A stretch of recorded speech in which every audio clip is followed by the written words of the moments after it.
Good evening, ladies and gentlemen, people from all over. Karibuni sana, karibuni sana, karibu. Welcome to this awesome fine edition we are about to have. Kama kawa, nilikuambia hii mwaka itakuwa imejaa vitu, sarakasi, bwembe na vituko. Nothing is demeaning. Hakuna kitu inashukashuka, kila kitu inapanda. As far as Kenya is concerned, every day there is content after content. I thank you so much for always tuning in at this hour to be part of this awesome conversation that we normally have in Apotimu hii masaa. Karibu sana to Afriq 24. Here we keep and give you good conversations every single night inapotimu midaa hii ya saa 4. Karibu sana, juza wawili watatu kwa kulike, subscribe na kwa kushare hii video to as many of you as you can. Asanti sana for making this your number one local channel. Nakwambia, hey, you guys have just been amazing. Tumeona upendo wenyu by the many who keep on subscribing each and every single day. Thank you very, very much. We have another great one. We have another interesting one just about to happen right now. Wadau, kimeumana. Things are becoming hot. Things and temperatures zimepanda. Watu wamekasirika huku nje. The president's speech seems to have rubbed many. I told you yesterday that this is going to get hot, and it is already hot. As I told you yesterday, this was what we discussed, war on judges, and as I guaranteed you, this was something that was bound to raise eyebrows. Na sasa imeraise, and today ndo ingine kali, we are talking about Ruto above law. Is Ruto operating above the law? That's what we are discussing tonight. Is even above law to start with, but anyway, karibu sana, jiunge nami, nijuze unanitazama ukiwa wapi. Welcome to this awesome conversation we are about to have. Raila Odinga is firing, gun blazing. Miguna ametokeza tena. Justice Koome amejitokeza. Theory, the Law Society of Kenya chairperson amejitokeza. People have come out to fight the statements from one William Ruto. Yeah, yesterday he spoke, thought maybe he's just speaking freely, and he was asking the people to support, that the people should say things should move on. Kumbe, he was rubbing bad shoulders. He was rubbing bad people, and people today decided to respond. Ameambio, bro, manze, you are not above the law. William Ruto, you're not above the law. You are not above the courts. You must operate in the precincts of our justice system. You must operate according to our laws. He has been told, you know what, you are not above any law. You cannot say you will defy the laws of the land. You cannot defy the laws that govern our country. All right. Mother Koome has responded. Raila Odinga has responded. Miguna has responded. I'll be showing you all the responses that have come from all these leaders. It is getting hot. It is the 3rd day of the year, and I am telling you already, ni kugwang kumoto. Ni kumoto tu sana, and it's about to get even hotter. Karibu sana kwa hii show. Nijuze unatazama ukiwa wapi. Karibu sana. Let me know where this is finding you from. Watu wa USA, karibuni sana kwa hii show. Watu wa wapi? Watu wa United Kingdom, watu wa United Arabs, watu wa DRC Congo, watu wa Nairobi, watu wa Kisumu Pacho, watu wote ambao wananitazama, karibuni sana. Welcome to this show. We are about to have a very hot debate here at Afriq 24. Raila Odinga has told William Ruto, you are a product of the courts. You cannot defy these courts. Wewe umetoka kwa hizi koti. The courts gave you the ability to rule. After jamaa aliitwa Chebukati gave him the victory, the courts upheld that victory. So he cannot come back again and defy the same court. So it's about to become interesting. And I'll be telling you of another interesting senator who yesterday told Ruto, you know what? We vunja sheria, hakuna mtu atakuuliza, hakuna mahali utapelekwa. I think I should begin with that one. Karongo Athangwa, this is what he said yesterday. Kuwa nikizunguka hapa na pale, nimekutana na watu wa Nyandarua na wengi wamenituma Mheshimiwa Rais, wakaniambia ukirudi kule Kiambu, ambia rais mwenye alikuweko mulituletea hapa 2013 na 2017 na tukamchagua. Rudi kwako Kiambu, umwambie apatie Rais William Ruto nafasi na yeye atufanyie kazi. Na Mheshimiwa Rais, sababu nasikia hapa hata Nyoro amesema yule anasponsor makesi ni rais aliyekuwa hapo ambaye ni mpigaji kura katika kaunti yangu. Sasa ajue tuko na rais ambaye ni William Samoei Ruto, ambaye tuliamuka asubuhi na mapema tukamchagua aendeleshe Kenya yetu mbele, si ndio?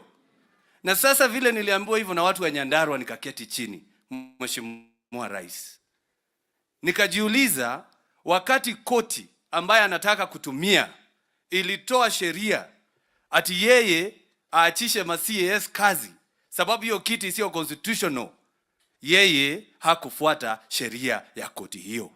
Wale waliendelea kukaa kazini na yeye hakupelekwa mahali. Mheshimiwa Rais, hatukwambie uvuje sheria, lakini jua pia wewe hautapelekwa mahali.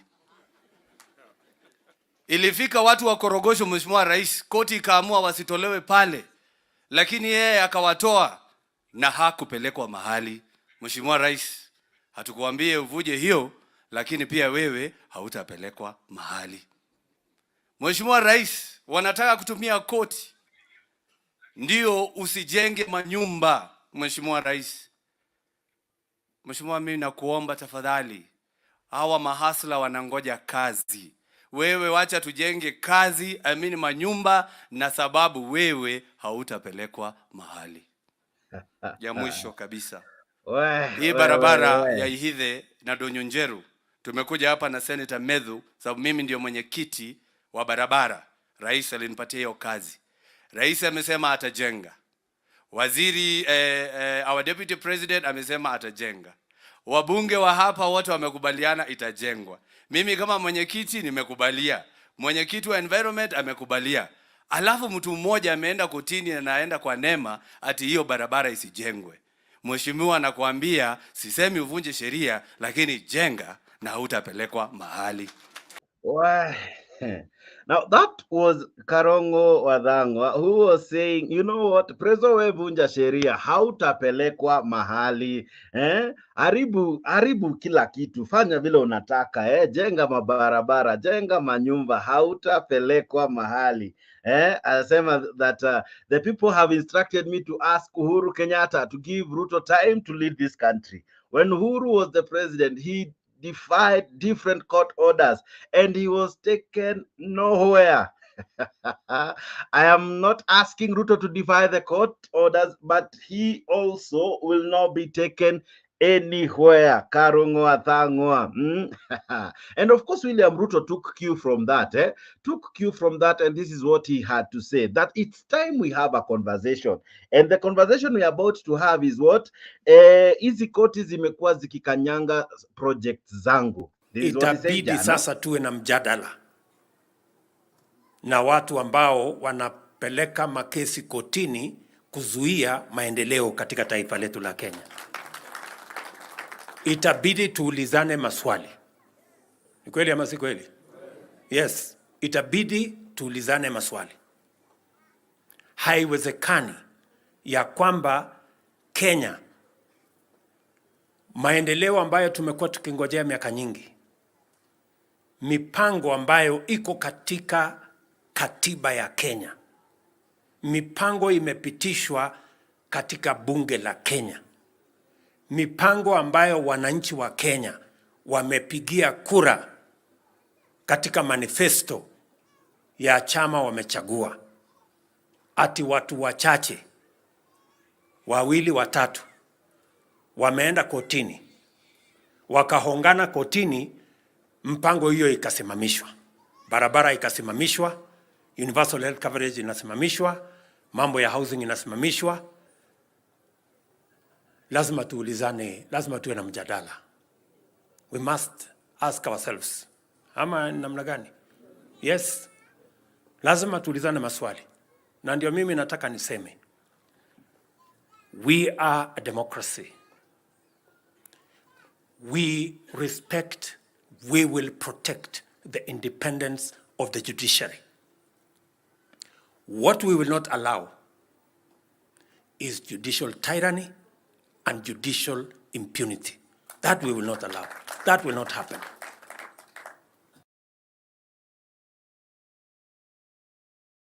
Allow judicial tyranny and judicial impunity. That will not be allowed. That will not happen. Karongwa Dhangwa, of course, alisaik prezo akamwambia, you know what?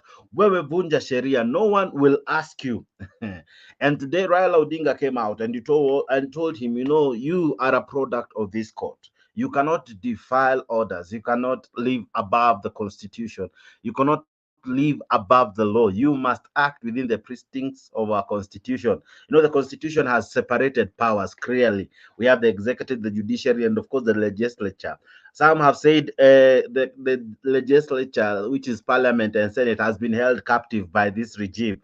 Now, others are even arguing that William Ruto is now reaching his hand to control the judges, to control the judiciary. You know, he's reaching far so that he becomes overall. And kusema, in all the three arms of government, he has found a way to control parliament and senate. Now he's trying so hard to find a way to control the judiciary. Of course, this is a country where the judiciary has sometimes have made Kenyans very proud. We have had some earth-shaking rulings. For example, you remember the BBI, it is the same courts that told it is null and void and constitutional. Yeah, you remember the 50 CSs that Ruto tried to appoint? It is the courts that told William Ruto the appointments were null and void and constitutional. You remember the housing levy? It is the courts that told, you know what, Mr. President, that law, that levy you're about to impose on Kenyans, it is null and void and constitutional because of failing to follow the due process. So Kenya is not just a state that lives in utopia, it's a state that operates and lives under the rule of law. We are governed by the laws that are enshrined in our constitution. And one of the laws is that we have clear separation of powers. We have the judiciary, we have the legislature, we have the executive, and the judiciary operates on its own independently without any undue influence from anyone. So William Ruto yesterday was telling the courts, you have stopped many projects, you have stopped many programs, and I think it's time I live and defy the law of the land. Yeah, he was saying yesterday, and of course, this is what appeared in the newspapers today, that I will defy the corrupt courts. I will defy, I will live above these courts. I will not operate in any way through these courts. So Ruto is seemingly appearing to say he will be above the law. He will rule above the law. He will rule above the Constitution and above any judgment that will be sent his way. Ladies and gentlemen, Raila Odinga, of course, in a quick rejoinder, this is what he told him. You know what? You were elected, of course, and Chebukati told us that you had won, and he quality tells him that Ruto's career or political career has been saved by this judiciary. It is ridiculous to now hear the most prominent political beneficiary of judicial decisions in Kenya's history accuse the institution of sabotaging him. That is Raila Odinga in a quick rejoinder. And ladies and gentlemen, that's the conversation we are about to have. I'll be telling you what Miguna Miguna said. Actually, this is what Miguna Miguna told the president. You know what? Stop threatening the judiciary. Remember that without the judiciary, you wouldn't be president. You can't pretend to protect the independence of the judiciary through threats. That is Miguna Miguna and many. I'll be playing many clips, including what Chief Justice Martha Koome had to say in as far as judicial independence, the judiciary's independence is concerned. Of course, I'm joined, of course, with other able panelists to discuss this and many more. I'll be playing clips to explain all we are discussing, but it is becoming hot. If you wish to join us here on stage, I'll be sending you the link, or rather the link is there on the comment section. Let us discuss. What do you make of Ruto's threats to the judges, to the courts? What are you making out of it? Is it justified? Is it justified? We saw one Uhuru Kenyatta defying court orders. Is that what William Ruto is suggesting that he will be doing? We saw him saying, you have stopped so many things. You guys, you are rogue. Hmm? He called the judiciary rogue. He called it that some people are going to the courts just to stop everything. You remember people went to court to stop food program in Nairobi. People went to court to stop BBI. People have gone to court to stop the housing bill. The financial bill has been taken to court. Yeah. And the courts have worked, or rather have dealt with issues independently without any undue biasness, rather.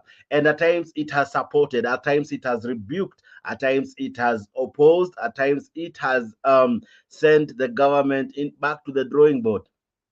But Ruto seems to be saying, I might rule above the law. I might operate above the law, because this court seems to be rejecting my decision, seems to be opposing my pet projects.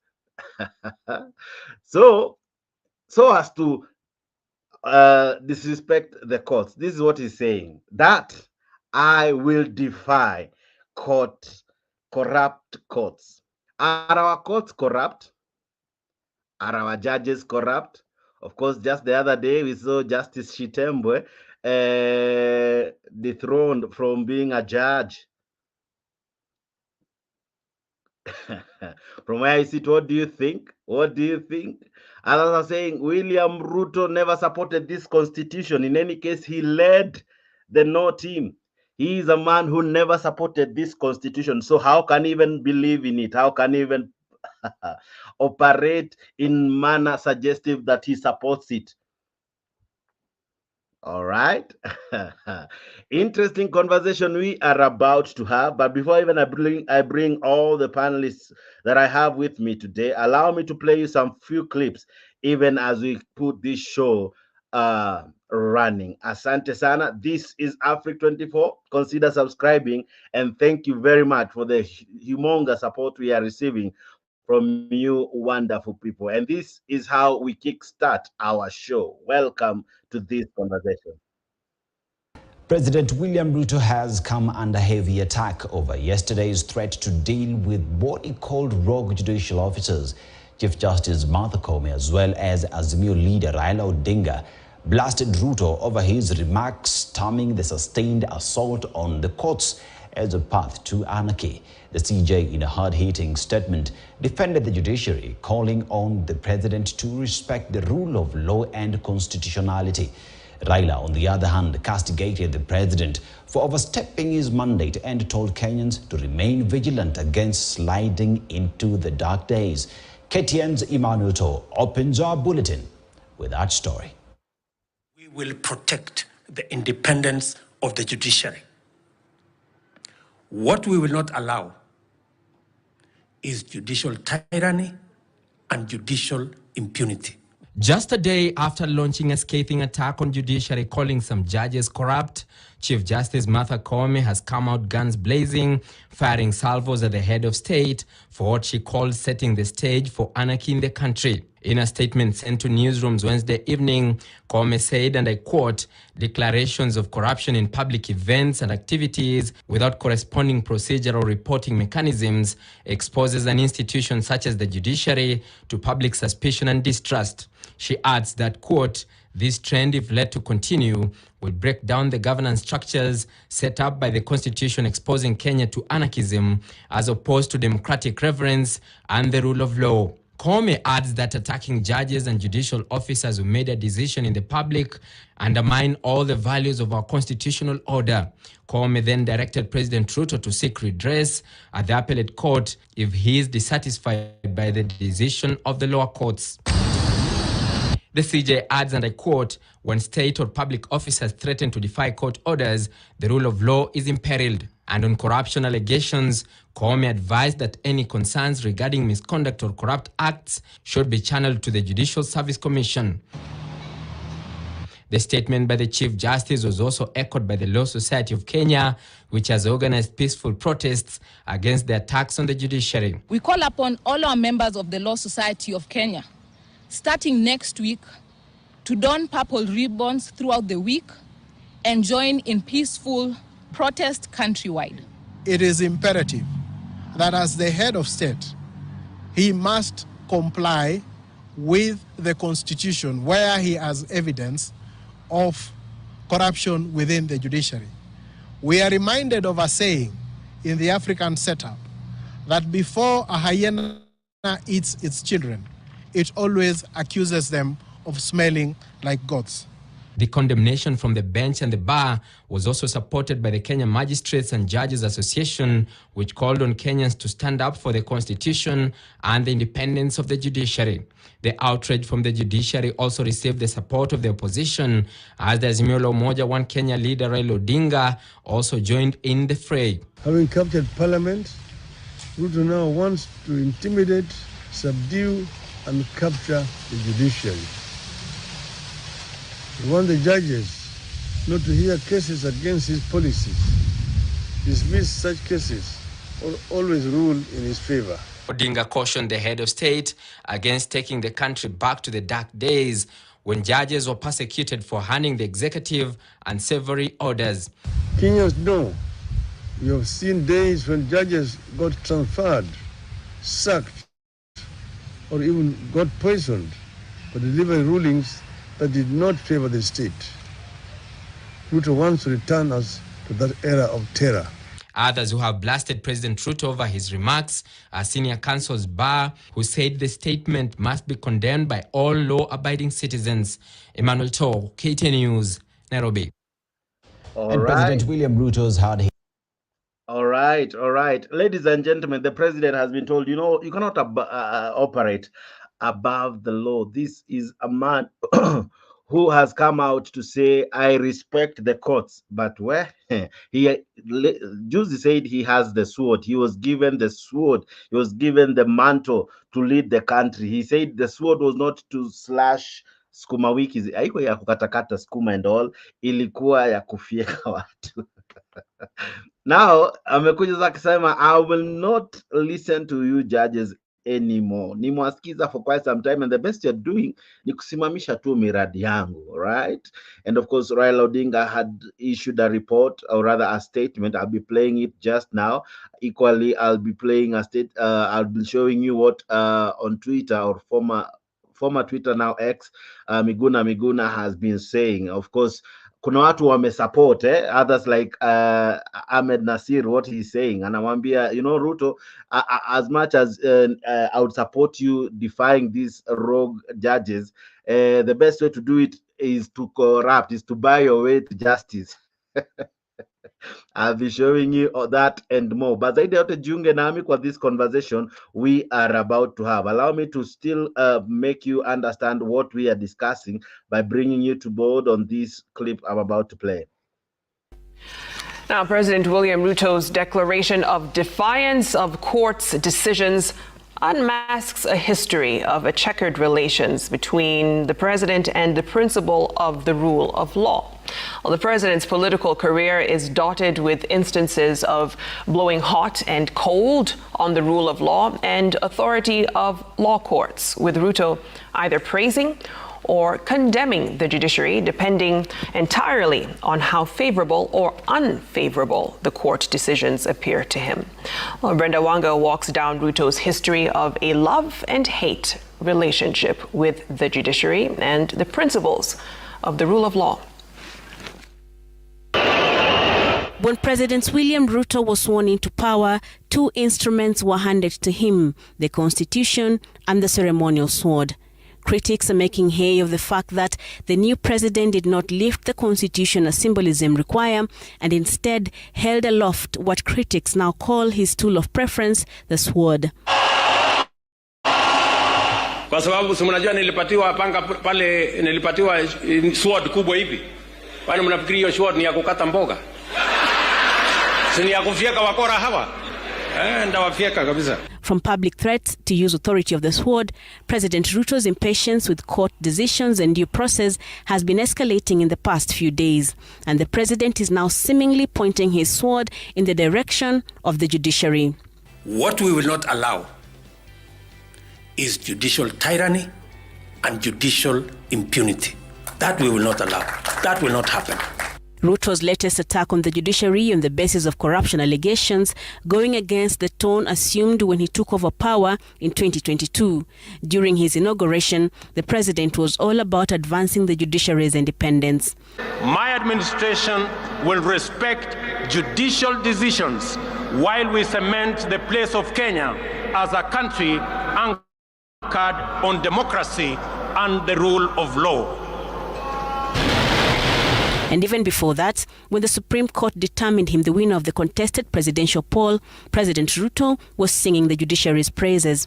And I thank the judiciary in general and the Supreme Court in particular for staying strong as the shining beacon of constitutionalism and the rule of law, even in the most daunting of circumstances. And you know what I mean. Indeed, to show his commitment to the judiciary, the president's earliest duties when he assumed office was to swear in judges whose appointment had been pending for months and increasing funding to the judiciary. The relationship between the two arms of government then appeared rosy. That we intend to empower the judiciary and the criminal justice system as required by the Constitution, as well as respect the decisions and orders of the courts as they relate to the executive. Expect no more or no less. But that relationship has since soured with each court's decision that goes against the president's wishes and desires, right from the challenge to the Finance Act 2023 that led to its temporary suspensions, to the suspensions of his key projects, the housing and healthcare programs. The president has become increasingly impatient with the judiciary. However, it isn't the first time that the president has blown hot and cold with the judiciary. Even before his election, the president's thoughts on the judiciary have swayed depending on whether decisions go his way or against him. He praised the judiciary when the Building Bridges initiative was thrown out by the courts, but was highly critical then with the former President Uhuru Kenyatta when their election was nullified in 2017. Na tunataka Maraga atusikie vizuri. Kwa sababu he has had his day. Ours is coming. And by the way, that is not a threat. He has had his day. He has done his game. Our day is coming.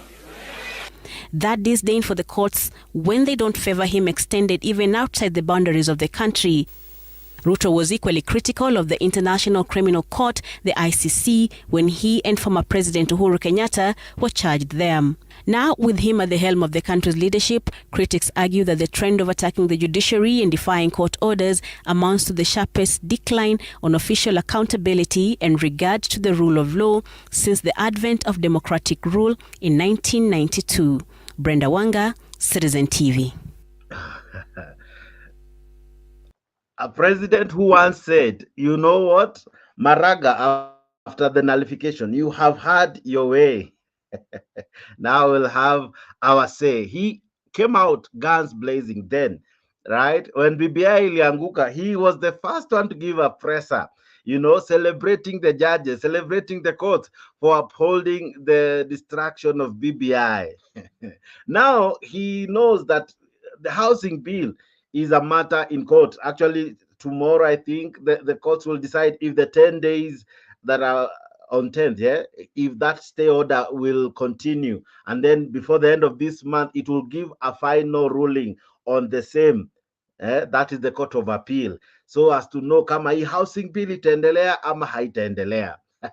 So the president seriously is under threat by the courts, and he feels that, I cannot really take this one. I cannot really take this one lying low, and I must use the sword. I must fieka the mikoras in courts. Now listen to what Raila Odinga had to say in response to all this. Raila Odinga has told off President William Ruto over his tirade against the judiciary, saying the head of state is trying to return the country to the dark days of dictatorship. Raila says the judiciary must stand firm and refuse to be intimidated by the president. The opposition leader accused the president of trying to compromise the judiciary after having compromised parliament. Francis Mtalaki has more from Mombasa. Day after President William Ruto took on the judiciary, saying beneficiaries of graft had teamed up with corrupt judicial officers to deny Kenyans development in the affordable housing project and implementation of the universal health coverage project, opposition leader Raila Odinga told of President William Ruto, saying he has crossed the line and his remarks against the judiciary were meant to intimidate judicial officers and show disregard for the rule of law. Ruto's threats against the judiciary pass as those of a leader who is ever getting frustrated with the reality of imminent abject failure. Certainly, the threats that Kenya Kwanza regime continues to huff and puff about must be seen in their correct context as a scapegoating and diversionary tactic from the pressing social and economic pressures that the regime has subjected the people to. Raila saying the attack by the president was an attempt to compromise another arm of government and a path to returning the country to autocratic rule. Mr. Ruto has captured parliament and bills now come straight from State House and get ratified by the lawmakers. Speaking in Mombasa, the opposition leader reminded President Ruto that the Azimio coalition did not agree with the Supreme Court's ruling that upheld his presidential win, but respected the decision, adding that President Ruto's political journey has benefited from various interventions by the judiciary. Ruto's entire political career has been saved by the judiciary. When he was charged with the fraud and stealing of Kenya pipeline land, it is the judiciary that saved him. When he was sued to stop his presidential bid with President Uhuru Kenyatta on account of commission of crimes against humanity, it is the judiciary that saved him. While admitting that there are corrupt elements in the judiciary, Raila differed with President Ruto's attempt to paint the judiciary as the most corrupt arm of government. The opposition leader saying the collapse of high-profile cases and scandals in government was an indicator of corruption within the Kenya Kwanza administration. Our judiciary is imperfect. It has corrupt elements. But Ruto cannot convince us that the judiciary is more corrupt than the executive branch of the government, which he leads. Corruption resides in the executive. Odinga wants judicial officers and judges to stand firm, saying they are the only hope left to save the country from sliding back to the dark days. Francis Mtalaki, Citizen TV, Mombasa.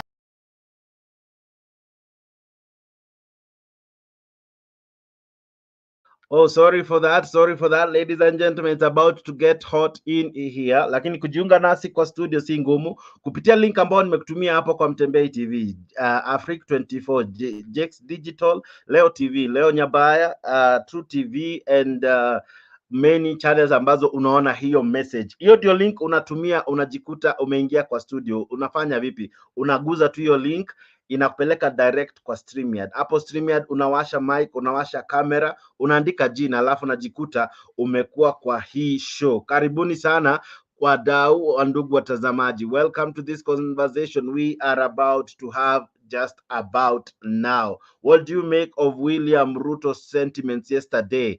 He is ready to defy the courts. He is ready to operate above the courts. What do you make of it? Imezidi kuwa moto na kunakaa kuwaka. It's not easy. It is not about to be easy. 2024, as I promised you, itakuwa moto hata zaidi. Welcome sana Bwana Alex. Welcome sana Mr. G. Welcome Mr. Captain. Na wewe ambaye unajiunga na sisi, karibu sana to this great conversation we are about to have. I want to begin with Mr. Alex. What do you make of the president saying, mimi nitaoperate above our majaji? Wamekuwa wakinisimamishia miradi, lakini sasa this miradi must happen. It must go on. I cannot be stopped any further. What do you make of this, Alex? But zaidi ya yote, Happy New Year to you, my brother. You know, for the first time, I agree with William Samoei Ruto. These issues of the courts stopping things like feeding children, like everything BBI, it's beyond. I cannot tell you that I'm so pissed off with the courts. Why did we even stop the BBI?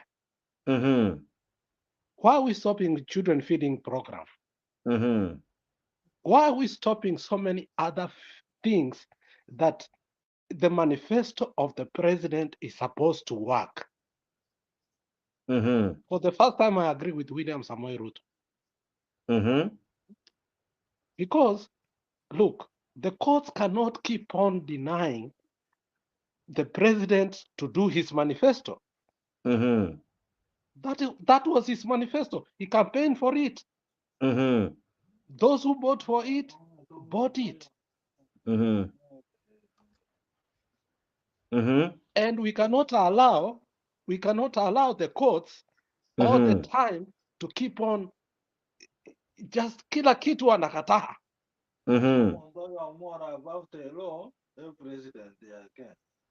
So when William Samoei Ruto says that, I agree with him. We are not going to allow the courts all the time to stop things that are supposed to help common mwananchi. But the courts also, I agree with the courts when it refused the housing levy. That one was okay. But when the courts keep on kila kitu, wanaanza kusumbua watu. You see, during Uhuru Muigai Kenyatta time, walisumbua huyo jamaa bwana, mpaka hakuna manifesto yake hata moja ilifanya kazi. What I'm saying is this: the courts have become rogue. Let them go to the nearest cell and jump. Okay. We are not going to allow the courts to be sasa hao ndio wana stop kila kitu. Kila kitu. Ukiangalia school feeding program ya watoto wachanga wana stop. Ukiangalia tena program zingine za president anataka kufanya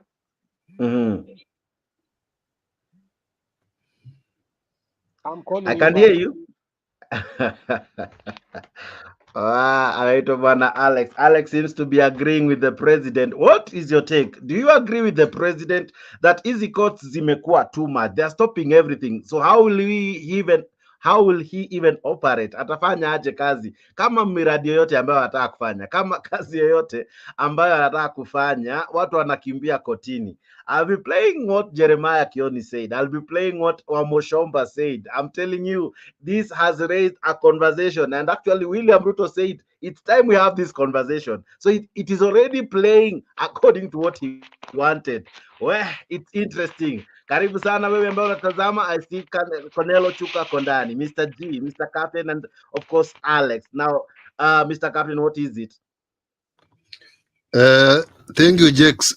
And I see Alex, maybe this 2024 is not going well with him, because I'm seeing he is having some dents on some of the parts of the body. Okay, anyway, Alex is saying that he's agreeing with the president. So the other day we were complaining about the courts. In fact, they were the ones complaining about the courts that the ruling that was made that William Ruto won the elections. We were here discussing and they were denying that William Ruto won. They were saying that he did not win. So is it that another chance now? Alex is telling us that even when they declared Ruto to have won, shows that the courts are doing correct thing. I don't know where he has gone. Maybe we'll answer some other time later. But it is not. Nobody is above the law. We cannot allow that. I always give an example of Henry Rotich, who was clear the other day about Kimorer. And we didn't hear the president complaining that Henry Rotich was not supposed to be cleared. Why is it that when other things like health, universal health and housing levy being stopped, and it will be hard next week anyway, the president complains? Why is it so? That is my question to Alex. Okay. Mr. G, what do you make of the president complaining that the courts have turned out long? Of course, this is a discussion we had yesterday, and as I promised, and ladies and gentlemen, kindly mwashe sasa leo camera, because I don't want to really project many photos. If you can have your cameras on, it will be very good. I see my sister Angela today is in the house, and many of you joining us. Karibuni sana. Leo ni ile siku nakwambia ni kumoto tu sana. Ni kumoto sana. Okay? Mr. G, okay. What do you make of the president saying, I'll defy the court? Okay. Thank you, Mr. Jex. First of all, I greet you guys. Jex, I see Mr. Leo is around, Mr. Captain, Honorable Alex is around. Allah, the name Allah. The other guy umefunika sijamuona, but I greet you guys. And our guy, this is Colonel. This is Colonel, and our guys on the comment section. On my side, yeah, thank you. Okay, on my side, I don't agree with Ruto. In what he's talking about. In fact, okay, to me, on my side, see tunapenda Supreme Court, those judges. I don't like those judges because walikuwa bias from our case. Walikuwa bias. Na wakutaka kusikiza hata kesi yetu. In fact, walituita hotel, siji wide goons, siji what. They never even listen to what you are trying to explain. So those guys, mimi hata I cannot defend them. But on the issue ambao Alex ameongelea, this issue of children, feeding children. Okay, sijaisikia vizuri. I think maybe kama unaweza kuwa na hiyo clip play so that I can see and I can able to understand what really happened. Because me, I believe that no one can go to court without any reason. Mtu anaenda kotini ikiwa kuna reason. Kama sisi tunaenda kotini. Sisi tunaenda kotini tukijua. Someone went to the courts, kukataa hiyo story ya feeding program. But go ahead, I'll get to the clip, but go ahead. Yeah, I wanted to understand really what happened kwa sababu sijaiona hiyo clip na sijajua what really happened. But on the issue of court, nilikuwa nasema no one just goes to court kama hakuna anything behind it. Always kwa anaenda kwa court, kwa anaenda ku defend something ama kuna kitu ambayo imemkasirisha, that's why he's going to court to stop. But our courts are so corrupt. That is the problem. Our courts are also so corrupt. Sometimes wanapeana judgment ambayo si ya ukweli. Maybe wacha nistopia hapo kwanza nisikie that clip. Ndio nitaweza kuendelea. All right. Angela, vipi habari ya leo? Poa sana Jax, unanisikia? Kabisa. Habari ya masiku, mwaka mpya wako uko vipi? Mwaka mpya tuko poa.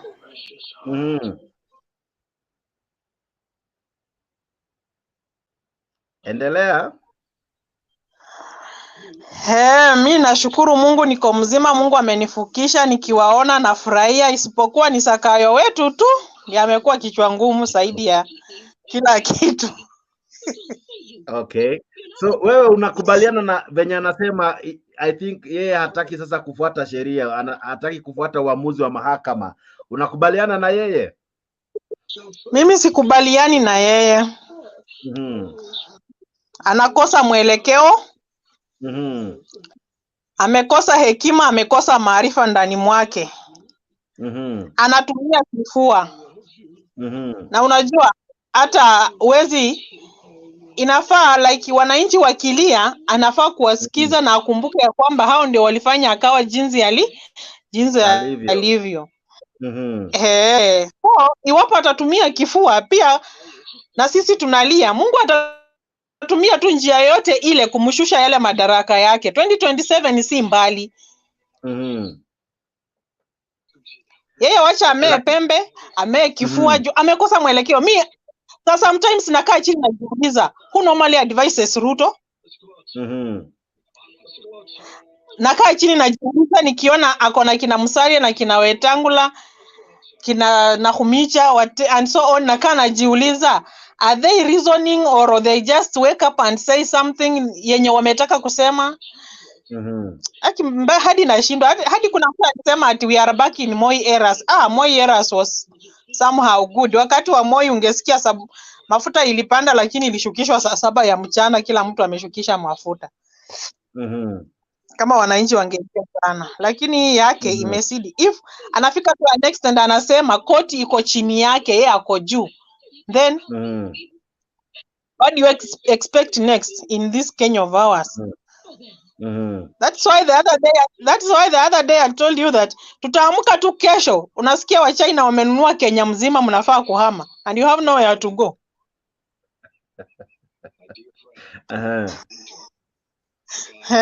Jo anatumia kifua. Haongozi. So hata nimesikia the other day nilikuwa naona kuna mashirika fulani tu zilikuwa zimepatana. I think wakawa wanaongea kuhusu uongozi wake, but as much as atatumia kifua, but watamulalia tu kabisa one on one, hata faulu na kifua yake. Okay. So wewe unakubaliana na koti iendelee kusimamisha miradi? Iendelee kusimamisha miradi kabisa. In fact the other day kuna ule jamaa alikuwa ameongoza hiyo maandamano, ni mtu najua tu kabisa. Huyo mtu nikawa namwambia, unakumbuka uliandika jina langu na kitambulisho yangu, pesa zikakuja za kujenga vibanda za wafanyabiashara wadogo wadogo, ukakulia jina langu, pesa zikaletwa mkagawana, tena bado umechukua vijana umewapeleka kujenga nyumba, tena ukulie kwa hao majina yao, ndio maana unaongoza maandamano. Akanyamaza, hata hakunijibu. Akaniambia wewe naye umetokea wapi? Nikamwambia mimi nimekuona kwa TV ukisema ati hao vijana utapeleka wapi? Wakati mwingine, wakati wa uhuru, wakaleta pesa za wafanyabiashara, mkatugonga, mkatuandika majina zaidi ya 200 people wafanyabiashara wadogo wadogo, pesa zikakuja mkameza. Tena sasa nikamwambia wewe umebahatika sana. Okay. Shikilia tu hapo Anji, leo tuko wengi, wacha nipe watu dakika kidogo. Nije kwako bwana Konelo Chuka. Matamshi ya rais yanakaa yamekera kila mtu, hadi Miguna hadi wa Mushomba. I'll be playing all those clips just now and equally reflecting the statements. Una make what kulingana na vile rais anashambuliwa left, right and center, na alisema tu mimi sitakubali tena kukaziwa kufanya kazi na courts. What do you make of that? Sasa habari zenyu, nimefurahi sana kuona kila mtu. Happy New Year. Happy New Year to you sir. Mimi nimefurahia na matamshi ya rais sana, yananipendeza kwa sababu court yetu ya Kenya ni bure, parliament ni bure, government ni bure, wananchi, mama mboga, sijui bodaboda nini, bure. Kila mtu ni bure hapa Kenya. So hii ni njia ya kutuonyesha nchi inaenda kwa mtaro. Tuiokote kwa mtaro, because kama government yenyewe, rais mwenyewe anaweza tamka kitu kama hiyo, kitu ambaye mtu hafai kutamka, rais mwenyewe wa nchi. aliwekwa hapo na kotini, sisi wananchi, koti ndiyo ilimweka hapo, asisahau hiyo. Leo anakuja anasema the same court iko corrupt, hata sikia maneno ya court atafanya. Inamaanisha pia sisi turudi wenye tulikuwa kitambo, tuseme kama court ilikuweka hapo na uheshimu court, hata sisi pia ni mtaro kama wewe, you know. So Kenya inanifurahisha sana, parliament imekuwa bogus, government bogus. Mimi sijawahi support judiciary hata kidogo. Hata right now we have issues with land, we have issues with wizi, we have issues with property. Court inafanyaga tu vitu zake. Magistrates wanaiba venye wanataka, lawyers wana corrupt, wanakunyang'anya venye wanataka, usipoclaim your own properties wanachukua. So nchi iko sawa, rais ako sawa, kila kitu iko sawa. Ile matamshi ambaye rais mwenye amekalia kiti ya uongozi anazungumza, inakuonyesha nchi iko kwa mashakani. Aliojiwa akasema Uganda, relationship yetu na Uganda iko sawa, iko intact. Right now tumeona Uganda wamekimbia watu wa kwanza kwenda kotini kuripoti mambo na oil. Inakuonyesha yenye rais anakuambia usiamini, ni midomo tu. So mwenye anafuata mambo ya rais I think ajui. Judiciary Koome, saizi ndio Koome anajua ile sura ambaye hajaiona, na bado watatuangwa zile pesa za kuunda kotini, mshahara zao, wale majaji zote ziwekwa chini ya carpet. But as per now iko sawa. All right. Okay, Geoffrey Omariba, vipi kaka? Karibu sana kwa show, natumai mzima. Maoni yako ni yapi? Wewe unakubaliana na majaji ama unakubaliana na rais? Geoffrey wako sawa kabisa. Habari yenu? Salama sana. Sijui kwa nini hujawasha kamera, lakini endelea. Nasema majaji wako sawa. Sana sana hii kitu ya au si tunataka kitu kabisa. Na pia lazima heshimu sheria.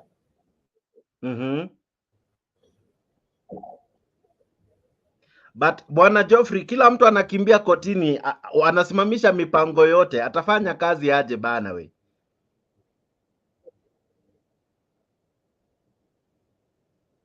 Geoffrey, hata pia wewe sana tunaumia.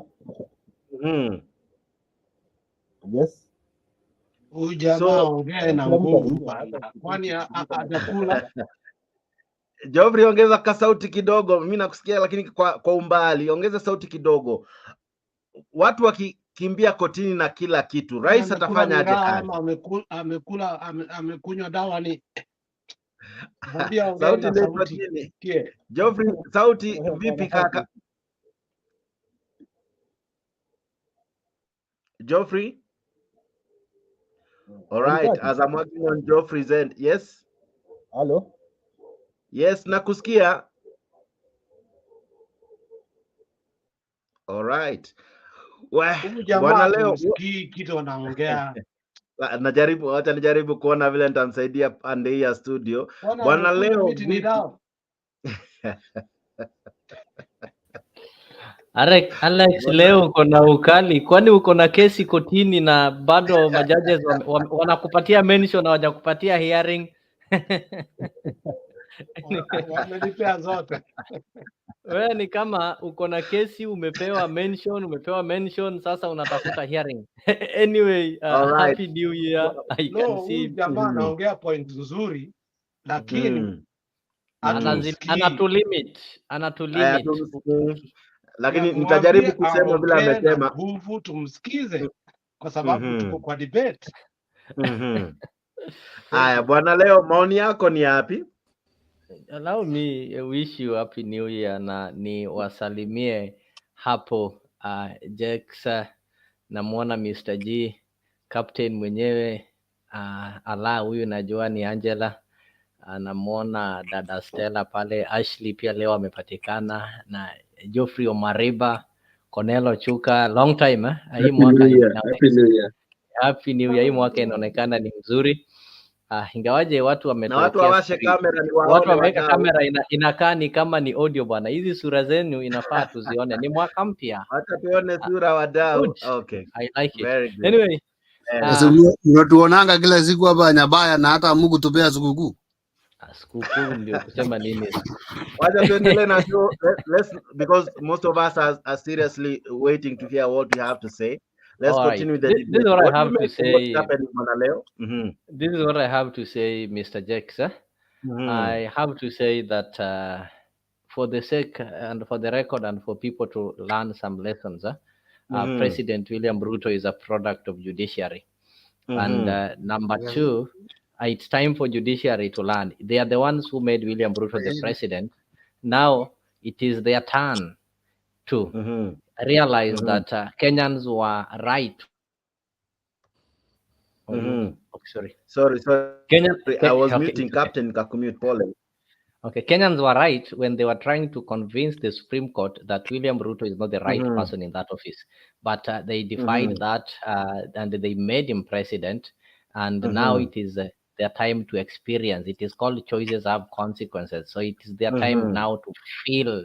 And it is good they are being served right. They're the ones who made him president. Now he's now dealing with them. And if it were my wish, I would tell William Ruto, don't stop there. There's a lot of corruption.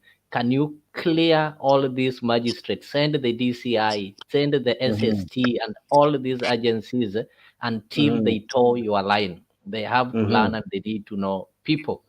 Then number two, I also want to say that one is because of judiciary. But in reality, when we were told that, I liked this man called Wajakoya because he really told us that when he is made president, he will first of all suspend the constitution. That is what is needed in this country. But William Ruto did not say so. But right now he's suspending the constitution. What he did yesterday is driving this country into anarchy, and he really discredited the judiciary. So we, the common mwananchi, I don't think we'll find it. That one I know is Stella.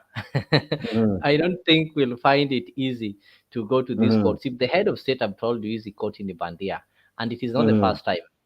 In the BBI report, if you remember, the BBI proposed something called ombudsman, and William Ruto challenged it and said that why would we have ombudsman to check on the judiciary, which is independent? But he confirmed to us that really we needed this ombudsman because however much we say judiciary is independent, it is not independent. So we have a long way to go as a country. And what we just need to tell Kenyans is that they lower the expectations. The judiciary has been confirmed ineffective. So I'll wait to hear from Stella. They are the ones who work, that is their office. So I want to see what happens. So allow me, maybe I can see Alexa is raising the hand as I leave. Just allow me to give you this voice note of William Ruto, and it will tell you that these things are bound to happen, and it will also tell you that he speaks from both mouths. So just allow me give you that. The recommendation that has been made to have an ombudsman appointed by the executive into the judiciary, in my respectful submission, is a derogation from the independence of the judiciary. And we must be careful. We must be careful about the independence of institutions. We are coming from a history where judges received telephone calls, where courts were held at night. We do not want to go there.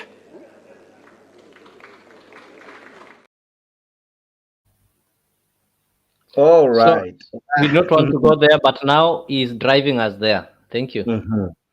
Mr. Alex, you're raising your hand before I come to Ashley.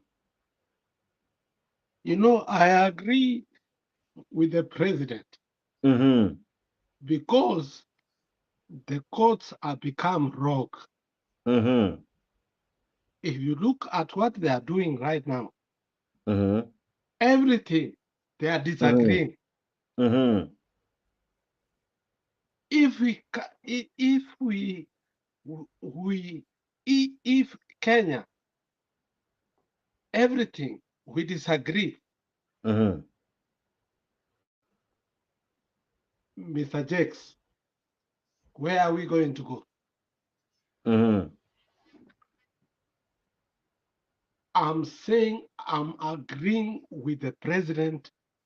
I have never agreed with William Samoei Ruto. But for this time, I'm agreeing with him. The way the courts are working, everything they disagree. Unapata kuwa katika katiba Kenya hawa watu wanafanya nini? Kila kitu wanakataa.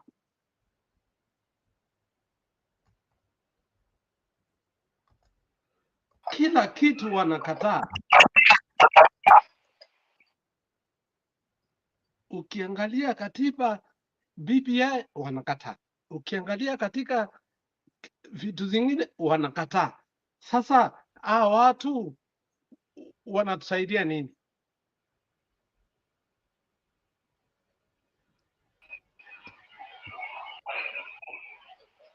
No, I don't agree with the judiciary. The judiciary. Stella, unmute. The judiciary. Stella, mute. Stella, mute.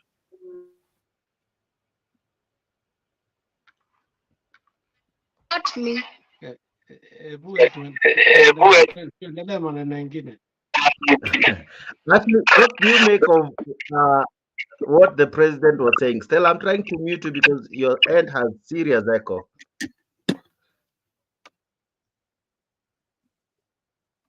Ashley? Naona captain anaweka mkono juu. Lakini yeye ni nitakuja kwake tu saa hizi, na kwanza kila mtu apate fursa ya kuongea. Ashley, what do you mean? Captain, ngoja tu kidogo. Nani anakuita anaitwa nani? Mzalendo. Anakuita captain.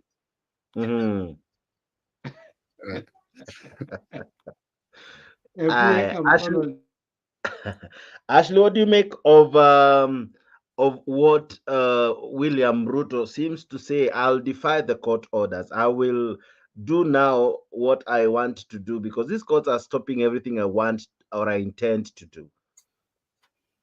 I'll start by saying Happy New Year, everybody. And then Happy New Year. Happy New Year. Happy New Year. Thank you. In our courts, there is no special preference given to anyone. Under our law, we are all equal. Huyo ni nani anaongea kwanza? Ni Ashley. Ni Ashley. Ashley, okay. Ashley, thank you. Under our law, we are all equal. So when he says they are stopping everything I want, then he wants to be treated special.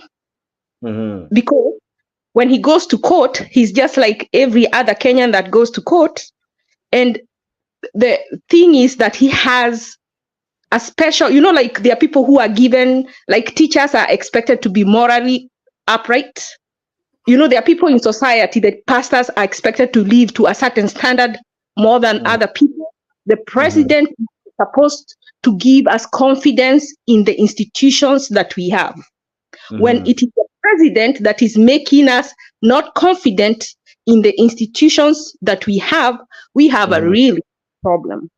And I think he should be impeached. Because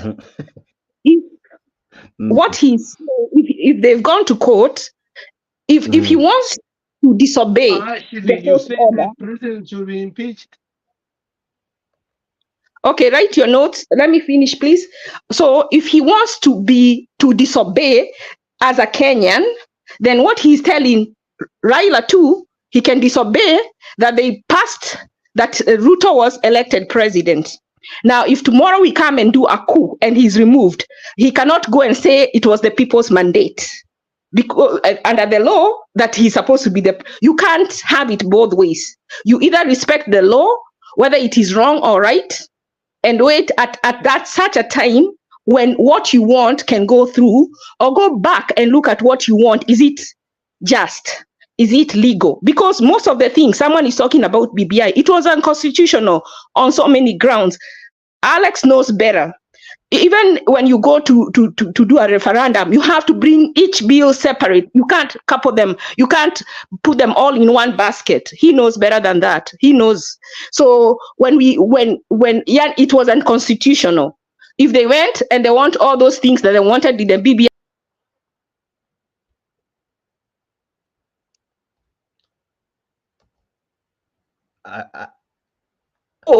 Ashley, are you there? Yes. Can you hear me? Yeah, you dropped and came back, but anyway, go ahead.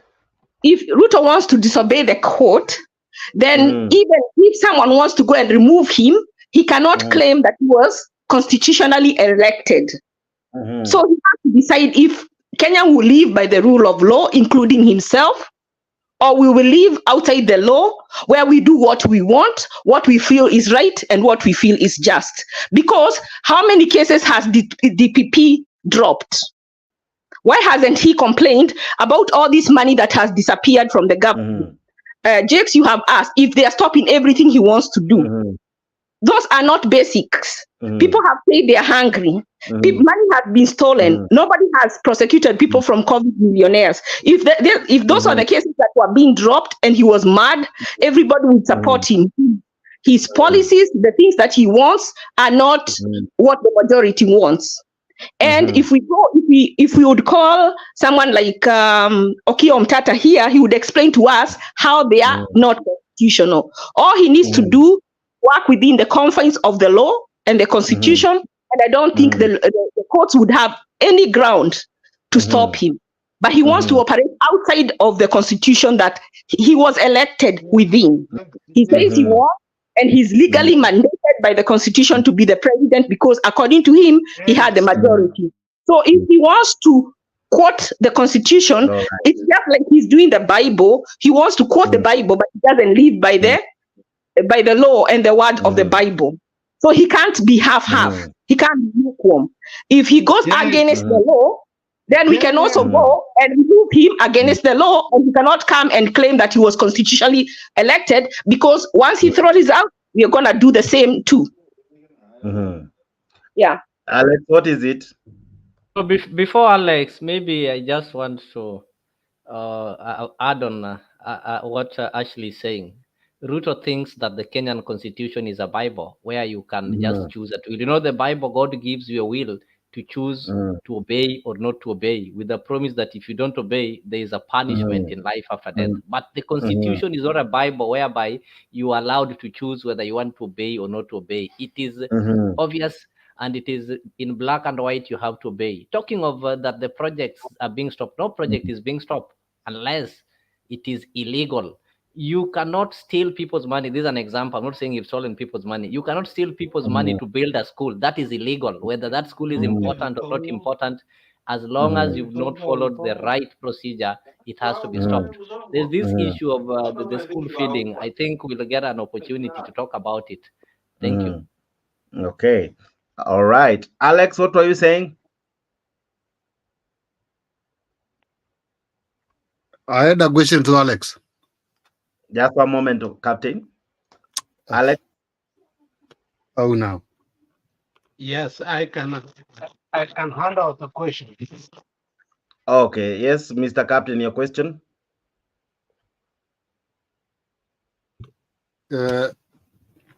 Alex is agreeing with the president, and my question to Alex was that, Alex, are you okay with housing levy and universal health care? Because you are agreeing with Ruto.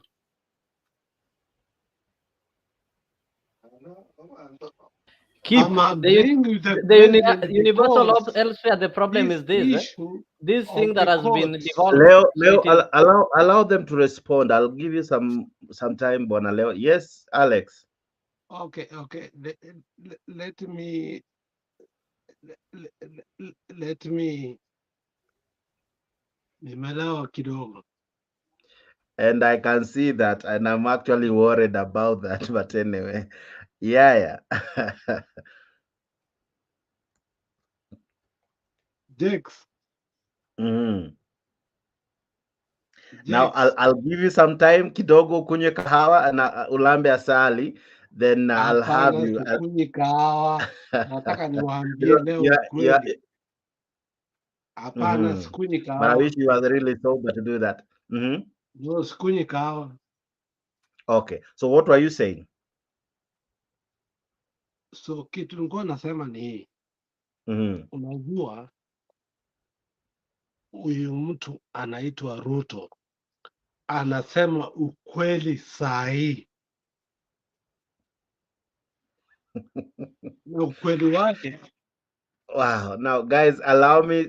I know you know Alex to be very sober and to be very Ukweli wake positive in debate. anasema kuwa Wakenya sisi hatusemi ukweli. Koti zimeharibu vitu zetu. Unaangalia koti kila kitu wanaharibu kila kitu. Alex is not sober bwana. Nimeridhika na hiyo jibu. Nimeridhika. They normally say that just one moment, guys. You should understand. They normally say that at times a man who is tipsy kidogo can say ukweli kiasi, but I'll be coming to him in a while. So allow us to flow. So don't mind him. We know him to be a sound debater. So akukosangi those moments. All right. Okay. So let's go on. I want to bring in an advocate of the courts and Bwana Stella, Madam Stella Soli.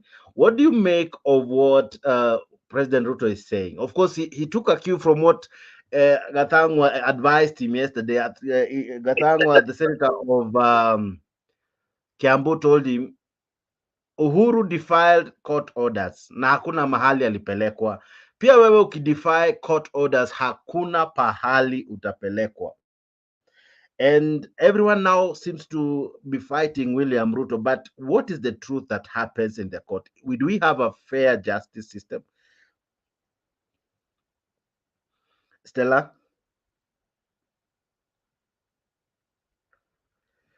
Stella, are you there? To me, I can't hear. We can hear you now. If you wash your mic. Unanisikia? Go ahead. Happy New Year, everybody. Happy New Year to you. Happy New Yes. Okay. When Stella is speaking, all of us should mute. She normally has a problem. Only her should be. I'm on the road. Hello? Stella, you are okay. When you are speaking, we should all mute. Because when we mute, we'll hear you. Just proceed. Yeah. Happy New Year, everyone. So I know it's kind of disappointing 2024 with the opening remarks of our president. I think it's very exhausting, especially for us in the judiciary, because you see, when we are compromised, we are unable to perform our duties. But we have gallant soldiers in our court, in our judicial system, who are bold enough to tell the president you're doing wrong. And he has to accept.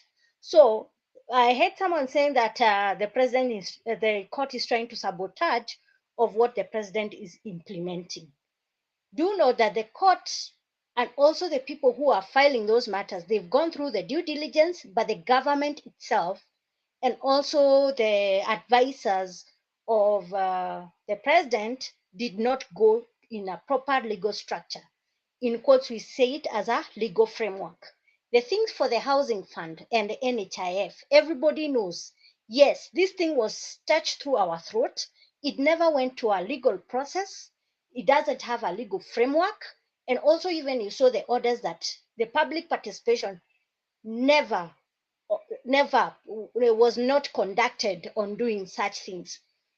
It is saddening to see even today that there was a clip which was shown at Mtembei TV where there was a woman who was fighting in the hospital because of a kin who has been paying his NHIF dues but cannot access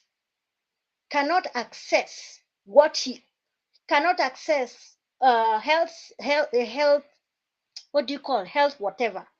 Now, if Ruto is saying that he's trying to stop NHIF, the thing is, this SHIF which he brought, or SHA, this thing is not even, it has not even transitioned.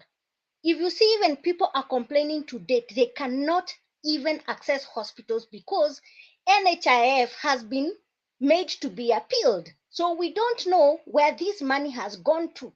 So things like health services, it's more important than this housing fund. These people are fighting in and out. So when he's saying that the court is trying to interfere for him not to, to transition NHIF to SHIF, no one, none of the Kenyans were ready for this. It is something which he woke up in the morning and dashed it to our throat. There was no legal framework. Yes. There was no proper structure. No one even understand how the handbook of SHIF, the way it is operating. Yeah. Kumicha was saying that, it will go and pay for those people who cannot afford what, because we do not understand the clear indication. We also, even I tried to go through some court documents, and I would see the guys at the civil society when they explained and they said to the court that this thing, it is not viable for a common wananchi. They have to go back to NHIF. They see those structures. If they need to improve, they need to give some what do you call, some kind of a survey to know how someone in Mamamboga, how he can afford health sector. They can go to insurance, how they can improve the health sector. They need even to go even to those hospitals who are privately owned to understand how this thing can work. But when the president is fighting, saying, "Mtanijua haujui," you're threatening the judicial system, which this judicial system created you, which you really need to respect like any other person. A president is just a name, but you took that oath. The time you were given the sword, and you were given the oath and the constitution, which you need to also respect that constitution. This is not a household thing which you're going to joke about. Someone has to put the president in order. As they say, if the king is going to be naked, there's something wrong with that kingdom. So that's what I can say. I'll be coming to you now with more questions. Well, today we are a full house, but we still have more room. So to join us, kupitia link ambayo iko hapo kwa comment section. Hiyo ndio link unajiunga nayo nasi kwa studio, inakutuma StreamYard. Ukiingia StreamYard, washa kamera, washa mic, alafu andika jina, una click enter, unajikuta uko kwa show. Na wale pia mko kwa show, tafadhali try to have your cameras on, because this show is being watched by so many. I wish you can see the numbers in all our platforms. Bwana Eli, good to see you after a very long time. Happy New Year, my brother. Good to see you, Jack. Yeah, karibu sana kwa show. I'll be coming to you just now, but I just felt, let me acknowledge you by salamu. Penya Gaka vipi?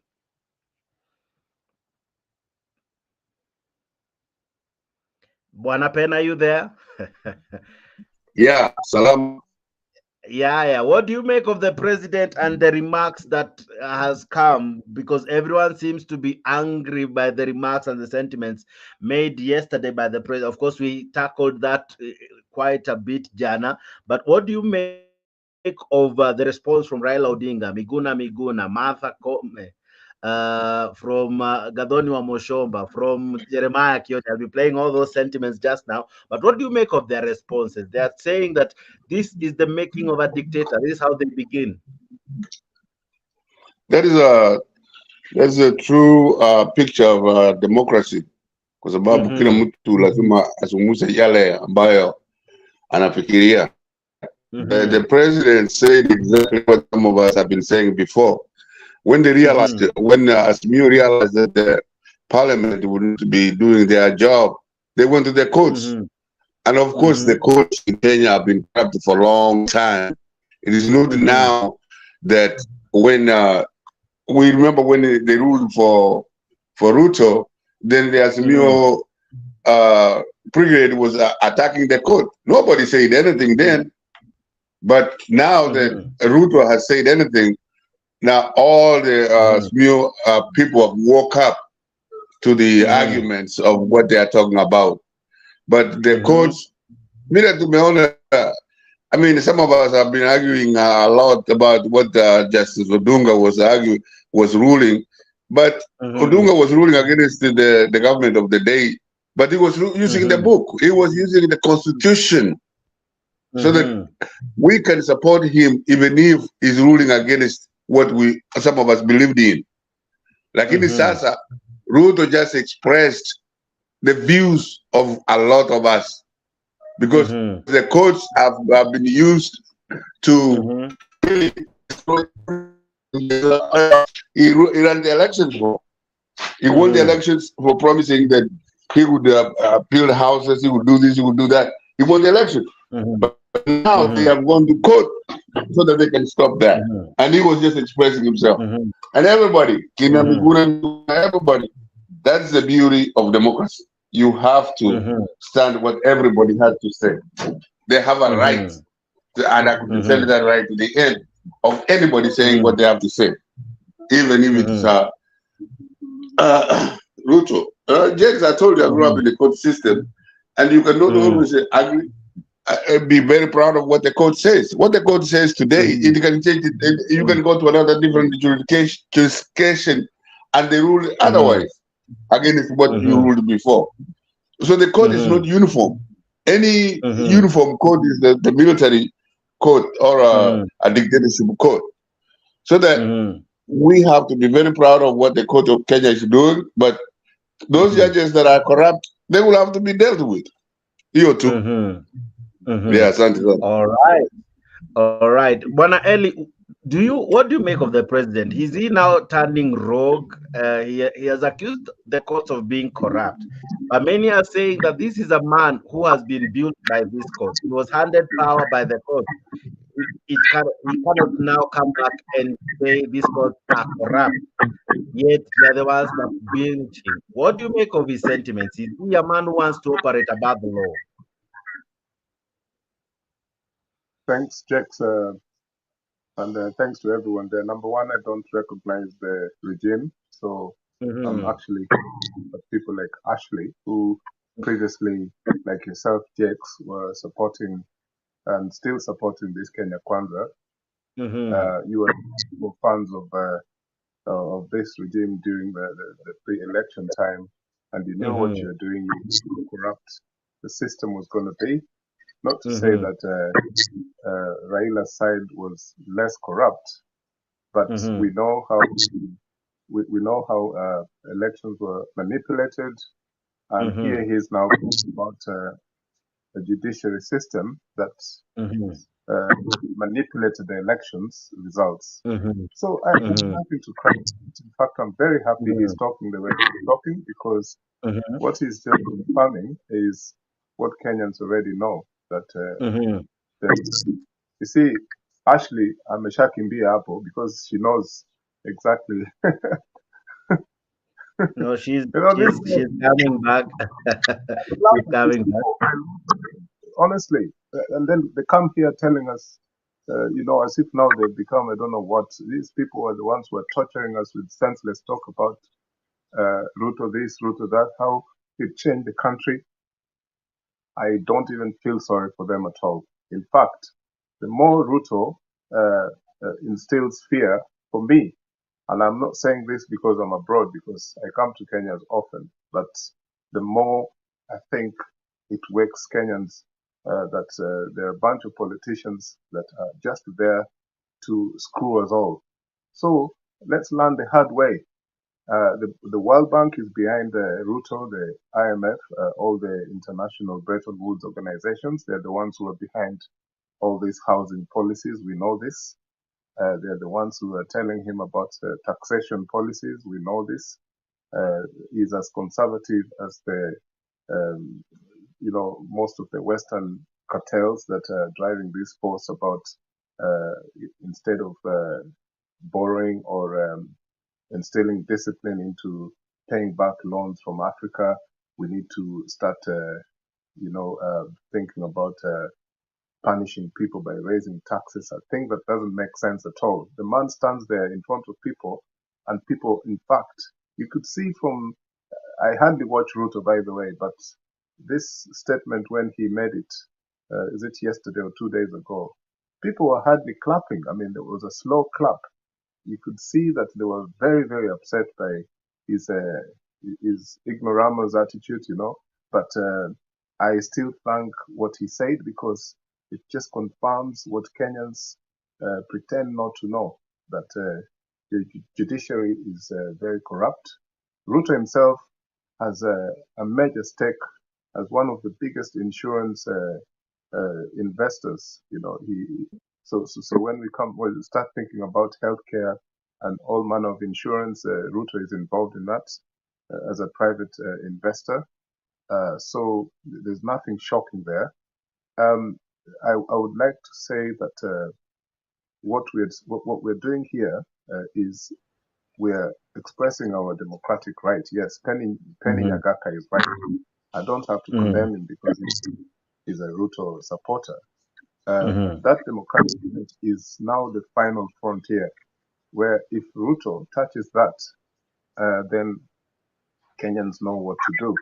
I actually don't feel sorry for those young fellows in Nyeri and all the other prisons that have been locked up by the Ruto regime through Rigathi Gachagua. That's none of my business, because these are the same people who decided that a leadership such as this should take over the reins of power. So thanks very much, and those are my views. I'll be coming to you with more questions to Kowengi. That's why I'm not asking many. Let me come to you, Cornelo Chuka. I see Leo has been excited by those remarks. Cornelo Chuka, I wanted our friend before aende, because yeye ndio najua yeye ndiye anaweza jibu hii swali. Napendaga swali kama hizo kuuliza watu ambao wako very sharp. How did the president came to know out that courts ziko corrupt? Mtu alijuaje courts ziko corrupt kama si yeye mwenyewe hajaipatiana ongo? So our brother jibu hiyo swali. Alijuaje courts ziko corrupt, na sasa yeye amesema hatafuata kanuni za hiyo koti.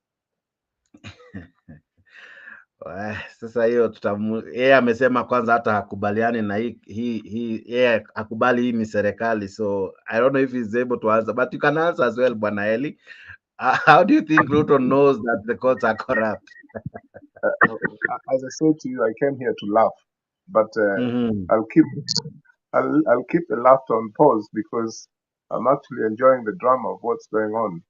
But in terms of whether or not Ruto knows that the judicial officers are corrupt, honestly, that's a comical question, because you know yourself how many cases that Ruto has bowled over because of the corruption between himself, the judicial officers, the executive, or the police prosecution system that's took to court in the first place. How much Ruto has conspired, even during the post-election violence, with the likes of, I'm sorry to mention this, but I will, private entities like CJKoome and other organizations deducted his role in the election violence, his mobile phone, diaries, all the things that we know about the post-election violence, and how the judicial system at the time they fought very hard to prevent any justice for the victims of the election violence. This is one guy who cannot sit down and say that he doesn't know anything about corruption. If I start talking about the land cases and even the soft conviction that he was given, the guy that he stole land from, that's just a dot, just a dot in how much this guy has affected the country. And by the way, this is not to say that Ruto is the only special character in terms of corruption or theft in the country. Those guys are there in in the so-called opposition, you know, they actually sit as shareholders, you know, in boardrooms, you know, both sides of the politics of Kenya. So one thing we must accept if we're really having a serious debate, even though I came here to read, is that what Ruto mentioned about, you know, the judiciary. I mean, Uhuru did the same. You know, he called them, I think, the last time, his first term, something about those 4 or 5 people, and he called them some expletive. They all know that corruption is deep in the Kenyan judicial offices. Yeah? And you guys, all of you seated there, you know. So it's not something new, something we all know. It's going to take a very difficult length of time to change, but it needs to change. Me, I can't see any meaningful change in Kenya for the next at least 20 years. It's not happening unless we have some form of velvet revolution. I don't see anything happening. Yeah, thank you. Wow, beautiful sentiments, ladies and gentlemen. We are discussing the issue William Ruto raised jana, where he said we must have a conversation on how courts have been ruling, especially stopping most of his pet projects. And that's why we are having this debate, because today many responded to that. Many leaders came out gun blazing, telling Ruto, we cannot allow you, we won't allow you to defy court orders. We won't allow you to live above the law, neither will we allow you to operate above the Constitution. Of course, Martha Koome issued a statement. I'll be highlighting what she said, as well as what Raila Odinga said, what Miguna Miguna had to say, what Theuri, the Law Society chairperson, had to say, including as well what Gathonwa Mushomba, what Jeremiah Kioni, all these lawyers, what they had to say, the reaction therein to what the president had said. Mr. G, from where you sit, some of these of these rulings from court, some have been termed as you know, they have been cited in other courts. They have made precedents, you know, that in Kenya a presidential election was nullified. So we have seen the courts really coming out to showcase that it is truly a citadel of justice. There Kenyans can get their justice. Other institutions have failed. We have seen the parliament failing. We have seen the Senate failing. Our religious sectors have not really been anything to smile about. So it is only the court that remains. If William Ruto get hold of it, will we even have a country remaining? Mr. G? Well, sorry.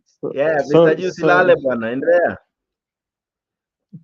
No, today I will take a break bwana mapema. Today I will take a break mapema. Yeah, but before I come before I come to your question.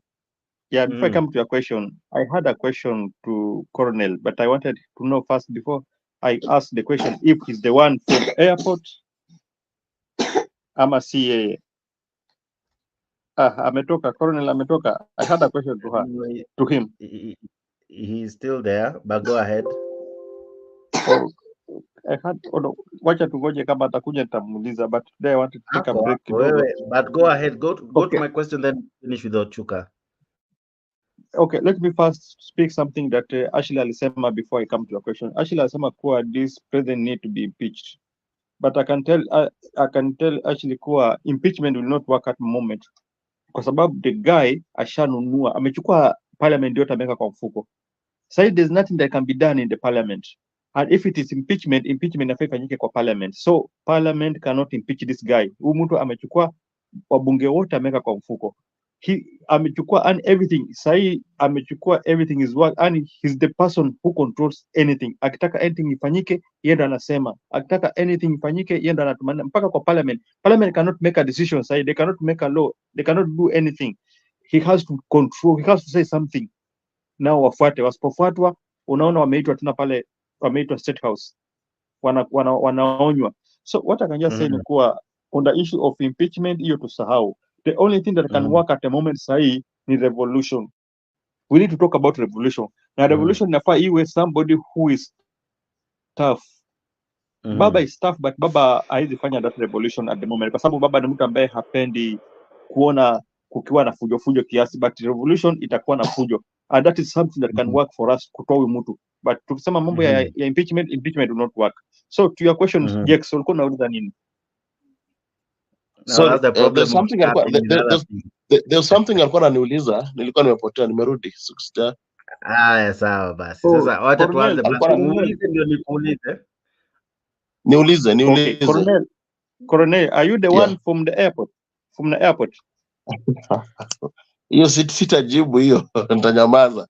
But okay. Sasa ukinyamaza basi hakuna haja kuuliza. Nilikuwa nataka niulize swali kwa sababu ya hiyo. Okay, if you cannot answer, wacha tuachie hapo. Hao ni mababu yangu. So ni mababu yangu ndo walikuwa huko. So siwezi nataka kuingilia sana. Okay, sawa. Okay, nimezaliwa na hiyo jina. Na ule wa Air Force aliwawa. Okay, my question to you, Mr. G, was this. We have seen the president complain of the courts, but before he complained of the courts, many have cited that parliament has been held captive.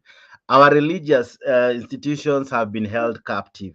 The only place that mwananchi angekimbilia na apate solace na apate justice kidogo imebaki kuwa kotini. Now, the president seems to be unhappy with the courts. If he has his way with the courts and refuse to obey court orders, where will mwananchi run to? Will he now become totally... Wacha nikurekebishe kidogo. Okay. Before government ingie, the first thing government iliweka kwa mfuko ni koti. Government iliweka koti kwa mfuko. Hiyo ndio kitu ya kwanza. Secondly, government ikaendea parliament. After parliament, this government ikajaribu kumanipulate system za Wakenya, za wafanyikazi, system ambazo juhudi za kuajiri mtu kazi. This government. So whatever it is doing now, si kitu geni. Hakuna venye nitasema Jex ni mtu corrupt. Na nikuje onea niseme huku kwa Jex kuna leo sijui na nani leo na Stella, because kuna watu corrupt in between kwa Jex hapa, nitakataa. It means anajua, ashaitumia na ishaimsaidia, ashawai wa bribe ikafanyika venye anataka. Na hata akasema kwanza Ruto is the first president in Kenya mwenye amepea judiciary pesa mingi kuliko president wa wengine. Sio kama mko na habari kama hiyo. Hata Uhuru alikuja akakataka pesa yao kidogo. So it tells you that aliweka kwa mfuko kitambo. The problem is ameiweka kwa mfuko na saizi inamea pembe. Na inamuuma that judiciary inaanza kutoa pembe on the right na left. Sasa anataka ikate hizo pembe mapema ndio apate muda ya kufanya vitu anataka. So usiseme ati judiciary ndio ilibaki. It was the first thing iliweka kwa mfuko. Vitu ngapi judiciary imefanya mpaka inasema mambo na opposition ni hot air. Mambo na shamba ngapi? Au kama unazashika watu 300 unawaweka kwa police station ati kwa court. Wote unawashika na mashtaka moja. Unashika hata mtu pengine alikuwa anapita kwa barabara, umeweka na wao wote. Hizi koti zetu ni bure tu. Bwana Leo, what do you make of, are our courts independent or are they corrupt? As far as the independence of the courts are concerned, I always believe that we don't have independent courts. They are independent in papers, but when it comes to deliberating on their roles, they are not independent. And these are some of the things that are always said by people who've been involved. If you want to know about how corrupt courts are, then you need to listen to this man called Abdullahi Abdi Nasir, senior counsel. So he used to be accused to be a beneficiary of the corrupt system in court. And right now he's the one who is really shouting out and telling us some of the things that happen behind the scenes in these courts. And he will tell you that most lawyers and advocates like Stella here, they'll tell you that nowadays they don't get clients simply because anybody can go to court and convince a judge. They don't convince a judge on the court, maybe during the proceedings that you see, but they tell you, why do you need to pay a lawyer or an advocate if you can buy a judge? So that is what people do. So there are specific lawyers or specific advocates that have an ear of the magistrate. They'll go and tell the magistrate or the judge that, you see, I have this amount. So that is final. That's how cases are won in this country. So the courts are not independent. And Kenyans have really been complaining of it. And the people who've been experiencing this are the poor. You have your case then because you don't have money to go and bribe these judges. So you end up not getting justice. So it is good that the president is confirming the same. He is confirming that Kenyans, you people have really been speaking the truth. He is confirming to the Azimio people that you people, you really got some rogue court. He is confirming that. And all in all, I don't expect to see the judiciary crying or the judiciary maybe lamenting and complaining, because this is their product. They need to own up and say, this is our kid. We birthed it and we raised it. Now it is big enough. It is now swallowing us. They had an opportunity to stop it, but they did not stop it. So we as Kenyans will just celebrate. We have nothing to lose, actually. At the end of the day, we are used to suffering. So we'll have to celebrate so that next time they learn. Mr. Geoffrey or Omariba, let me ask you this. Do you see William Ruto surviving without the courts? How will he even operate? If he chooses not to obey any court order, if he chooses to operate, how will he survive the wrath of people who as well will also choose not to obey court orders or obey or follow the Constitution? How will he survive? Mr. Geoffrey? Yes, I'm getting you. From my side, I can say that Ruto is not going to survive because this same court which elected him as the president, it is the same court which is blocking those projects which he has set. And for this housing levy, it will not succeed. Even as we are suffering here, we have no food to eat. Children are crying, parents are crying. Even the investors are running away from the country, and I'm seeing this country sinking. So Ruto is not going to survive anymore. So you're saying Ruto won't survive anymore because even as per you, the country is sinking. There's a lot of funny things that is happening under his watch. Wow, interesting remarks. Penyagaka, how will Ruto move from here? Because either way, we must find a way to move forward. Will he? If he defies court orders, what will happen when mwananchi mwenyewe pia aanze kudefy court orders? No, Jakes, he just spoke. He does not defy any court order. He just spoke what a lot of people in Kenya, Vile Nyabaya amesema, they are questioning what kind of court do we have. We just had a judge get fired the other day. Even if he was taped, I don't know whether it was legal or not. But if you hear what he was conversing with the other judges and who he gave the money, it's questionable. But what nimwambie huyu ambaye amesungumza before me, Ruto will not go anywhere until 2032, because as of right now, there is nothing, as Mio is saying, as to how it has to be voted in 2027. They are only complaining about Ruto this, Ruto that, but the Kenyan people are very smart. They cannot just give you a vote because you just say that Jakes is wrong or Nyabaya is wrong. No, tell us what you are going to do. So he has not defied any court order, and I don't think that it would be proper for him to, defy any court order. But you will have to go up. And if Mother Koome says that is out there, it is hard there. And we will support that fully, even if we support the Uda government. But if you keep appealing until you get to Mother Koome and Mother Koome says that's not there, let us accept that is out there.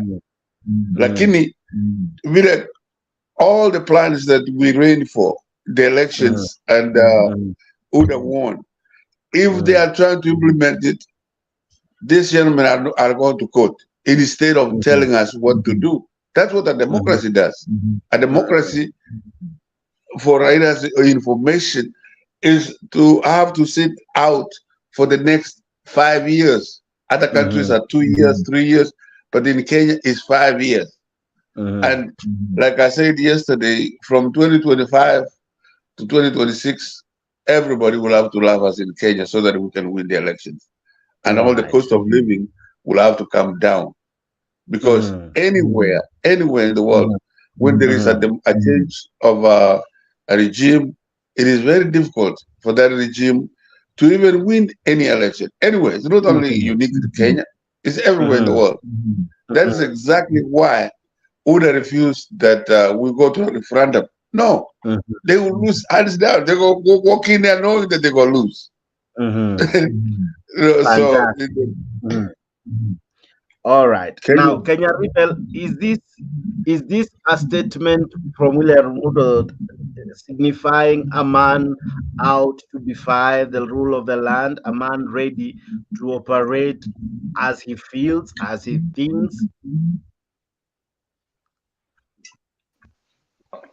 Hi, am I audible?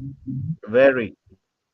I'm happy with what's happening, whether it's Ruto or whoever is talking, whether it's the courts, because this is part of the growing pains.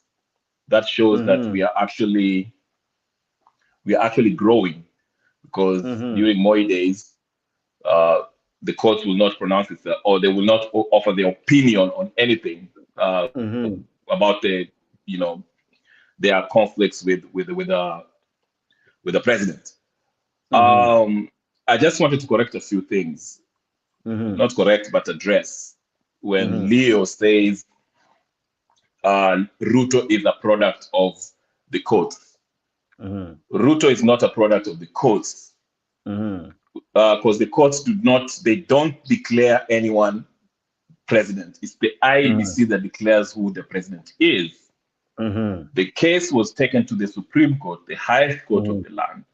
And the Supreme Court only had to adjudicate on the matter based on the rule of law. Evidence. When you go to court, what matters is evidence. Now, my friend Eli, who I haven't seen for a while, I'm glad to see him, he's telling us that the election was kind of rigged, or whatever the case is. When we go to a court of law, you have to produce the evidence. You just don't say it because you feel it's rigged or because you lost. Provide the evidence. Okay? Azimio provided the evidence, and it wasn't sufficient. Actually, it was ridiculous. That's why they called it hot air, because they were asked several questions. Can you tell us, where do you see, what part of which server are you claiming that the elections were rigged in, where it was tampered with? And in fact, the server is not even the issue. The election was to declared at the polling station. Okay?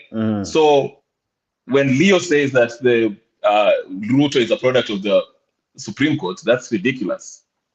The Supreme Court has nothing to do with who becomes the president. They just adjudicate on the matter that's brought before them. And they did so, in my opinion, rightfully so. I think in 2022, Ruto won fair and square.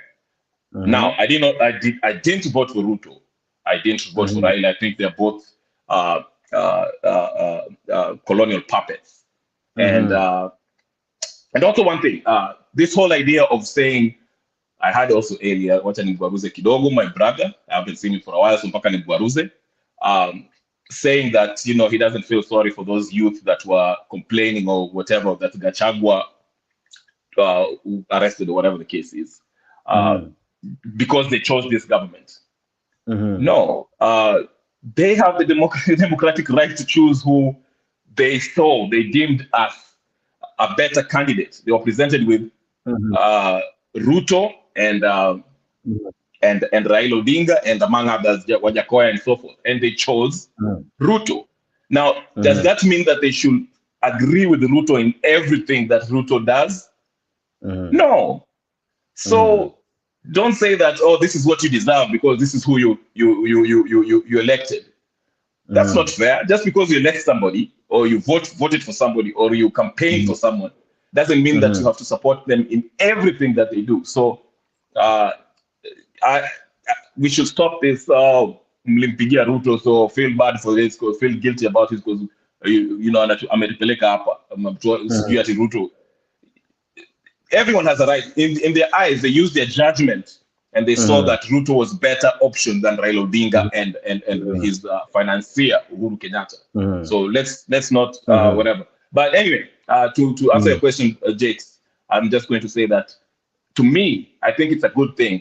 That means that even though yes, there are corrupt judges in the judiciary arm of government, but there's steps. We've taken a lot of steps, and if the president is complaining about the judiciary stopping his agenda, that means that there's some level of independence in the judiciary. It's not where we would like it to be, but it's a huge step.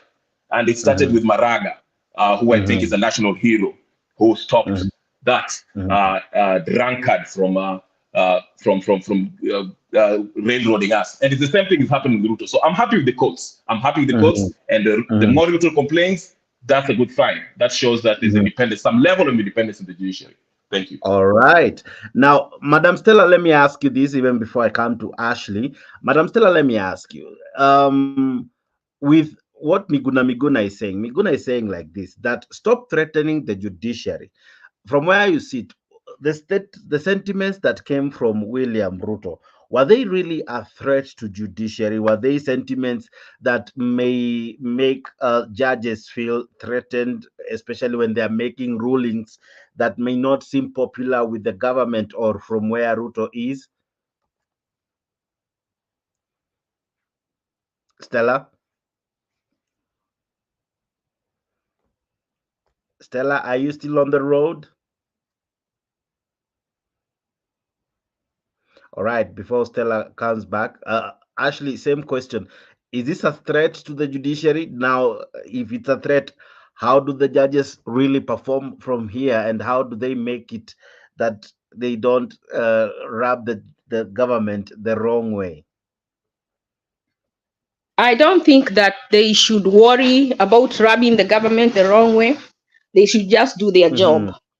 However, Kenyans should, whether the judges, however the judges rule, I think us as Kenyans, we have a responsibility. Because if this is Ruto's almost 1.5 years, and this is how he's talking, can you imagine in the 4th year how emboldened he will be? You know, so I see danger ahead. And because he has deep roots, I think as Kenyans, we have power. You know, and we need to look for a way to get him out. And I think we don't have to, someone said that we need to do forceful. It doesn't have to be, we can learn from other countries that have done it successfully without bloodshed, without violence, without force. If I've had the teachers say that they will not go back to work, you know, you have to accept. You were not made a slave. When the slaves were being taken, you are left and you're a free man. How can you allow someone to make you a slave? If you're a teacher, how can you work 2 years for 20,000 when someone like Sudi did not go to high school and he's earning ridiculous amounts of money? If all the teachers would team up and say, we are not going, they're saying they're not going to school, whether the parents bring their children or not. I like that. And I hope they keep their word. Let them stay home as many as possible, if not 100%. They say we are not coming to school. We are not coming to teach. You have to give us contracts. You have to do what we want, because like people, they are going out there, money, there's money, but it is being put in the wrong places. If just a sitting in parliament, they make that 20,000, yet they want to pay a teacher who actually does something that is tangible, that you can see. So you have to make Ruto listen. These conferences, these complaining we do here on Mutembei and other shows, and telling Ruto should understand, Ruto doesn't understand. Ruto understands. You just put a clip here when he was talking about how we should, when he was talking during BBI, how they should obey, how they should not go outside, how they should welcome people's opinions. So how come suddenly he has amnesia? How come suddenly he doesn't understand? And when we say he doesn't understand how to rule, then we are excusing him. And he does understand. But he's choosing, maybe in his house, his word is the law. He's forgetting Kenya is not the world. We are not his property. We have put him here to govern under the law. He doesn't want to obey the law. We can stay home. Yes, the other day I came here to put ourselves on lockdown. So let us sacrifice, instead of sacrificing life, let's stay home and give those who don't have food. Let us, if you have to go 3 days without food, I'm telling you, stay home for two weeks, even a month, even 2 months, he will have to bow down. He will have to do something and have some irreducible minimums that he has to abide. Even he can stay in power, but the people will show him they are not paying the finance. If that finance bill, that's what I'm saying. Even though the courts decide that he can have the housing levy is goes through the courts because he can buy them. Now he has threatened them. You remember what he did to his this guy called Kenei, who was his bodyguard? He disappeared. So they can fear and pass it, or they can be paid and pass it. But as Kenyans, as the majority is Kenyan and we are at home, you can decide we are going to stay at home. We will not go to work as teachers. We will not go to work as taxpayers until you remove that housing levy. I think if people do that, that is the only way we win this time, if we are not going to take it out through a coup. That is my suggestion. Stella, what I'm hearing from Ashley, she's almost calling people to protest and to practice their rights in a way that has now been seen before. And William Ruto as well is seemingly threatening the judges. How do we even operate such a country? The president doesn't want to obey the law. The citizens want to defy him. How do we balance all this?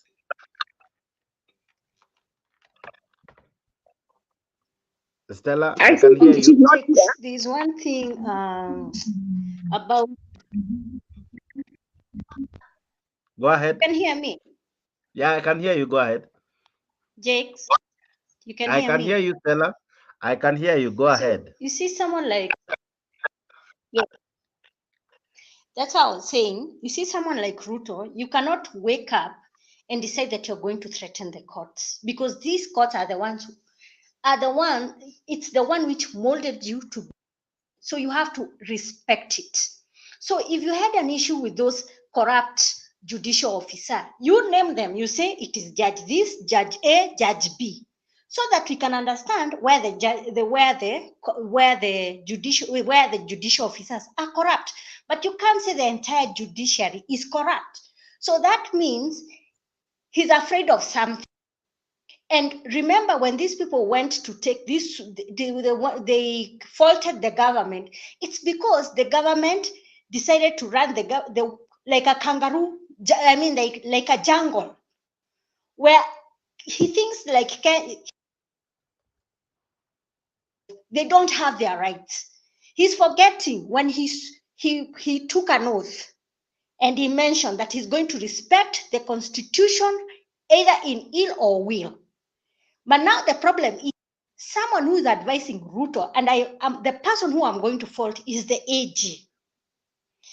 If there was one matter which had gone to court, which was faulted, and I think it was about some housing levy or this thing for the CAS, where it was known that the CAS office it's illegal. I don't understand why he's not understanding that this thing is illegal. So that means he's afraid of something. And he has to understand the judiciary does not take, they don't take puppet instructions, because the judges who are there, when they went through the JSC, they were vetted. They were told when they can understand the laws of the land, and those of the land, if it can be respected. And if someone faults the laws of the land, what happens? Are you prosecuted, jail, or anything? But if Ruto was defaulting the court, he can go and appeal. And I don't understand why he's not going to appeal. You come and discuss this thing when you have either won or lost through the appeal. But do not discuss this thing in public if these matters are going through the court process. So that means he wants to sabotage and instill fear, not only to the judiciary, but to the people of Kenya, who made him to be the president. And if he feels that he cannot perform, he gives it to the deputy president, or he kick rocks, we go back again and we do our referendum again. That's simple. All right. That's simple. Ladies and gentlemen, listen to what some leaders had to say. President William Ruto over attempting to weaken the judiciary so as to lay grounds for passing legislation that would see him extend the presidential term limit. Equally, the Law Society of Kenya has urged the president to table evidence of the corrupt judicial officers and desist from making roadside declarations that undermine the independence of the judiciary. And as NTV's Sydney Chazima now reports, the LSK has now planned countrywide protests starting next week, aiming to protect the independence of the judiciary. It is now evident that the claims made by President William Ruto that there allegedly exists some corrupt elements in the judiciary who are hell-bent on crippling government projects through endless litigation have not gone down well with practitioners of the law and the political class as well.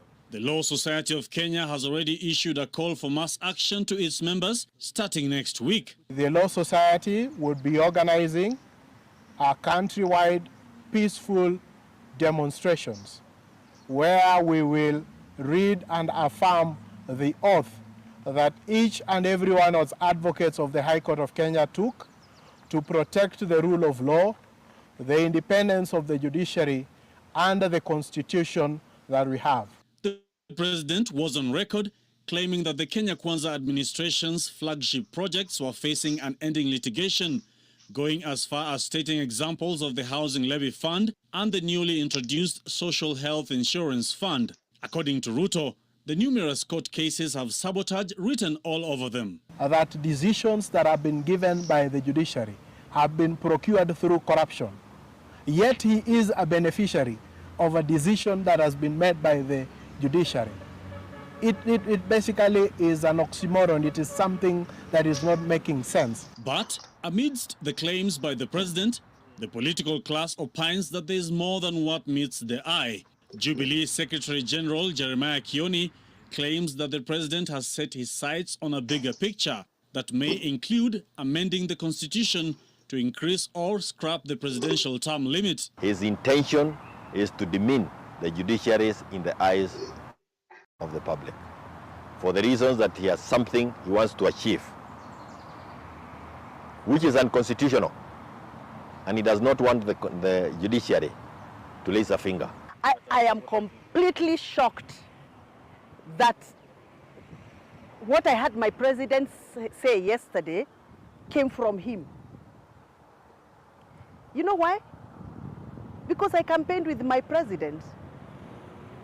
And everywhere he went, he pledged to obey the courts of law. Practitioners of the law want the president to follow due process in dealing with the alleged corrupt elements in the judiciary. If he has evidence that they are rogue judicial officers, and we are not saying that they are not, but we are saying that if he has evidence, then that evidence ought to be presented to the Judicial Service Commission so that it can be processed and dealt with as prescribed under the Constitution. In his end of the year 2023 speech, President Ruto hit at the opposition, accusing it of forum shopping for favorable judges who would rule against government programs. Kioni didn't object. We will not keep quiet. And he is not going to intimidate us by saying that we are sabotaging him. Where we think we need to go to court, we will go to court directly or through other people who can be able to meet to help us with the costs, because the costs are also very high. The president's remarks came on the eve of the hearing of the Housing Levy Fund case at the Court of Appeal. But Githunguri MP Gathoni Wamuchomba not only wants the Housing Levy Fund scrapped, but also the Finance Act of 2023. We must repeal the Finance Act, and we must repeal the issue of house levy. And if really the president wants to collect money to do his things, to pay his debts, let him come clear and tell us, nataka munisaidie tulipe madeni. Lakini asituambie ni maneno ya nyumba. If he doesn't want this to happen, let him go through public participation. And when Kenyans say, hii ni mzuri lakini hatuitaki saa hii, wachana naye. Then he'll be able to do the things Kenyans want him to do now and the things they can afford to do now. With the executive turning the heat on the judiciary, the public has now been urged to furnish the Judicial Service Commission with reports and evidence of corrupt judges and judicial officers, with the JSC promising to take swift and stern action against them. Sydney Chazima. All right. You have had Wamuchomba. You have had Jeremiah Kioni, and I'll be playing many more. This is a war that is not going anywhere anytime soon. Let me begin with you, Kenya Rebel. Kenya Rebel, this was the argument of the president. For example, on the housing levy, it went to Parliament. Parliament debated it, went through all the stages, and it was passed. He signed it into law. Already that is the procedure laid under the Constitution. He went ahead and said, these are what is in his manifesto. These are his agenda. This is what the people of Kenya voted for. So his argument is this: I went to the people, they agreed with me, they gave me the mandate to be the president. I went through Parliament, the Parliament passed the bills, including the hospital, the health bill and every other bill. It has gone through all forms of public participation as per him. But someone, after it has become law, someone goes to the courts, and the court seems to stop, despite all the processes being followed duly. So he's asking, so how else am I supposed to go about it? Because I have gone through the people, I've gone through Parliament, I have made the laws, I have personally signed them into laws after they have gone through all the rightful channels. So what else do you want me to do if not to defy the courts? From where you see, do you agree with his sentiments? Is he someone out there to sabotage his programs and his desire to do many of his pet projects? No, Jake. Even the finance bill was illegal because the process was not followed. The process in the parliament, in the parliamentary system, was not followed because they didn't define what a budget was. Okay, as it is defined in the Constitution, where you have to have the expenditure estimates and the estimates for what do you call it? The money that you receive per year that the country makes in a year. What do you call it? Somebody help me. Budget estimates, what? No. Ile pesa in the year, revenue estimates. Okay. Revenue. You have to have the revenue estimates and the expenditure estimates that you want to spend. You have that is defined in order to make it a budget, which is usually an appropriation bill. Okay, but that's what Okiom Tata was arguing, that when the process was being done, these guys They told us the budget estimate, but they didn't give us the revenue estimates. Revenue estimates is based on the previous year's revenue that was collected the previous year, but they didn't give us that. That alone is enough to actually disqualify the whole process, because it does not qualify it to be defined as finance bill, as a budget. Okay, so you can't go on with the process, among others. Okay, then comes the finance, the Affordable Act. Okay, it's discriminatory in its nature, which again violates what's in the Constitution. I think was it Article 38 or 36? I don't know. Don't quote me on that. That's one of the charges of the people who took the case to the courts. Okay, Mtata and the gang. Okay, this is not Azimio. Okay, Mtata all did this. Okay, so while the president might say and try to be tricky and tell us Kenyans that, you know what, nilipeleka kwa bunge ikaipitisha, because half of the MPs are illiterate anyway. I mean, what do you expect from Salafi and Oscar Sudi? Not to pick on them, but and as much as I'm a big fan of them, but these people can barely. I mean, you heard what Itumbu said today. It was so stupid. But anyway, I'm just saying, half of the parliament, not even half, 80% of these parliamentarians are illiterate. Okay, so if the president brings in a bill, they sign it and they pass it. Both of Azimio and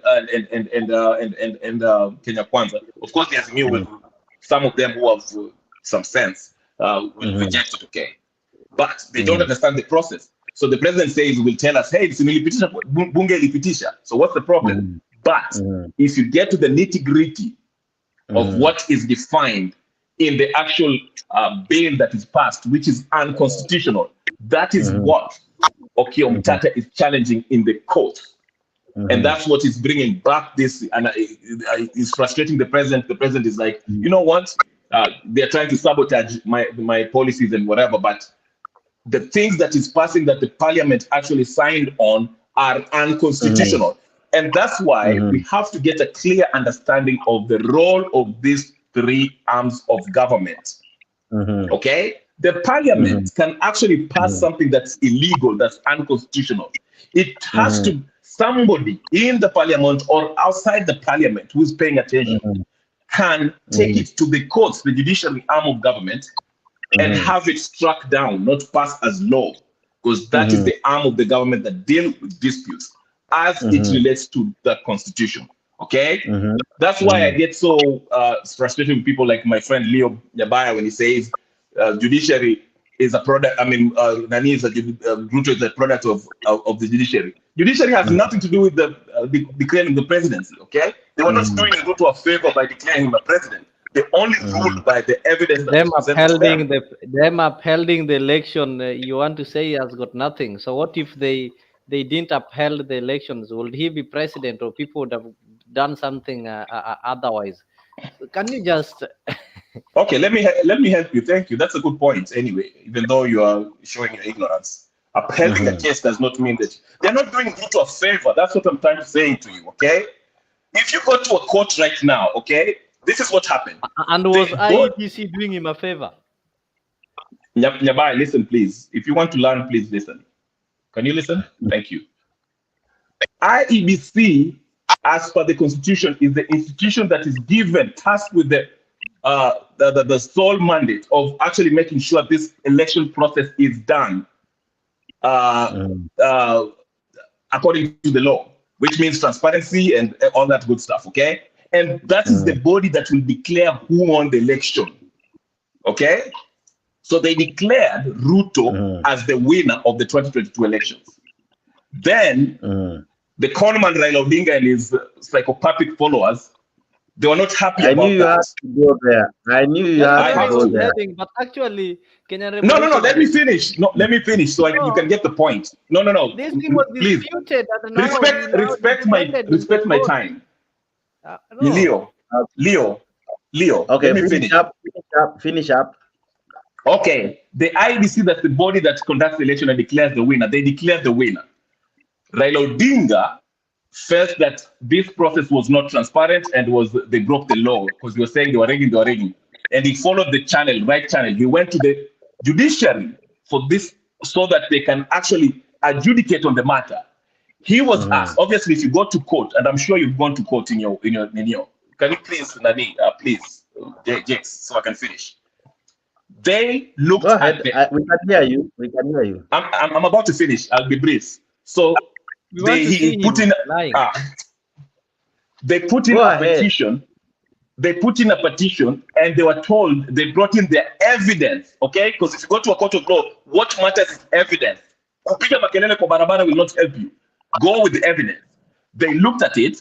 Justice Wanjala, Smoky Wanjala, asked them, "Can you show us where exactly were they stealing this thing?" Because help me understand. The presidential election was to determine at the polling station, not the server. And if you think it's the server, which server do you actually think that something will happen here? Because once it is at Minio, the Azimio agency will sign, the Minio IDC member will sign, and the Kenya Kwanza will sign, and it's transmitted in the portal, so you can see it for everyone. Okay? So they looked at it and say, these guys had no case. And they say it is hot air. So they upheld the decision that they say there's nothing wrong here. I think you're not interested in those long stories, Kenya Rebel. You should just okay then. Ruto is also I'm trying to help you. And why is Ruto not taking evidence to court to prove that what he's doing is illegal and is within the law? Why is he also making noise in the funeral? He's in court right now. In the funeral? He is in court right now. Leo, why is he's in court. Yes. Which court? He is the in one court. I saw in the funeral. So courts are relocated. No, listen. In the funerals. Okay, you're acting like a villager. Listen to me. No, sometimes you have to be this smart. Come on, let's be adults about this. He made those pronouncements at public, but he has his lawyers at the court because Okiom Tata took the matter to the court. Please. The Jacks are log off. This is how we're going to argue. Want to make pronouncements. You know it is wrong to discuss matters that are in court. Okay, this is Chinese. Just one moment. Kenya Rebel. No, Jakes, listen. Yes, Leo has to understand that it's not a village where you can go under a tree. If Ruto had sentiments of faulting the court's decision, he has the AG to go and appeal, but don't go and try and have the propaganda in funerals. Do you understand, Leo? So if Ruto had his sentiments given to the AG, they go and discuss this thing at the Court of Appeal. Now, the Court of Appeal is going to give its final ruling. But what he's doing, he's sabotaging the court system. You do not go and discuss things which are already in court. You have to wait for Koome made a statement. Koome also made a statement on the matter. What's wrong with that? Ruto can say it in the funeral if he wants. That is right. I don't find anything wrong with that. No. We might find what he's saying problematic. Yes, you can. No, it's not affecting the case. No, I know it is not affecting the case. But the thing is, maybe whatever he spewed, he never spewed the truth. Maybe there's something the court was asking from Ruto where they did not even provide forensic accounts of those monies which have been collecting and how the public participation was held. It's just like BBI. What I'm saying is this. The nitty-gritty. Okay, listen. What I'm saying is this. The nitty-gritty of the case, the evidence, shall be discussed and provided and argued in court. What Ruto says in a funeral or what Koome is saying in a statement does not really matter in the court of law. That's their opinion, which is fine. What will matter is the evidence that's provided in front of the judges and that is argued upon. Okay? So that's why I'm not worried about when Ruto says, Minta Peter Ikoti. If he actually does that, then there's a problem. And actually, the statements are problematic. Yes, we can criticize it. But I don't fault him for saying that in public. That's how he feels. That's fine. As long as he doesn't do it, and we shall stop him. That's why the court is there. All right. Can I interject? Yeah, please do. I was coming to you, but go ahead. Still, I wanted to know can the president be held in contempt of court?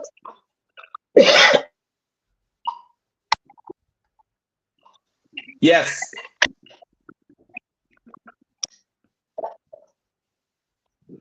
So what I think our constitution is vague about it.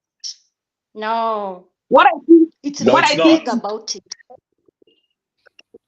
No, okay, it's not. You've been talking of Uhuru Kenyatta, who was in contempt of court. Was he arrested, or what happened to him? And you're saying yes, and you're saying no. The Constitution is silent on this matter. That is why Ruto was able No, to it's not. several.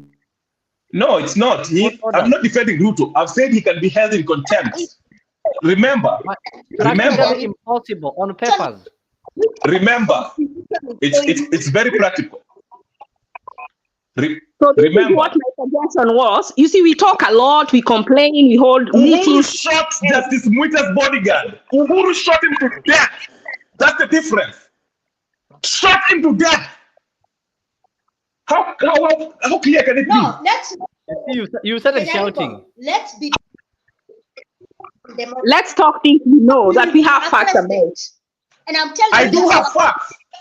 Uhuru is a killer. How can I tell you? How else can I explain to you? Jake, you bring really, but honestly, no, I don't bring anyone here. One moment, everybody, one moment. Kenya Rebel, according to the Constitution, Article 143, it reads as follows, and I've just highlighted the first part, that criminal proceedings shall not be instituted or continued in any court against the president or a person performing the function of that office during their tenure of office. So Kenya Rebel is right. The president cannot be held against any criminal proceedings. what about civil? What about a civil proceeding? We have asked. Now, civil proceedings, the president, when it comes to the president, he's never involved in who normally represents him is the Attorney General. So the reason I ask this is because I know right now we have a case going in the US against the former president, and he has been asked not to discuss the case outside. He has been put, like they've put, is it, what do you call it?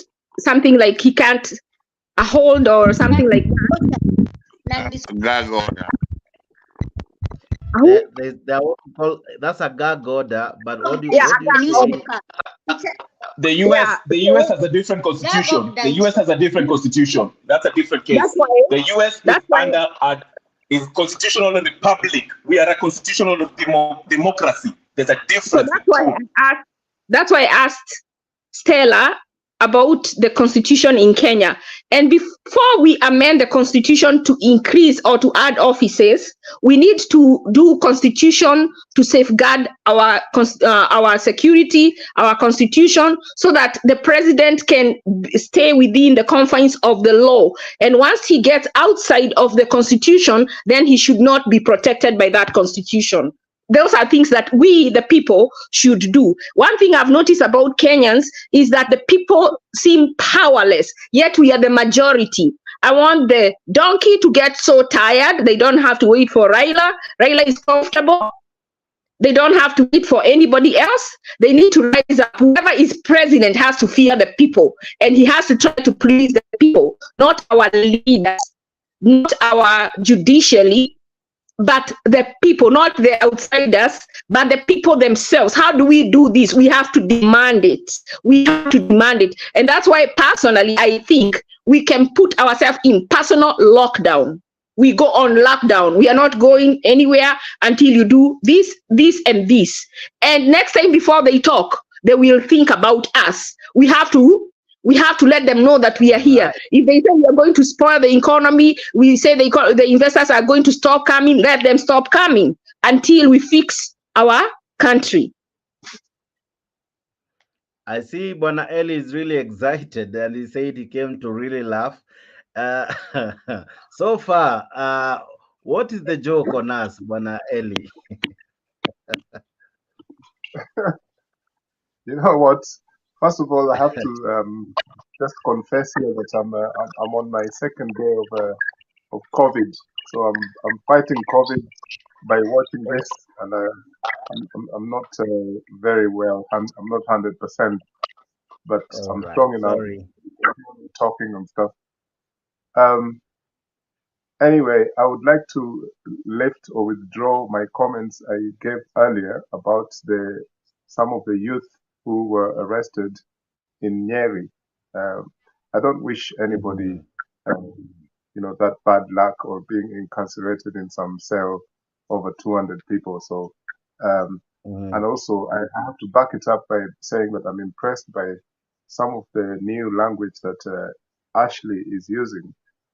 Especially her call for civil disobedience as a way of, of opposing this regime. What she calls lockdown, personal lockdown, but I just call it civil disobedience, which can include withdrawing yourselves from paying any manner of taxes, and then if that goes right through the top and the bottom of the country, which most of employees who are in better pay, in public service. So people initiate that process. Maybe that can start causing some kind of movement. Okay, so I applaud Ashley for saying that. We go back to the issue of judges and the corruption that we've been talking about. During Kibaki came into power in 2003, I think he suspended. It was like a radical surgery of the judiciary, and a commission was unveiled and things like that. I mean, senior Court of Appeal judges, I think there were 6 of them, including the likes of Otieno Kwach. There was an Indian, I can't remember his name. There were 4 others, and these were serious judges of the Court of Appeal, which at the time was like the highest court in the land, and they were accused of unethical practices. In fact, the government and the World Bank had withdrawn support of Kenya for 3 years before that, during Moi's time, because of amongst other reasons, the level of corruption in the judiciary. I mean, a judge could take anything up to $300,000 at that time, way back in 2004. This is a Kenyan judge. So you can imagine how much now, in terms of inflation, now the Kenyan judges receive, or magistrates. And so this idea that Ruto was compelling judges to behave according to his rhetoric, that they're corrupt. Maybe this who I don't recognize as president, but maybe what he could have done for starters is to maybe use some executive powers to suspend these judges that he's accusing of corruption, so that we know that what he's saying makes some sense. Kibaki did it. And in fact, a lot of those judges did not return to their seats. I mean, there were several judges. I think Effie Owor ended up at the International Court, ICC, or something like that. These were some of the very senior judges who were accused of corruption. So when we're talking about these things, when we're saying this is what's happening, we're also saying what can be applied, what should be done. We have to look for solutions. I was quite shocked with the comments of Kenya Rebel. I sometimes think he's lost the plot. He contradicts himself so much. I've never seen such a rebel who is so conservative. He even talked about people should stop going to the streets. What kind of revolution is he talking about? Talk about this form of revolution. Is it intellectual revolution, sitting behind a keyboard, yapping a lot, or what's his plan? Is he saying something, that we don't know? So I can see him there, shaking his head, right? I don't understand Kenya rebels, definition of, what's it? How does he rebel within the confines of what? What gets him out to make a change? Because sometimes I really get what he's saying and it makes sense, and then other times he's shouting out loud, but I don't understand what he's saying. Because it really it confuses me a lot, because here we are serious people trying to understand each other. So that was, I would say, some comment from Kenya Rebel, and I would appreciate if you don't talk too much, but I like the comical parts of his contribution, because we need that, every now and again. Like me, I'm laughing. I'm really laughing because, especially in the region of Central, and I'm sorry if people from Central Province feel that I'm attacking, but there is a lot of entitlement from the people of that region, and less so with the Rift Valley people.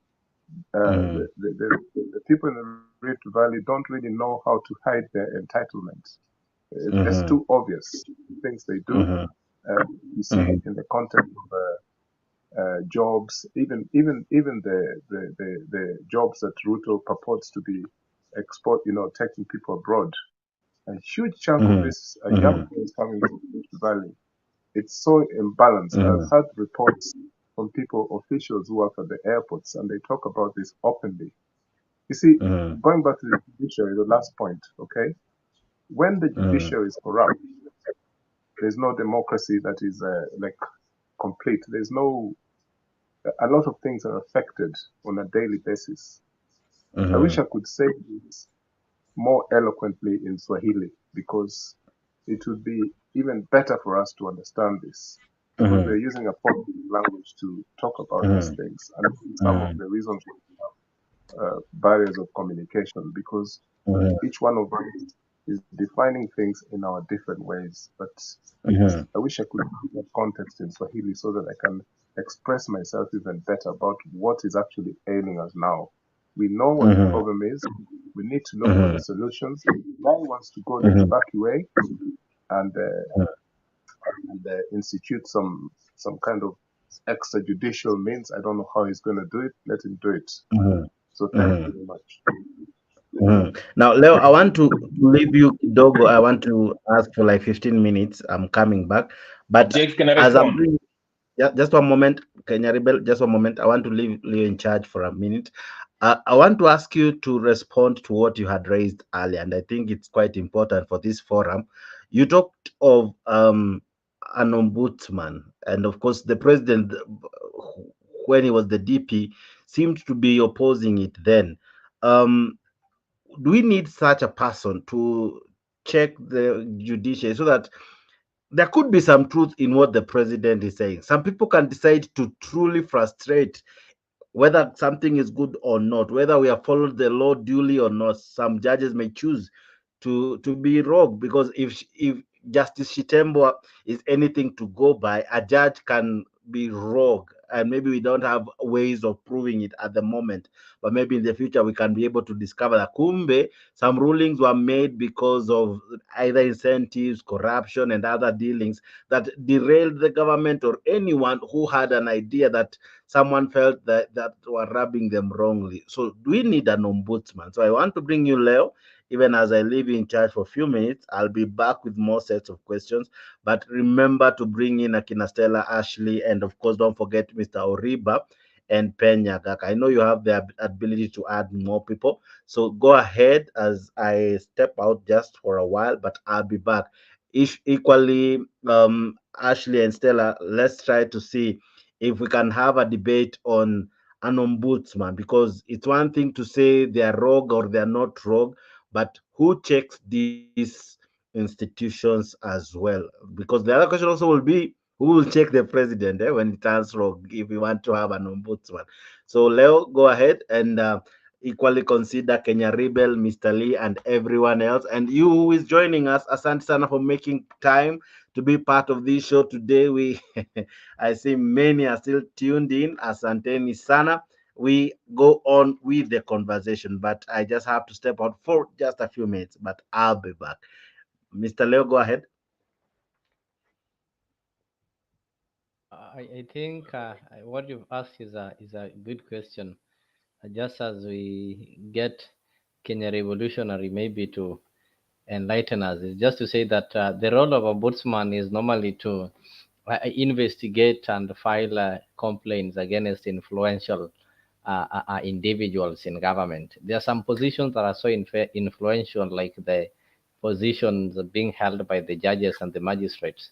So you need a special body that will be able to file some complaints against and investigate. The same we even have with the police service. We're having the IPO or something like that that is responsible for investigating. Though the problem that we've been having in this country that I also have to admit is that we've been having these offices, but they've never been effective. We've had the EACC, the anti-corruption.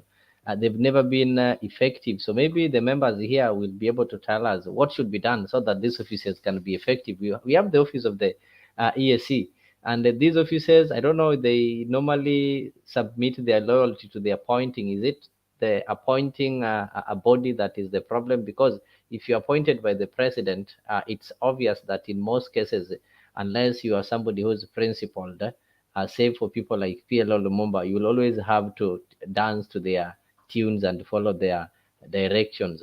So could it be that the way in which these guys are appointed is what is messing us? But in this country, we have these offices, but they are not working. So Kenya Rebel, maybe I just start with you as we move on.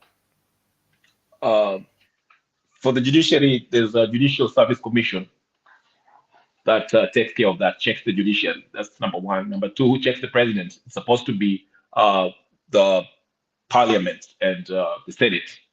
Okay, so those questions are all there, can be answered. Now, yes, you can say that parliament is not working for us. If the parliament is not working for you, then what do? You, the people, and the machinani, the constituency, should demand more from their MPs. Stop looking at these MPs as if we are working for them. They are working for us. So let's demand from them to do what we need them to do to check the president. Okay, that's why we have this whole checks and balances, three arms of government. Okay, I just wanted to respond to my brother Eli, who was, and first of all, I would like to apologize for yelling. I couldn't help myself. So sorry for all the listeners who saw me lose my mind for a second. I just wanted to say to Eli, the reason why I'm against Mandamano, okay, or protests, or what Ashley is telling us, we should just, what is it called, civil disobedience. It's not going to work. We've tried that. It's not going to work for the simple reason, not everyone is on one page, in the same page, okay? If we are to have civil disobedience now, who will go out there and do that? Even that Mandamano that you're claiming. Okay, Raila tried it. Who will be there?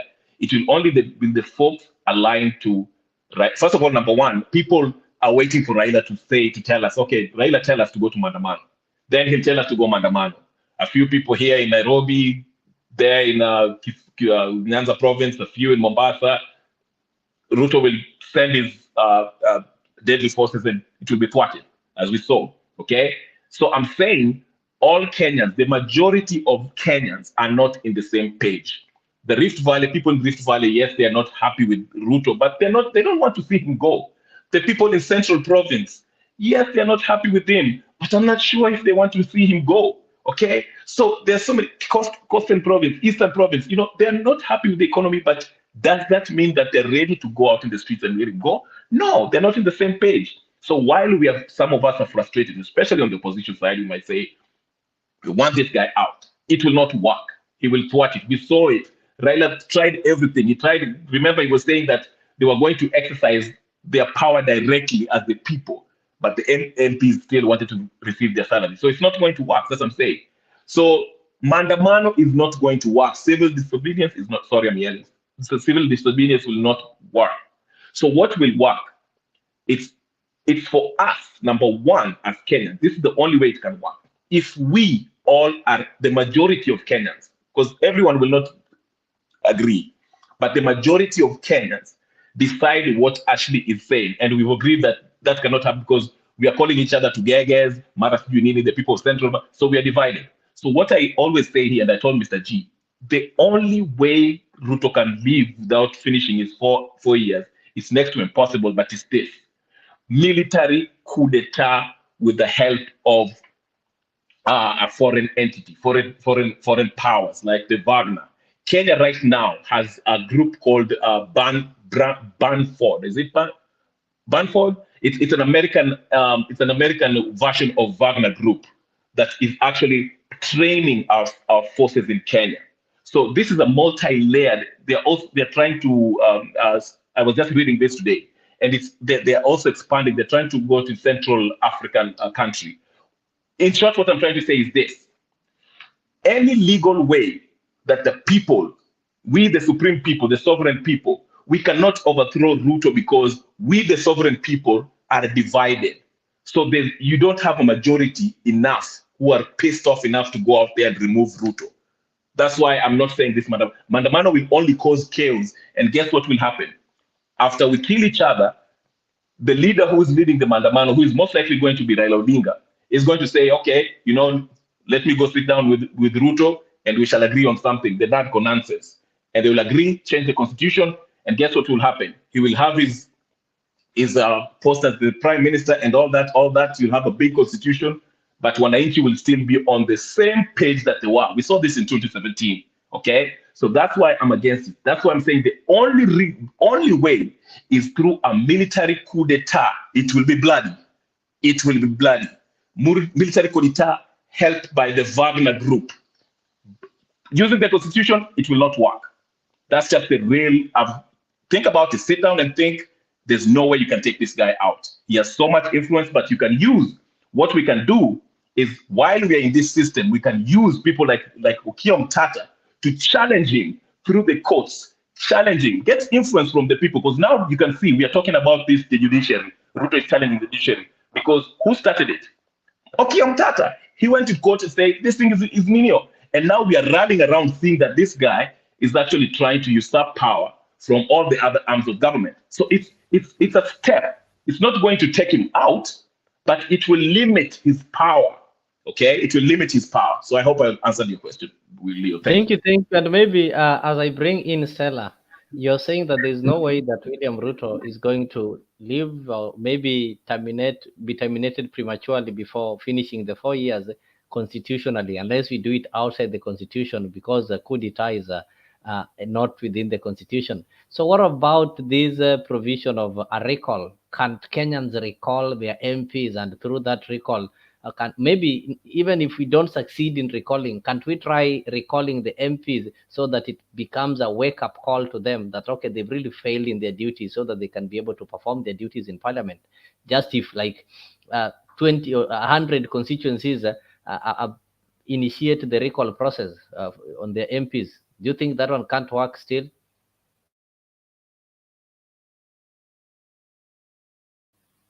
Kenya Rebel, did you hear me? Oh, sorry, I thought you were asking Stella. What was the question? What? I'm asking you, you've already said that constitutionally we cannot be able to prematurely terminate Ruto's term. But we have this provision whereby we can be able to recall our MPs because parliament seem to have failed. So what if Kenyans try that? Can't it be a wake-up call, even if it will not succeed? Okay, I think it's in the Election Act where, in order to recall your MP, it's you can't recall him. Is it 18 months after the election? And I think it's 18 months before the next election. So you only have a 1 year window where you can recall your parliament. I think it's an Election Act under Section 9. I think that's where it is. So, and if you listen to Mbadi also, he was talking to Surprise FM. He said, we the MPs we deliberately made it very difficult for us to be recalled. Okay, now. Let's be practical now. Let's say, Leo, today we want to. Who do you want to recall? We are. Let's say, Leo, where are you from? Let's say you're from Langata. Okay. Okay. I'm from Kasarani. My MP is the CEO of this betting company, Sportpesa. It's called Captain. Okay. Karauri. Whoever that is. Or let's use the Embakasi East, Babu Owino, our favorite boy, we are saying is going to be the next governor of Nairobi. Let's say, okay, Leo. We feel like Babu Owino is not doing his job. We are happy with him, but we want him to impeach President Ruto. And he doesn't bring a motion to impeach him.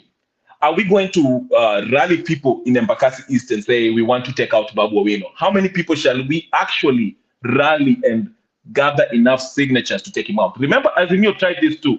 Remember the story of signatures, 20 billion signatures by Martha Karua and Raila Odinga. They tried this. These are not things that haven't been tried.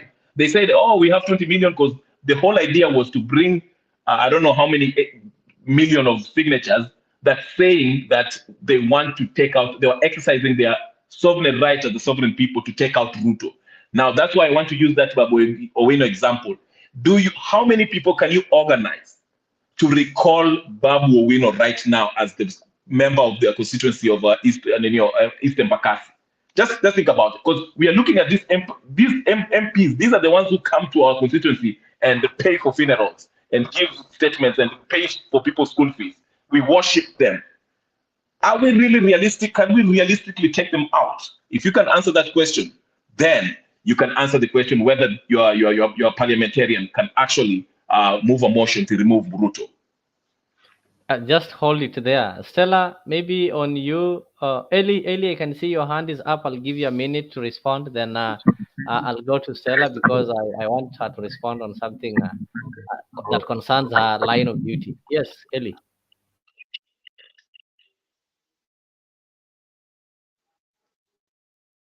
All right, Stella, if you can hear me, just unmute, and maybe the question I'm asking you, we are having this issue of ombudsman, and remember we are having the Judicial Service Commission, of which has got the role of not only recommending judges to the president for appointment, they are also the ones who looks at the welfare and also does the investigation and the punishment and even removal of some judges and magistrates who have some questionable backgrounds. So do you think that we really need ombudsman, or we just need a stable, empowered, and transparent judiciary?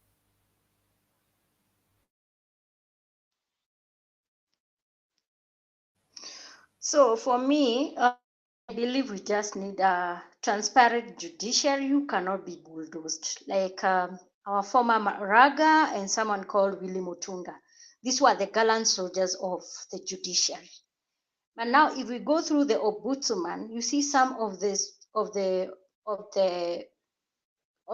that office is also going to be compromised. And this is what I'm saying. If these judges, someone like Justice Maraga, there was Christine, and there was another lady, I've forgotten her name. When they are doing their ruling or their judgments, they don't come up with judges that they don't come up with their decision if they are compromised. They go according to the rule of law. So now putting ombudsman, I think that office is a toothless dog. It doesn't do anything. It doesn't do anything. For me, I'll just say let the mess up happen for now. We wait for 2027, and I urge all Kenyans, since we have seen this person, the way he's performing, we should not let him back again. Let's do the way like how the US guys, they never returned Trump. So this is the same thing. I'll just say Kenyans, they should, they'll take the bitter pill. They need soldier on. 2027, we are there. Let's go ask Zuraku. We remove ourselves from this bullying, this harsh government, which does not even respect people's rights. They are so inhuman. This is what I say. Let's have the 2027. We remove this government away, so that next year we can also tell the youth. So in the next term, when we are having another president, we have to come and put in force. We say that we need to have a referendum to amend the constitution. So where the flaws are in this 2012 constitution, we are able to amend. But keeping quiet for this person to bully us, with this one we cannot allow. What I can say, let's be democratic. Let's wait for the 4 years for the 5 years. the next time we get another president, then we have to be on stand on and put pressure that we have another. I mean, we have a referendum to amend this constitution because we have seen the flaws. So we can able to see that we can also how our president can be removed in office. Our constitution is vague about it. If you look the way of Butsman, they are not doing their work. We don't need that office. We need to give even more powers to the judiciary. Anyone who is found compromising any judicial officer, they should be jailed. And this is what I'm saying. Let's be diplomatic. Let's not go for the coup d'etat or whatever. Let's wait for the 2027. Then we just have another person. But of now, let's bite the bitter pill. Stella is saying that we just bite the bitter pill, we just persevere and wait for 2027. That is your opinion. When you are talking, I saw Ellie was interjecting. So Ellie, before you go to Ashley, maybe what was the concern? You disagree, you don't want us to continue biting the bitter pill? I just wanted to remind Stella there that 2027, Ruto is going nowhere because number one, it was interesting there that Kenya Rebel or Kenya Revolution was saying that outside organizations or other countries should compile efforts to help Kenyans to remove him from power. These are the same countries that we know put him into power. But going back to Stella's point, 2027, this man will still get into power because by this time he has been an incumbent for nearly, let's say, an incumbent deputy president for 10 years and then a president coming to a second term. Incumbents in Africa don't fail. They come in by force or whichever way you like to phrase it. Second point about that is going by what happened in the last so-called election, the 2027 one, there will be even less registration of voters because of what they've experienced in the last few years, especially in the likes of Nyanza. There will be poor voter turnout. Registration will not be a thing of concern for them. They will not be interested because of the presidential results and even parliamentary voting, So in that way, he will have an easy ride back to power. And in fact, he knows that because a lot of people from, the geopolitical thing will mean that a lot of people will not register, will not take part in the elections. Maybe those who have just turned the right age for voting and then registering as new voters, that might make a difference. But still, I don't see what constituency can remove him from power through the electoral route. I just wanted to add to what Kenya Rebel said in terms of the important thing about dislodging an MP and the 18 months either side of the window. Well, that's some news to me because I didn't know that it's that difficult to remove an MP because the window period is that tight. Can you confirm that? Because what was the point of that part of the law being created if that's the case? Thank you. Thank you. If I may very quickly, Leo. Okay. Yes. Just short statement. I just want to say, yes, it's an election act. Let me get it. I think it's 9. I'll confirm it again, just a few minutes. But I just wanted to say when I meant an outside body helping us, I actually meant, because this is what I wanted to say. Most of the African nations are actually, for Kenya, we know Ruto is being controlled by the West, IMF and all the gang. And there's a U.S. mercenary group who are active in Kenya right now. So I was saying that if you were to remove Ruto through coup d'etat, it might be a bloody business. But we do it the way Burkina Faso, Mali, and what's his name? What's the name with the Sahel people, with the Wagner group, who are now, they call themselves African Corps or whatever, Peace Corps or whatever, the same thing. These are the group that can actually take out Ruto because they're not aligned with the West, and they are for the independence of Africa. Yes, you have to pay them, but yes, that's the way to liberate, because our army is not enough to deny. There's so much influence between Kenya is so much heavily influenced by British and American rule. They train our forces. That's what I meant. A military coup d'etat by the help of the Russian mercenary. Now I'll confirm with that law very in brief. Go ahead, Mr. Leo. Thank you, and I think I'm giving it to Ashley, and maybe just to give a brief on that law. I think it is the law for recall. Let me see if I can be able to get what it says. Article is 104, yeah? The electorate under Article 97, 98 have the right to recall the member of parliament representing their constituency before the end of the term of the relevant house of parliament.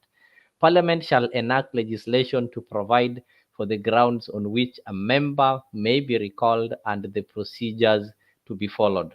So I think that is what Mbadi meant when he told you that they deliberately made it hard for them to be recalled. Because the Constitution... Leo, look at under Election Act. Okay. It's on Election Act where it spells out the number. Yeah, the number. So that is what I wanted to explain this, that when the Constitution was drafted, they gave these responsibilities to the members of parliament themselves to enact laws to determine the period and the procedure. And that is the mistake that they did. The same way with this academic qualification, you know, it has always been a problem because the people who are supposed to pass it are the same MPs who don't have the academic qualifications for these positions. So that's why it has always been something that cannot be implemented fully, because the responsibility you've given to the victims themselves. So obviously they'll not be able to give enact some laws that is going to work against them. They're forgetting that, you know, when you're making laws, you should not be making laws for yourself, but you should be making laws for the entire society. But with them, when they're making these laws, the first thing they ask themselves, what will be the implication on this law on us? Look at the way they respond to things like the CDF and then and their salaries. They really do it in unison compared to specific issues that are touching on wananchi. So Ashley, I think I've dropped, and she'll just get back. That is what is happening, and that is why it is really hard to recall these MPs. But I think for the people who are opposed to the demonstrations, because Kenyans have not gathered enough courage to go for a demonstration, and it's only a specific individuals, it's only sections of this country that we have to speak the truth and say that if the demonstrations are called today, the people who are going to demonstrate are people who are allied to Raila Odinga. But apart from that, I know there are people who are allied to Raila Odinga who comes from the central parts of Kenya. Yes, they are they are allied to Raila Odinga. They like Raila Odinga. They voted Raila Odinga, but they won't go for the demonstrations. It is a matter of fact. They will tell you we support Raila, but we will not be on the streets. We saw it with the demonstrations were called. The places where demonstrations were taking place were the western parts of Kenya. That is Kisii, Nyanza, and the western counties, and Nairobi. And Nairobi, the specific people from the specific regions that were having a demonstration both at home are the ones who are demonstrating in Nairobi. Go to parts of Central. Yes, they support Raila. We don't deny that. But when it comes to this thing called demonstration, it's a specific people. And majorly they say that the Luos are the lawyers, the Kisii are the ones who are going to die, and they're the ones who are going to face and the bullet over there. We even have the Kambas who are really supporting Raila. When it comes to voting, they will vote Raila to the last man. But when you tell them to go to the streets, they've never been used to this kind of street wars. So it's really hard.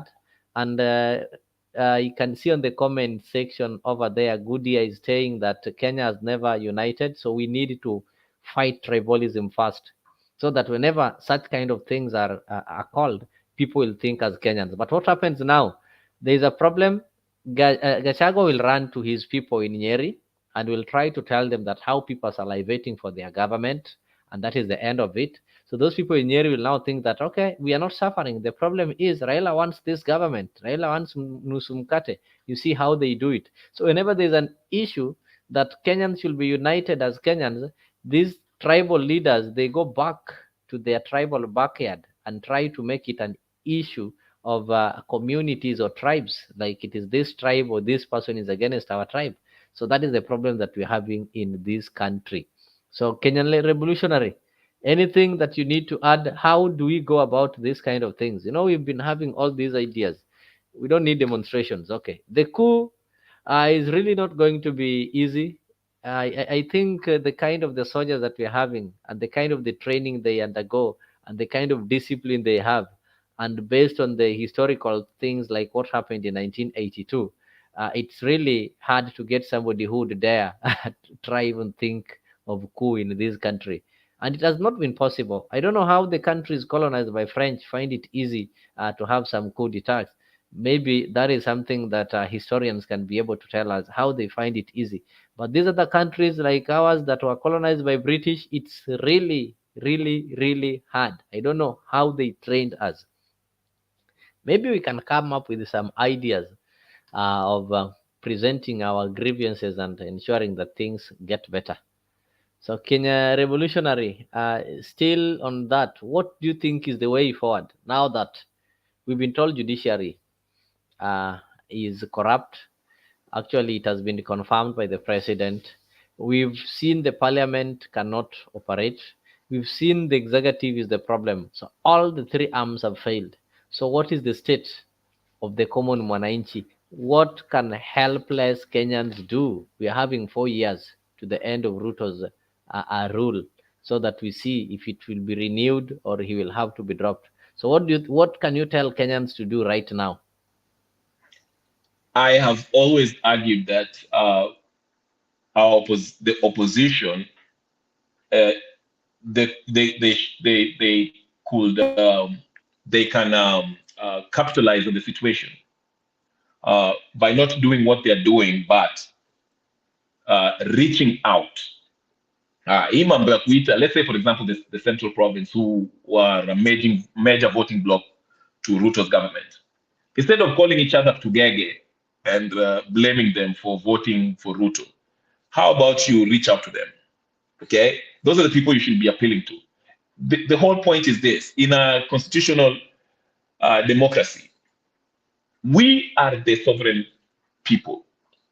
But to be a sovereign people, to exercise our power as a sovereign people, we have to have the majority. Now, do things that can actually win you the hearts and minds of the people. Persuade them. Number one, what Okiya was doing. He never went to the streets one day. He simply went and made a case and went to the Supreme Court. I mean, it's not the Supreme Court, but the court, so whatever that court was. And look at the effect that it has. It has a greater effect than what Martha Karua and Raila Odinga was doing. Okay? Now, the second thing is, also we people who are dissatisfied with this government and how things are going, we are exploring ways of which to hold this president responsible, accountable. How do we do that? Through the delegated power that we gave our representatives. And as we speak, I'm looking at that exact law, so I can quote it for my brother Eli before he disappears, so he can read it, so he knows what I'm talking about. It's in the Electoral Act. Let me see. I'm having trouble here. It's on where it spells out exactly the length on which you can actually remove these politicians. But again, what we are doing is, that's why I started by saying that, to me, this whole exchange between Ruto and the judiciary is a good thing. That means that there's some level of independence in the judiciary, even though we know that the judiciary, there are some judges who are rogue, as we all know that, okay? We don't need somebody to tell us. So we, the Wananchi, should educate ourselves and put pressure on our MPs to do these things, okay? We demand that you do this, and this, and that. There should be a stronger, serious public participation in every bill that is passed in Kenya. That is never happening. These people just wanausikizana huko kwa parliament and inapita. Okay? So it comes back to us, the people, what we want. Complaining and going to Mandamano will not move Ruto 1 inch. We have to start with the people who represent us. And we have to use also the judiciary to clip the powers of this president in order for him to force him to follow the law. So that's what the advisor would say. Let's have a common struggle between whether it's your member of Azimio or Kenya Kwanza. Let us look at ourselves as Kenyans. Let's have a common struggle. If we all agree that the cost of living is the issue, let's expound on that. To say, our MPs should vote for this overwhelmingly, then go there if we put pressure on them. I always give the example. Remember when the NADCO talks was going on, and somebody complained, put it on the internet. Ichungwa posted that these guys, they didn't even mention cost of living. And the next day, Raila made a press conference, and they overwhelmingly went and made that an issue. And even Raila Odinga had to come back and say, without the cost of living, we are not having this discussion. So I'm saying that's an example of the people demanding from their leaders to do something in order to punguza the powers that this administration has. So that is the only way. Otherwise, if we don't get active and demand from our representatives, then we can either do what Stella said and sit down and let Ruto do whatever he wants, and 2027 will get there and he will do it again. He will say, you know what, he'll influence everyone and become president forever. So we have to be active as Kenyans.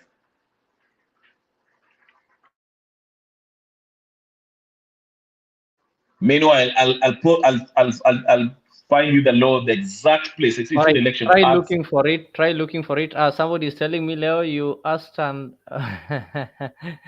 Shida Kenya is the people's mind. If it is not affecting me directly, Sijali, this is the selfish problem. Yeah, Larry Moore is saying that the problem that we're having in Kenya is selfishness. Somebody is asking themselves.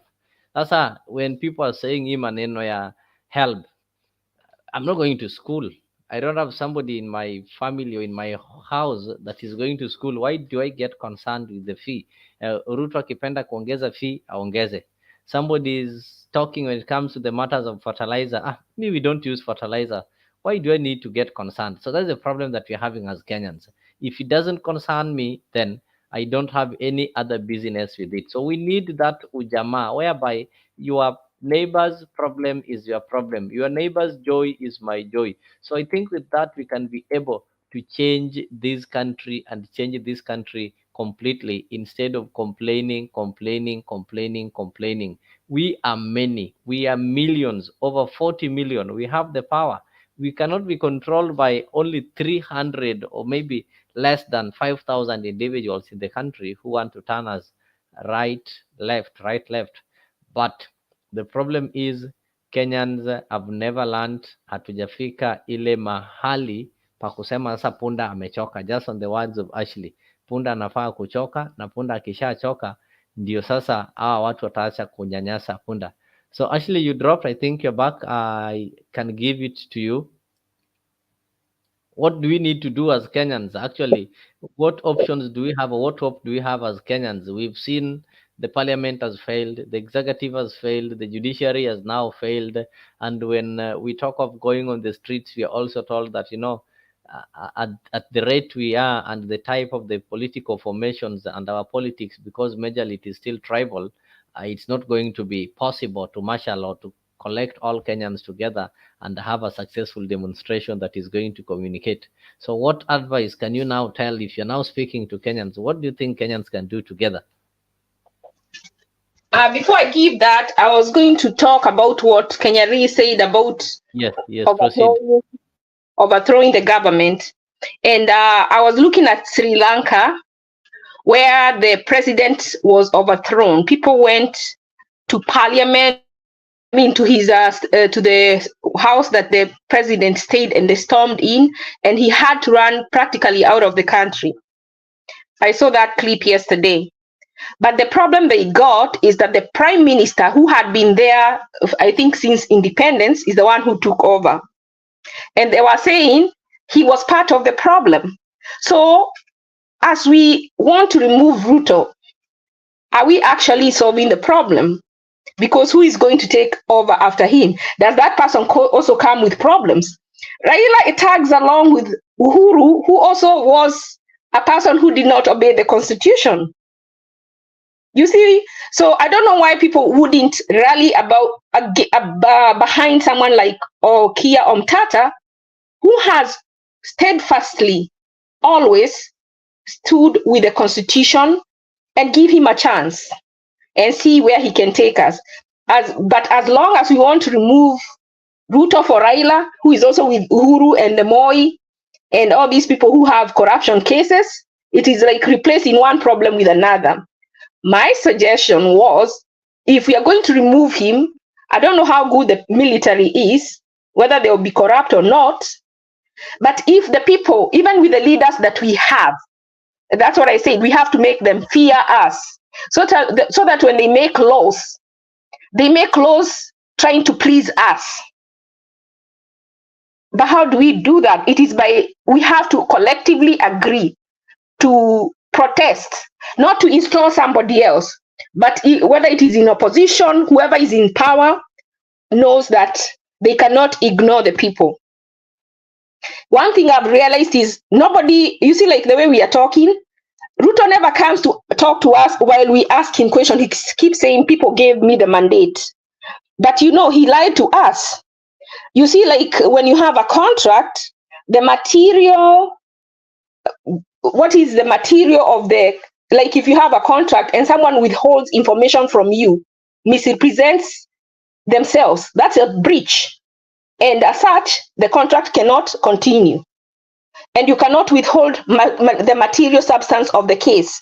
He withheld how he was going to do the houses. He withheld how he was going to do the things that he said he will do. And he's not just doing the things that he said he will. He's saying that they are stopping him from carrying on his mandate. But I'm asking, must the money come from the poor? Why can't he try and go after those people who have stolen?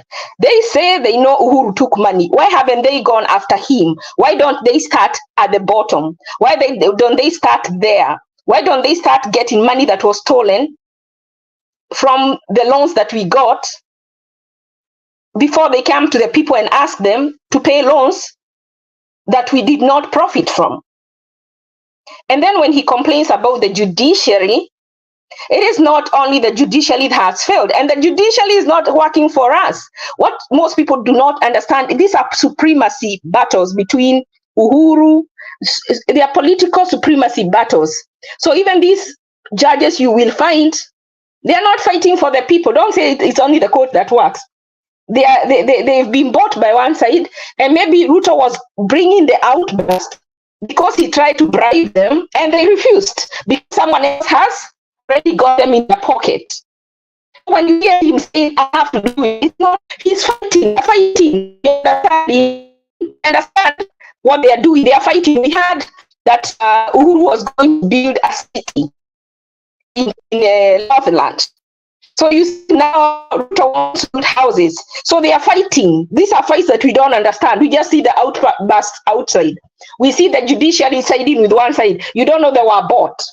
I heard Jimmy Wanjigi said, when you saw these cases going to court, I was the ones financing them.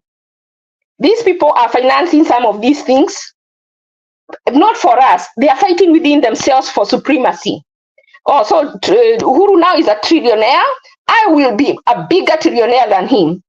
And Stella, if everybody thinks that like you, we are doomed. If we give Ruto up to 2027, he will not go anywhere. He will be another Museveni. If he can do this in less than 2 years and be as defiant as he is now, can you imagine him at 5 years? He will make sure he might even ban campaigns. He might imprison some people who he thinks are going, and if somehow he is going to make it work to where he gets elected back by a landslide, and then start intimidating or already have intimidated some judges or kill one of them. Yeah? Ashley, before you finish, I just wanted to give a reference where you can check it, and I'll let you continue. Look at Election Act Part 4, where it says recall of member of parliament, down under section 45, right of recall. Read it down to the subsection 4, where it says a recall under subsection 1 shall only be initiated 24 months after the election of member of parliament So Leo, can you look at it while Ashley continue with our submission? Oh, Sorry, that Ashley, we go already ahead. know. I think we already know about that initiation of recall. Now, I think that Ellie the last wanted time it. that we need to start eating into their majority, because once we can eat into their majority, then we weaken them. And we can start with the weakest link. There are some MPs that have practically done nothing. There are some MPs whose counties are crime scenes. Now, when Ruto says that the judiciary is not working, doesn't he know that is how mad we are? The police doesn't work. How these police are paid but with money from the people, yet when you go to report a case, you have to pay them, you have to put gas in their car. You know, this right now, people in their diaspora know there's these crimes that are going on, scams or cyber crimes, where Kenyans are defrauding and scamming Kenyans. It has been reported to the cyber criminal investigator, Kinyua. He has done nothing. Yet, they want to overcharge us when we go home. They want to overcharge us when we send M-Pesa.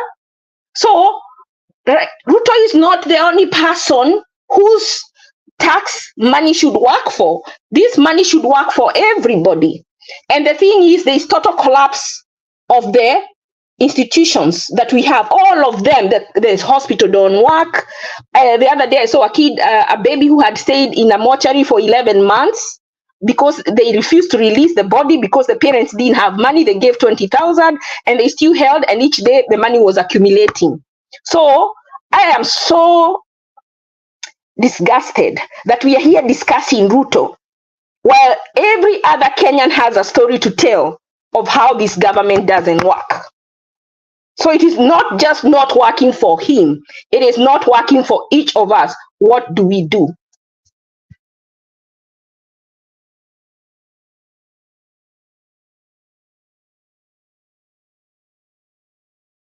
I really get you. I really get you. And maybe also a reminder, there's something that you've really said so important. And I can see Larry Moro is saying that the argument that because Ruto is in power and we don't have a better choice is false. He stole the elections. That was not the people's choice.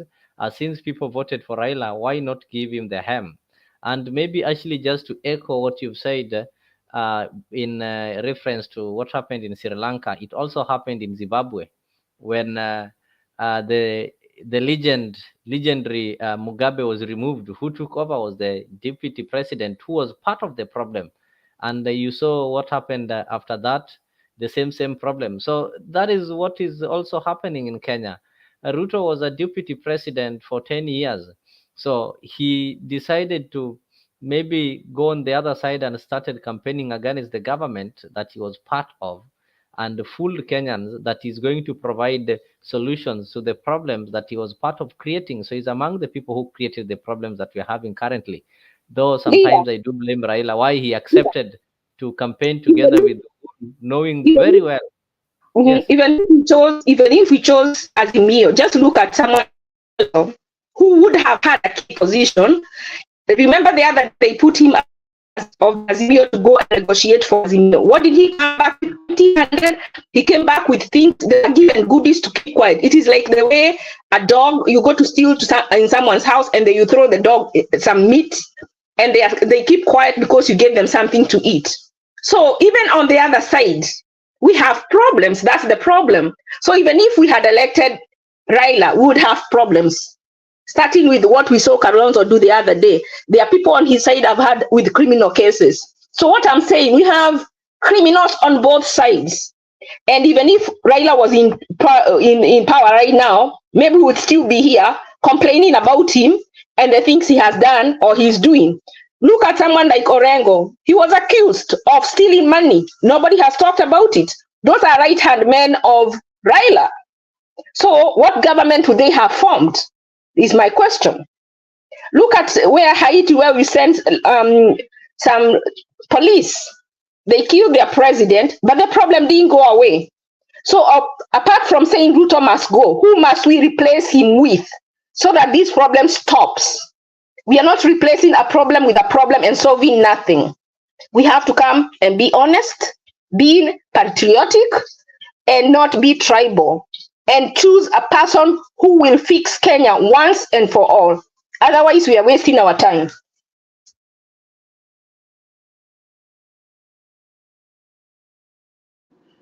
That is loud and clear. I saw SG. Jex, welcome back. Wacha tumkaribishe bwana SG. SG. Asante sana, habari ya wananchi wenzangu bwana. Leo Wananchi bwana tuko Jex salama. nani, unajua zamani huyu MP wa Githongoli Kiambu alikuwa anasema wananchi, hakuwa anajua kusema wananchi. Anyway, that is not why we are here. I am really disturbed when I hear somebody say that Raila is not an option. You know, he could not have done better. The team is corrupt. You know, some of these things, sometimes we say them, it is assuming. I like the way she says, maybe. Because maybe not. It could have been better. So we cannot really judge someone who has not been there, who has not done anything. So we would like to say that we had many options in that ballot box, and some of us chose because of our emotions and our tribes, and that is why we are where we are at the moment. The issue of somebody talks about recalling MPs. You know, some of these things that are written in this constitution are not practical, because you can imagine you are initiating that issue after 2 years. Then we also say that there is a lot of delays in the court. Somebody goes to court, he puts an injunction that you should not be arrested, I should not be chased away. So some of these things are very impractical, and that is why the constitution or the constitution makers also gave us what we call a ventilation clauses or ventilation articles, where if the parliament does not work, if judiciary does not work, if the police don't work, if the government doesn't work, then there is what we call direct representation, where we as the people who are sovereign exercise our powers directly. So for me, I don't think we lack options. We are just closing our minds and not thinking loudly. And Kenya needs redemption, but for that redemption to come, I think things have not gotten worse. They should get worse. Yeah.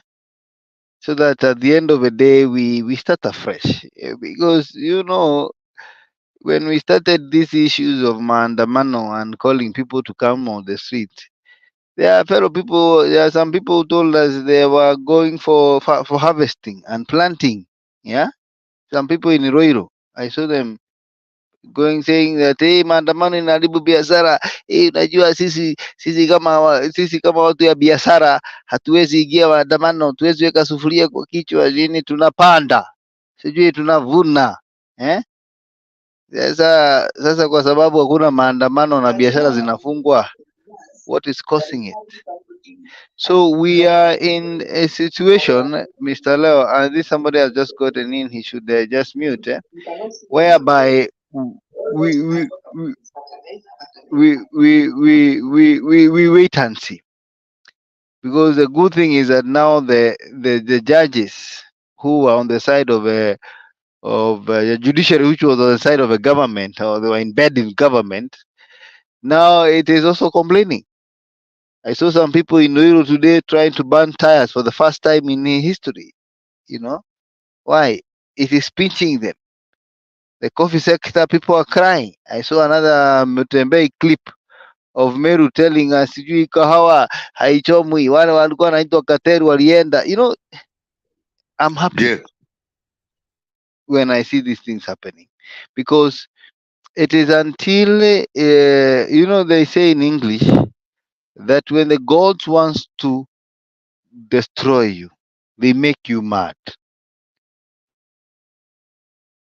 The president is mad, and when you have a president who is mad, you just wait for the day of reckoning. It is going to be sooner than we expect, where now he will destroy himself and destroy his government because of poor policies, poor decisions that have led us to where we are at the moment. But this story of Gombe, there was no option, Mother Karua group had also corruption. No. Those are not the stories we can entertain now. We need to know there were options, but we never took them. Because so many of us from Mount Kenya thought maybe what we should vote for is somebody who is circumcised. Now we have a circumcised person. Yeah. But what is the circumcision doing to us? We see pictures floating all over of a pastor's wife having a lot of lacking. I think in the makeup we may talk up and in my coffee. We don't know, but we are looking at the wife of a drunkard and the wife of a pastor, and we find they are different. So we are in that situation, Kenyans, and let us hope and pray that there will be a catalyst whereby these governments and people can now come out and say enough is enough. Asante sana bana leo.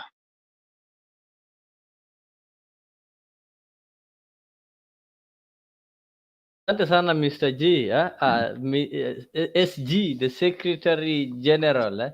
Umesema, but I also saw it that people were demonstrating. When you are talking, I saw ni kama Pen Nyagaka alikuwa ameinua mkono. So Jex, maybe you will allow him to talk. Najua hapo kuna venye ameumwa. Pen pia natoka mahali kuna ni kahawa ama ni majani chai. I saw majani chai, kahawa, beretram. Nafasi ni yako. Okay, asante sana leo. Wacha nimweleze huyo ambaye amemaliza. Ruto miaka yake ni kama baka 2032. Vile mlimchagua kwa sababu ametahiri nini. Those are normal conditions of any country. Any country in a downfalls and ups. That does not mean the end of the world. That does not mean that UDA imetoka kwa power. You can sound as pessimistic as you want, but the reality still remains. Hii ni serikali ya UDA na itaendelea mpaka 2032. Because as of right now, the next elections are 2027, and ODM or Asimiu has no candidate. Muliona the other day when Nani took off on the 31st, Kalonzo. Kama huyu ni angekuwa Mudavadi leo, kama ilikuwa Mudavadi au Wetangula wameacha UDA leo, mungekuwa mnazungumza hiyo maneno sana. Lakini leo, right now, Asimiu has lost one of its best candidates who brought 3 million votes to the camp of Asimiu, and he has left. So where do we get any challenges? Where do we get any argument ya kwamba mutashinda? My friend, you can talk all the pessimistic you want. This is exactly what you told the Kenyan people in 2022, and they voted for the Mwizi. And kuleta ibija ya Recho ati amechapwa nini. We have not had the official word from either Recho or bwana yake. Sasa kusepeculate, kuleta rumors, hiyo ni hiyo tu. That's all you have, you guys in Asimiu. You have rumors and speculation and arguments that don't make any sense at all. Kenya, as I've reminded you guys, Kenya is a young democracy. Let me finish. I'm finishing. Kenya is a young democracy. A democracy takes a long time to materialize to where it should be. So that's growing up pains about tonight. Thank you. Sisi tulikuwa sema hana makeup, kumbe anaweza kuwa alichapwa ndugu. Na hatujui. Lakini unajua Leo anything can happen. Speculation.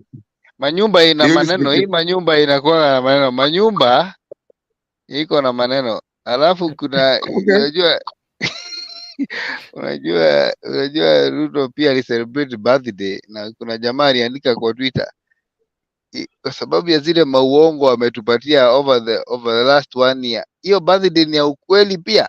You know, we are just asking as Kenyans, si mambo ya Azimio ama nini.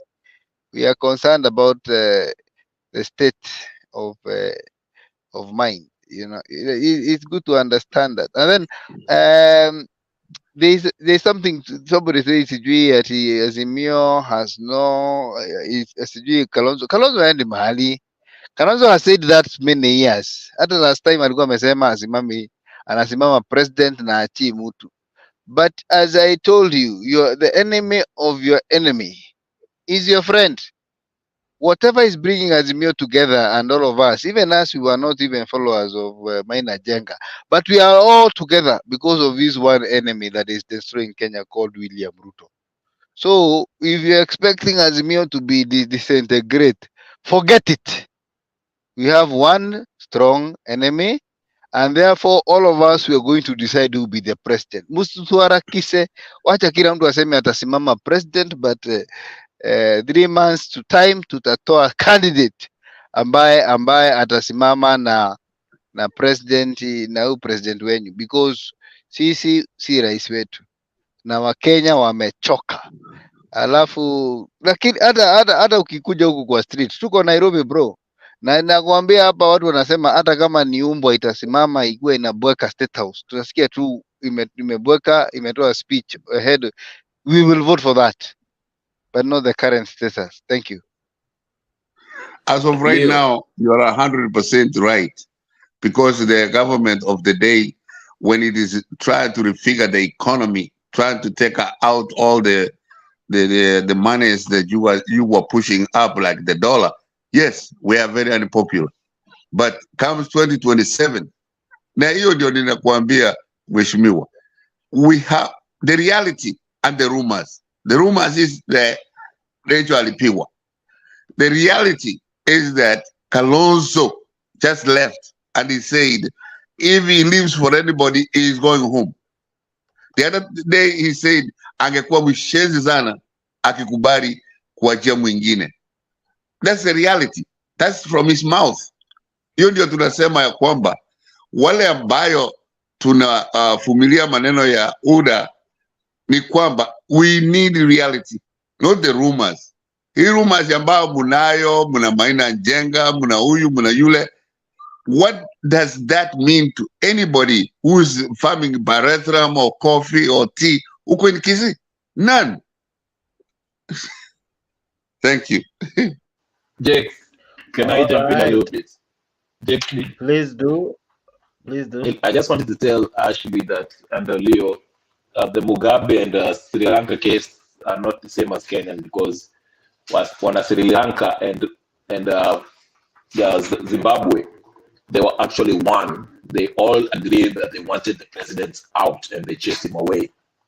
But Ashley also made a good point when she said, ukitoa Ruto, nani ataka hapo? Because Azimio, okay, I know you were saying maandamano, SG ametuambia hata ukiweka umbo hapo, and he's telling us there's choices that is Raila, you know, if you are to judge Raila just by the way he runs Azimio, that actually tells you that he's not an option. And number two, telling us about, you know, Azimio wako pamoja nini. Even right now, if we went to election, Azimio will not win. I'm telling you, this is how these guys are pathetic, to say the least.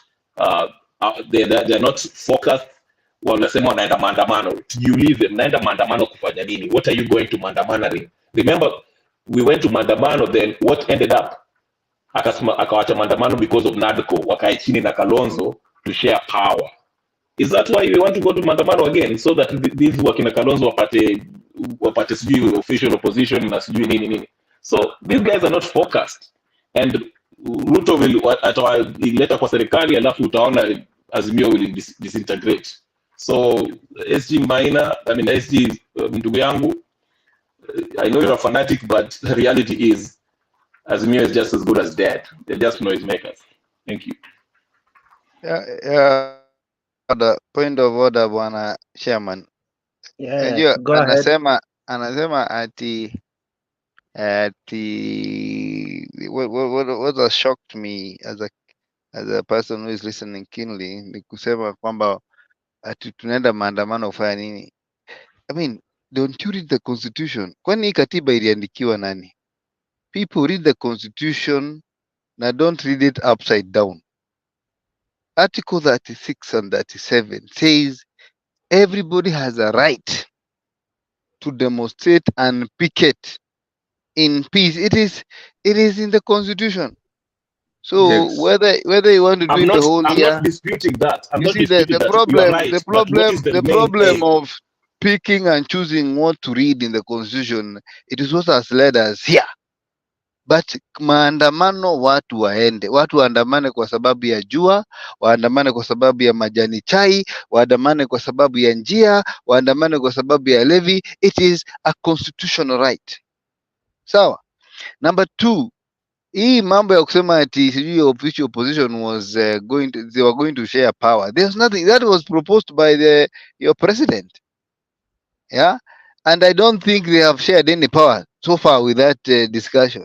So for me, I think what we are when you talk about Raila was not an option, that is known as in English premature ejaculation, where mwingine hajafika kipimo na wewe umemwaga. Because at the end of the day, Actually, as bro, you wanted the power sharing before even the NADCO. at the end of the day, Raila is not the president. He has never been president in this country. You cannot And will compare never be. things that, and it is not a must. He doesn't. Even he says that if he really needed it, it could have caused a lot of problems. We know, and we know for a fact because you want fact. Ruto did not win this presidency. He bought this presidency.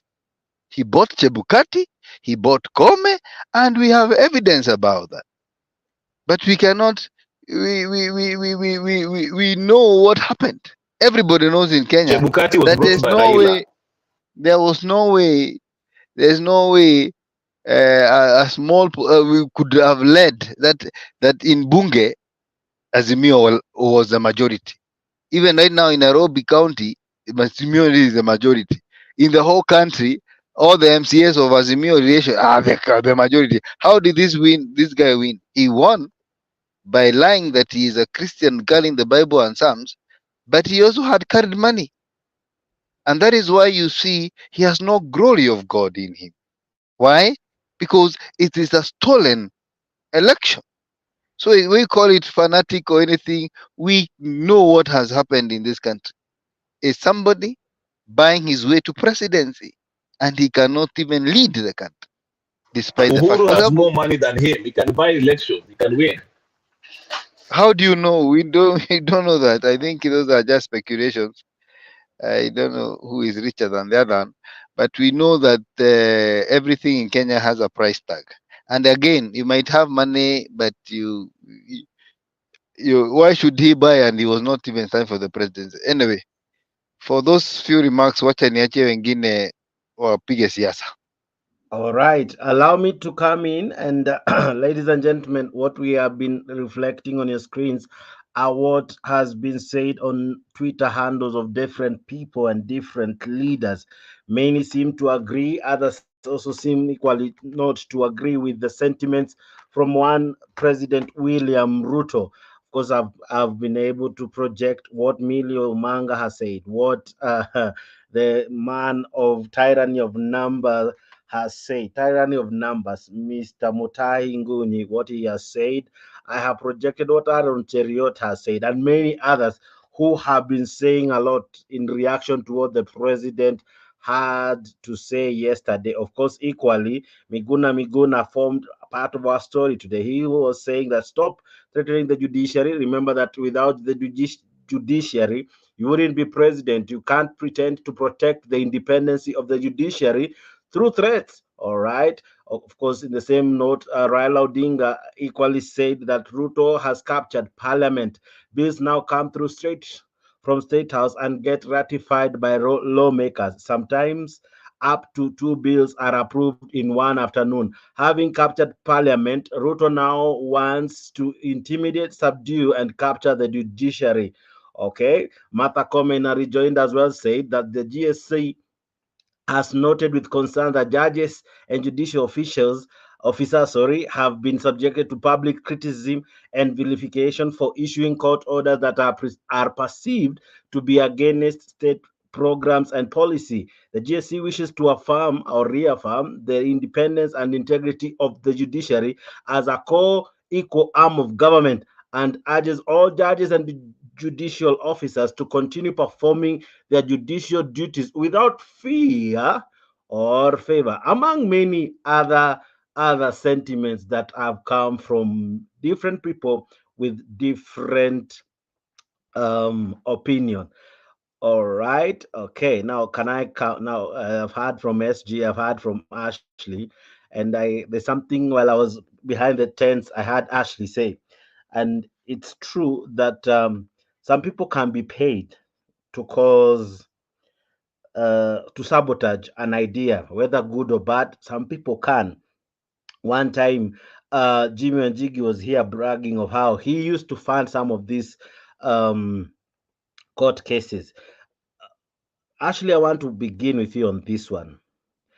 Let's imagine, to be fair to the president, can the opposition equally use the courts as a tool to sabotage his agenda, whether good or bad? Can the opposition use his agenda, the judges, or rather the courts, to subvert and to sabotage his agenda? And if so, what does the president need to do if he is forced to always contend with the courts before he can implement anything?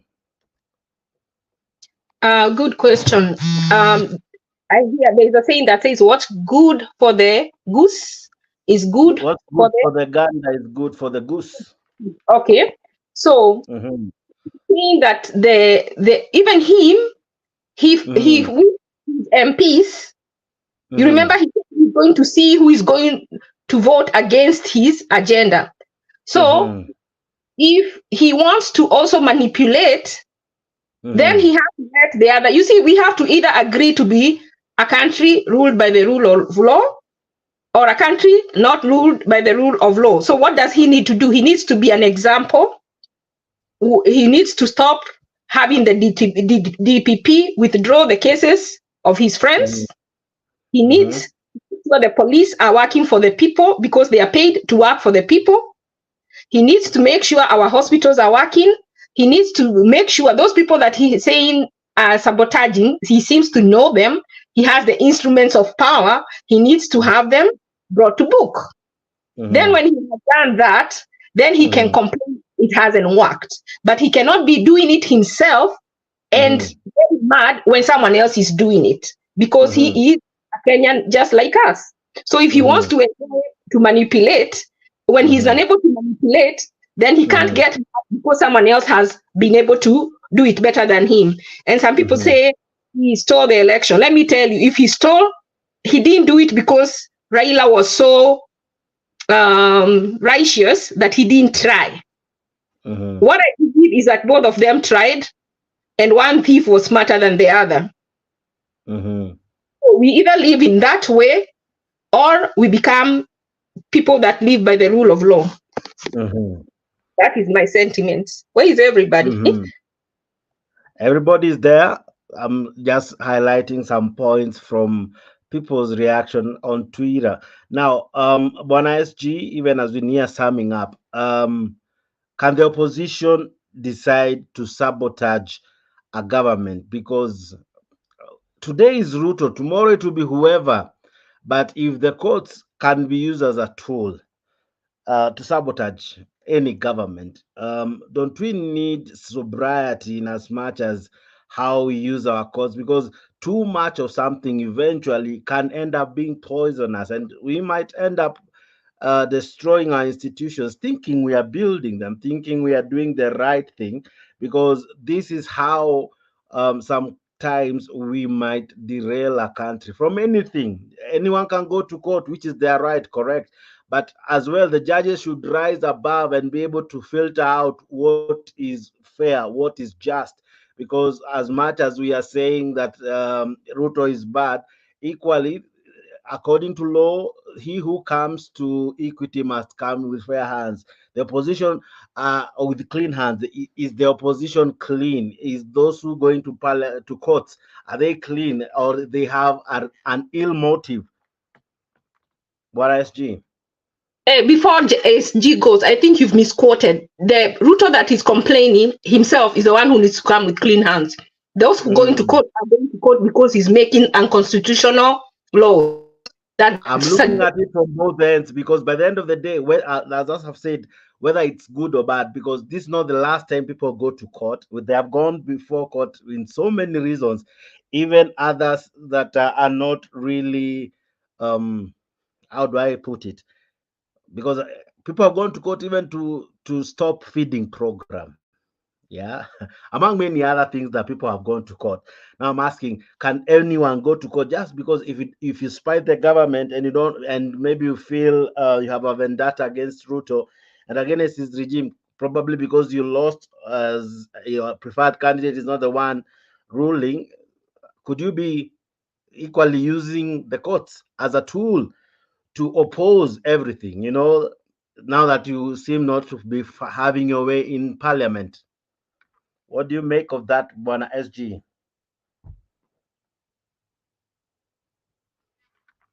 SG, are you there?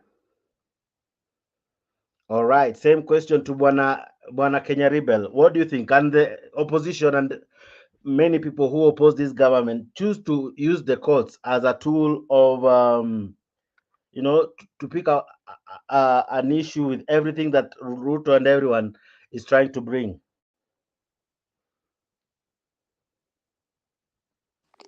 Jake, can you hear me? Yeah, I can. I don't think you can use the courts as a tool. A court is independent, and a court's job is to adjudicate on an issue based on the law, what the law says. So when Ruto says that the opposition is using the courts, that is false. When you bring the case in front of a judge will look at the case based on the evidence. Is there evidence that Ruto was violating the Constitution or not? Okay, and they will go through it, and there'll be arguments made, and then the court rules according to what the law says. So you can't say that it's been used. Okay, and again to Mr. SG who just left, this whole thing of this, they need to get over this idea that Ruto stole the election. They lost. I don't know how many times I should tell him that, but there's nothing to help him that. But anyway, that's all I wanted to say about that. That Azimio needs to find a way of actually getting people behind them. Hii mambo ya kusema ati sijui tuliibiwa, you're saying Ruto bought sijui Chebukati, bought the courts, bought the kids. Again, the Kenyatta family has more money than the country itself. They can buy everyone, including Ruto, if they want to.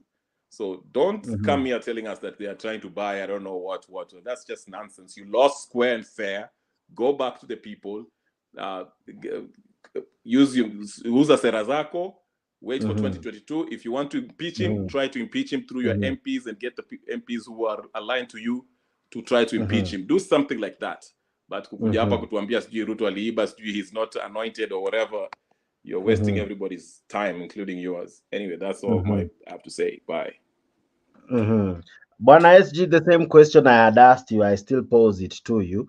I'm not saying it's happening, but I'm asking you on a very to be open-minded about this.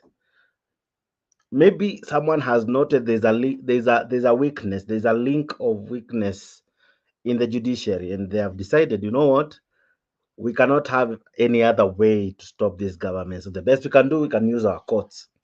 And they use this corrupt, let me just use the president's words, corrupt officials, corrupt leaders in the judicial system, so as to find a way to stop almost anything. Now it's happening to William Ruto. It happened to Uhuru Kenyatta. When will this stop? When will we have slightly some degree of fairness? I'm not saying the courts are not fair when only they rule for the government, but I'm asking, how can we really make sure we don't have rulings that are almost favored by money or influenced by someone's hand somewhere, but they are based on the rule of law? Bwana SG. Yeah, yeah. It's very hard to separate these things. It's like splitting the hair.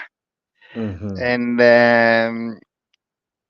we know that I just, the way I look at it now, the government controls more than 70% of the courts.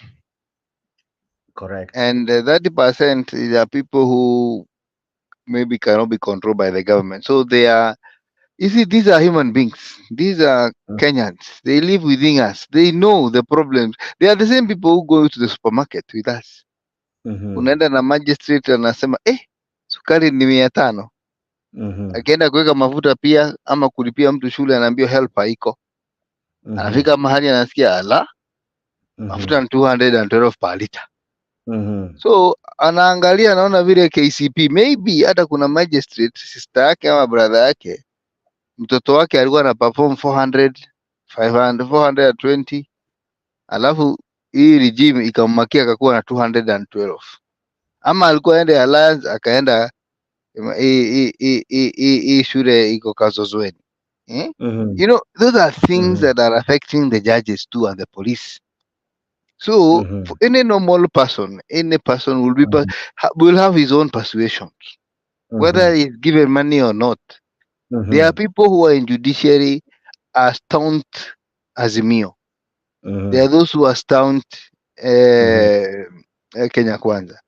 Because even in the US, there are judges who are known to be Democrats, known to be Republican. It is always there. But the question has always been, are the cases being taken to court have any merit in them? And the answer is yes, because, for example, let us analyze the issue of housing. Yeah, my brother, we are being told, or let me put it this way, because I am not an economist. I want to understand like a 2-year-old. A government hurriedly puts a bill together and hurriedly passes it in parliament, saying every employed person in Kenya should pay housing levy. You understand? And you're paying this housing levy for what? To build houses. For who? We do not know. What if you're 50 years old or 65, almost 60 years old? Where would your money go? The court is asking then. Then, if these people who are working are the one building house for those who are not working, where is the fairness? I mean, uoni hii serikali iko na utoto? Because how do you ask a question? How do you tell us that you're building houses for everybody and it's a part of a group here that is paying for that? And then to make matters worse, you're even forcing the employers to pay for the houses. And yet the employers are paying these people housing allowance. In fact, some employers have gone further and looked for houses for these people, either by mortgage or by building them servants' quarters. So when you see a government that is so barbaric, introducing very stupid policies, then the question is, are these court cases having merit?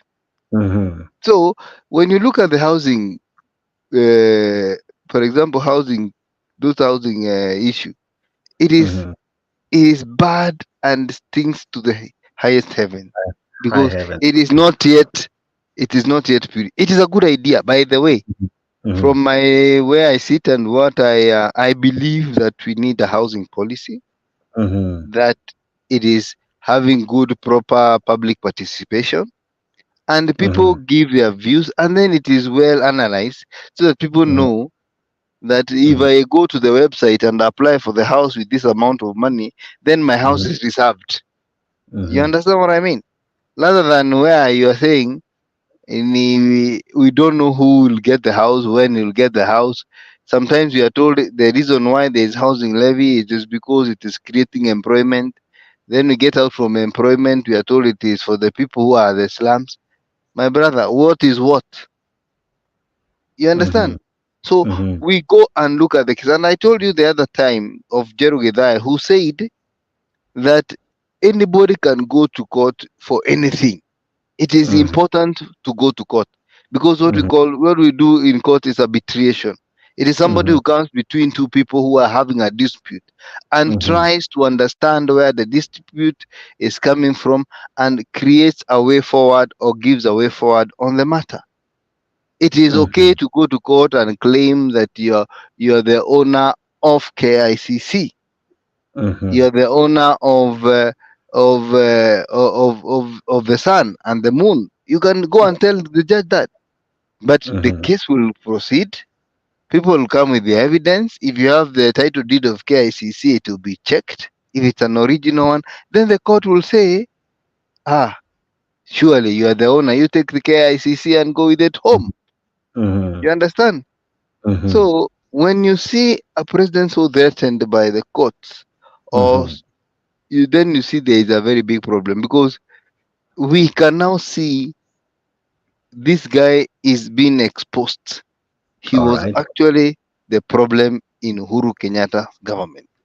That is the clear, yes. Even as I near really wrapping up, a good person should wrap a show more than twice. Now, Ashley, Kamau raises very interesting points. Justice Shitembwe was a case that can be cited that a judge can work, or rather can give orders under influence. He was the first judge to really upheld the impeachment of Sonko. Sonko, despite them being related in a way, found a way of exposing him as a rogue and corrupt. I'm not saying our judges are corrupt, but we know our country. We don't want to almost praise that every other place is corrupt apart from our judges and our courts. Could there be an element of truth in what William Ruto is saying?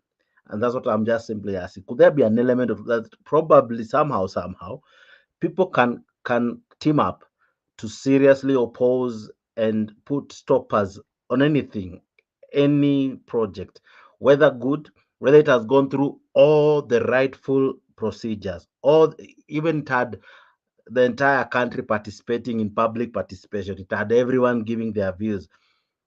From where you sit, do you see a possibility? I'm not saying it's there or it's not. Could there be a possibility that our courts as well, because there's always two sides to any coin, our courts as well, could they as well be used by anyone with ill motive to cause harm or to derail or even sabotage plans for the government or for anyone or for any institution? Because nowadays people go to court for anything. What do you think from where you sit? I think what you're asking me is a hypothetical, but there's no need to use a hypothetical when we actually can use what Ruto is talking about, which is the finance bill. And he's saying people are sabotaging him on that bill. The problem with this bill that he's saying is being sabotaged is that Okia Omtata explained in detail why it is unconstitutional. So he fails in saying that he's being sabotaged. What he's asking the court to do is to pass it, even though it is unconstitutional. He's asking them to do an injustice. And I think every judge, when they go into office, they swear to uphold justice, to uphold the law. So even him himself is making a mistake. The financial bill sailed through. The only part that didn't sail through is that housing part. Every other place, it was given a clean bill of health. And it shouldn't have, and I hope someone is appealing it, because I don't think that was the Supreme Court. They should appeal it. Because when Omkia went to court, he said that it went to Parliament, it didn't go to the Senate. And the Speaker of the Senate, they swore that they sent an affidavit that they had looked into it, or something like that. There's something that they said which wasn't proper, and the judge refused from Okia Omtata to cross-examine them. What was refused is this. This was, it had a high part of money bill, and there is no there's no law that or actually the law is clear that any money bill cannot go to Senate. It is deliberated and decided in Parliament, the Public Investment Committee, the Committee of Budget and all. Those are the ones who are. Yeah. So what Okiomata was arguing was it didn't go to the Senate, but the courts were clear that it was a money bill, and money bills are deliberated in Parliament, not Senate. The courts there, they got it very well. It's correct. Okay, there is another part. I don't have the exact. It is not correct. Yeah, that's what I'm trying to tell you. The finance bill. Let me the law, Basi, but go ahead. There is another part of the bill. Let me finish a little bit. Let me, because I know it, but I can't remember what. There's another part of the bill that is in the finance bill that has to pass through the part of that they had to take it to. You can remove sections of the bill. I think it comes together. But a part of the bill that, in order for those parts to pass, it had to go to the Senate. And how it passed is the Speaker of the Senate said that they were in consultation with them. And Okia said, I am a senator. I was not consulted. So when the Speaker said that they were in consultation with the senators, he's vouching, he signed an affidavit, and Okia asked for permission to cross-examine the Speaker of the Senate, and the court overruled him. I would have wanted to see Mokia Omtata say, if you do not allow me to cross-examine the Senate, the Speaker, then we need to remove that as a consideration on this appeal or petition. He didn't do that. But I will send you that information. There is part where the Speaker of the Senate said that they gave them the permission to do that without them going necessarily to Senate to have it discussed. So he cannot come with dirty hands. He came with dirty hands. He cannot come. You say, well, you must come with clean hands. Ruto is not coming with clean hands. He wants to play dirty, but he doesn't want the other side. He wants to play dirty and he wants to win. And what he's doing is becoming entitled. And it is very dangerous. He's not even 2 years. He's barely 1 year into the term. And this is how he's behaving with all the threats that he's been giving, with all the things that he's been pushing. I am very, very scared of what is ahead if we give him until 2027. You hear some people have started talking about a 7-year term. So I don't even know whether there is a 2027 or they will change it to where he says he wants a 7-year term now, or he will wait until after the election and ask for a 7-year term. And then before that term is up, he might be another Mudavadi. He might add a 3rd term as long as he continues. So the more he stays, the stronger he grows. And the stronger he grows, the harder it will be to remove him. So if anybody is serious about removing him, that has to be done now.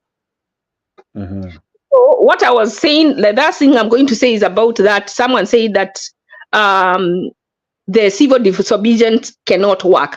I don't know how it cannot work. If, say, everybody in Azimio opposes him, so they stay home. And all the people that voted for Ruto now that see the true picture of who he is also stay home. That would be most of the Kenyans. If most of the Kenyans stay home and agree to suffer for now, I'm telling you, Ruto might not come out, but he will change. He will be cautious, and he will not be careless in his talk. We don't have to go to the street. Nobody has to die. We don't have to run with the police battles. Just look at Niger. Well, how did they have the French, a superpower, come out from their country? When they were told to leave, because they knew they are strong, they say, we are not leaving. And they thought the Africans were foolish, that they were going to engage him. The Africans were clever enough to know that they could engage someone who was stronger than them. Because that is loss of life. Someone says, oh, we have to exercise our power, we have to demonstrate. What have those demonstrations brought you? Every time all they bring is goodies for your leaders, not you. So when are you going to get it into your head that it doesn't benefit you, the normal man, to go to the streets? Every time. And then this Kalonzo we keep talking about here, you know, that is how thick-minded we are. And that is the thick-mindedness that the politicians are taking advantage of. They know we are stupid and foolish. This Kalonzo went to a meeting to negotiate. Remember, there are people who died. There are people who died. Can you imagine someone's mother seeing Kalonzo saying he doesn't understand why, what's the name? Wamalwa refused to sign, he's refusing to sign that bill, that document. He doesn't understand why. Ask him, what did you get? He got nothing. He doesn't understand why Wamalwa refused to sign. And you want you discussing that man here? That is a disgrace. That is, what kind of a leader is that? That is not even a leader. Can you imagine sending Kalonzo as on an international trip to negotiate for Kenya? He cannot negotiate locally. How do you think he's going to perform with white people? Growing up, I used to, when I was going to school, I would travel by bus. And I have witnessed more than one occasion where a white person gets back. People almost break their legs standing so that person can sit. When there was a pregnant person standing there and they did not give them a seat. There are people who, if they can behave like that now because they're being bribed, how will that person behave when they see a white person? Everything that person will say is yes, yes, yes, yes, yes. And that is why I think Raila, he may be the best person, but his team is not. So if he's president, his team is going to let him down. You know, we have to think. We have to think not emotionally, but with our brains. We have to use our mind, not our hearts. And men, I'm surprised that men are thinking with their hearts like women. We are thinking emotionally. Men are supposed to be more practical. Women that are emotional. Just think of Kalonzo going to represent, sincerely, think of him. And that's the person we are putting there. And look at someone like Orengo. He was accused of stealing money in a lot.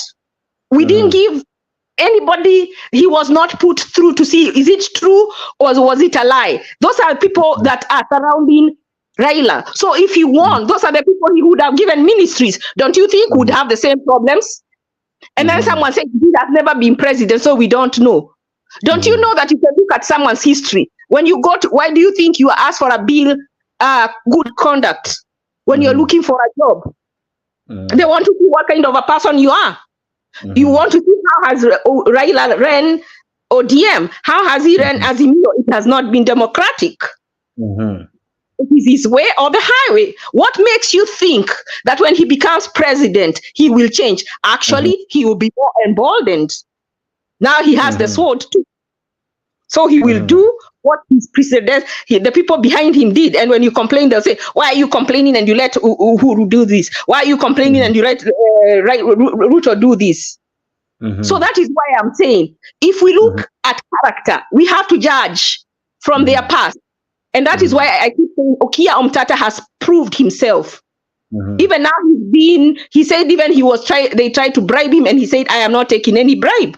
And he told Ruto to his face, you are my friend, but the Constitution is a better friend to me than you are.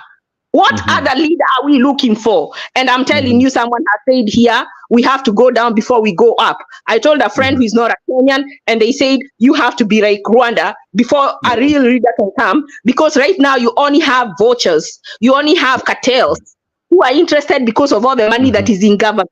You want the time Kenya will go completely down and there is no money is when the real leader will come. Let me tell you, in 2008, had the economic crisis not come, Obama would not have been president. Let me tell you, but Spain was going to win. But we were on the brink of collapse. And at that time, it is like when the car is going down, tribalism gets out, racism gets out, and you choose the best man for the job. We all know Okia Omtata is the best man for the job, but we are so blinded by our tribalism, we cannot elect him. But if today we were on the brink of death, we would all choose him 100% by a landslide. And that is what happened in 2008. The economy, it's like, it was like supernatural. It was supernatural because had it not happened, you know, everybody was scared. People lost money in real estate. People committed suicide because billionaires lost billions. You are billionaire. Some person was a billionaire of 20 billions. He now was 2 billion. He committed suicide. You don't believe, because the markets collapsed. Some companies fell. All the car companies were at the brink. The government had to come and save them, but they knew McCain was not set to do the job. So at this time, there was no way. Even the racist of the racists chose the person best for the job. And I think we have to get there as Kenyans in order to choose the best man for the job. And even in 2012, again, there was a tornado. He was not going to win. What his name was going to win. And then the tornado happened in New Jersey. And the picture that saved Obama then was him hugging Chris Christie. And that made the change, and that made him elected twice. He was elected by supernatural intervention of a calamity that made people change their mind. So even in Kenya, I think we will need that in order to get out of our cocoons to elect the right person. All right. Well, you make me have so many questions for you. I'll come to you with them. But before I do that, I want to welcome Richie Makiadi. Makiadi, good to see you. Hope you're well. Happy New Year, my brother, to you and your family. Zaidi ya yote, I know you've been following the conversations behind the scenes. Now, what do you make of the president's sentiments, especially concerning the judges? And as you make your opening remarks, before I even ask you any question. But zaidi ya yote, karibu sana kwa show, Bwana Makiadi. Hope you are well. Thank you so much. Jakes, can you hear me? I can hear you loud, sir. Okay, good. Habari ya mwaka mpya. Hope umeruka salama. It's been a while. Umeruka vizuri na story mingi unaona zimeanza ni date 3 na story kibao. Naelewa kumewaka moto. Good to see you. Ashley, good to see you. It's been a while since we were in the same forum with you. Let me go straight to the point, Jakes.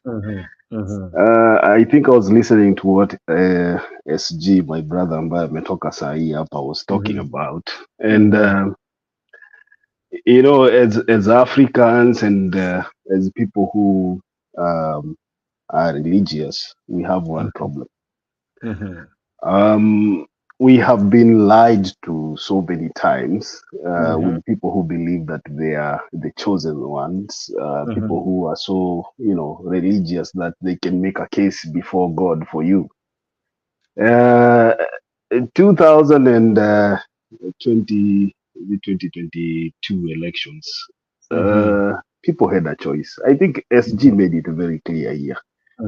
And I remember towards the campaign, during the campaign period, we had these conversations so many times with Ashley here, SG, and the rest of the folks that used to come to this show. We said here, William Ruto was not fit to be a president. The the likes of Akina Ashley, who are telling us right now that Raila was not an option, were on the other side. Very, very adamant that William Ruto was the best choice. Although I'm very sure right now she will say she was not supporting William Ruto. And we told them, William Ruto has no history, no track record of anything. He has never fought for anything in the Republic of Kenya. But whatever happened, happened. Some of us still believe up to today. And Kenya Re has said here that we know that William Ruto won the election. Some of us don't know and still don't believe how William Ruto was elected the president of Kenya. We don't believe there was any way that William Ruto would win a fair election.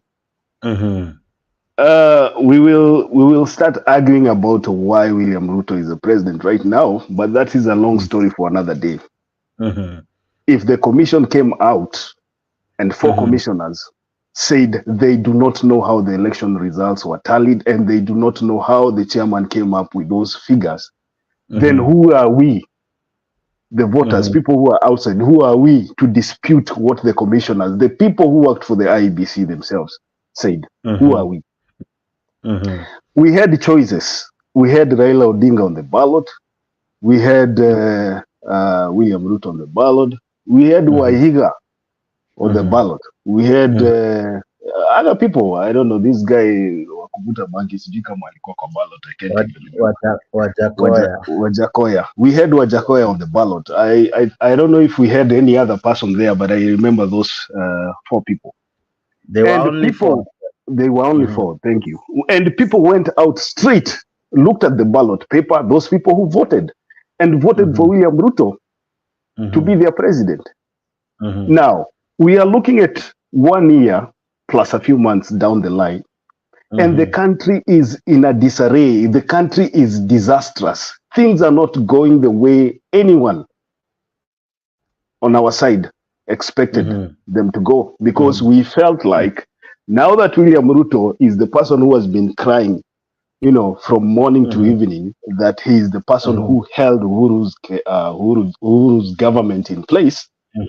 We said maybe they had a plan. Maybe it was the plan of God, like they said that yao ilikuwa ni maombi. Maybe it was not the will of God for Raila Odinga to be the president, or Wajakoya or Wahiga. It was the plan of God for William Ruto to be the anointed one to lead Kenya, for the next 5 years.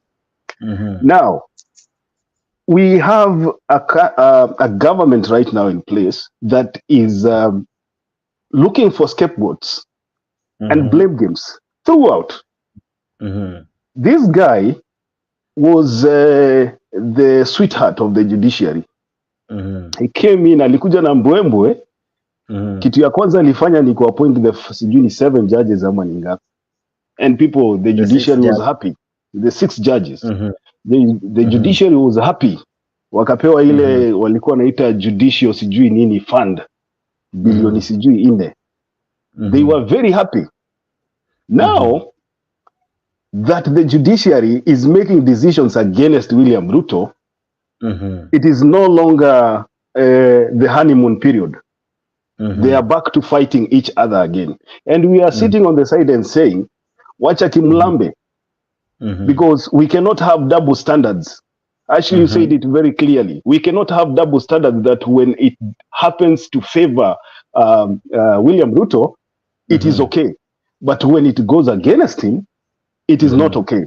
So, Martha Koome and the team celebrated William Ruto's win. I remember even there's a video that went viral where Martha Koome was in Meru and was talking about the bottom-up agenda, the Chief Justice of the Republic of Kenya, after giving us the hot air ruling, went to Meru to tell us that the bottom-up agenda is what is required for the country to lift the status of Kenyans.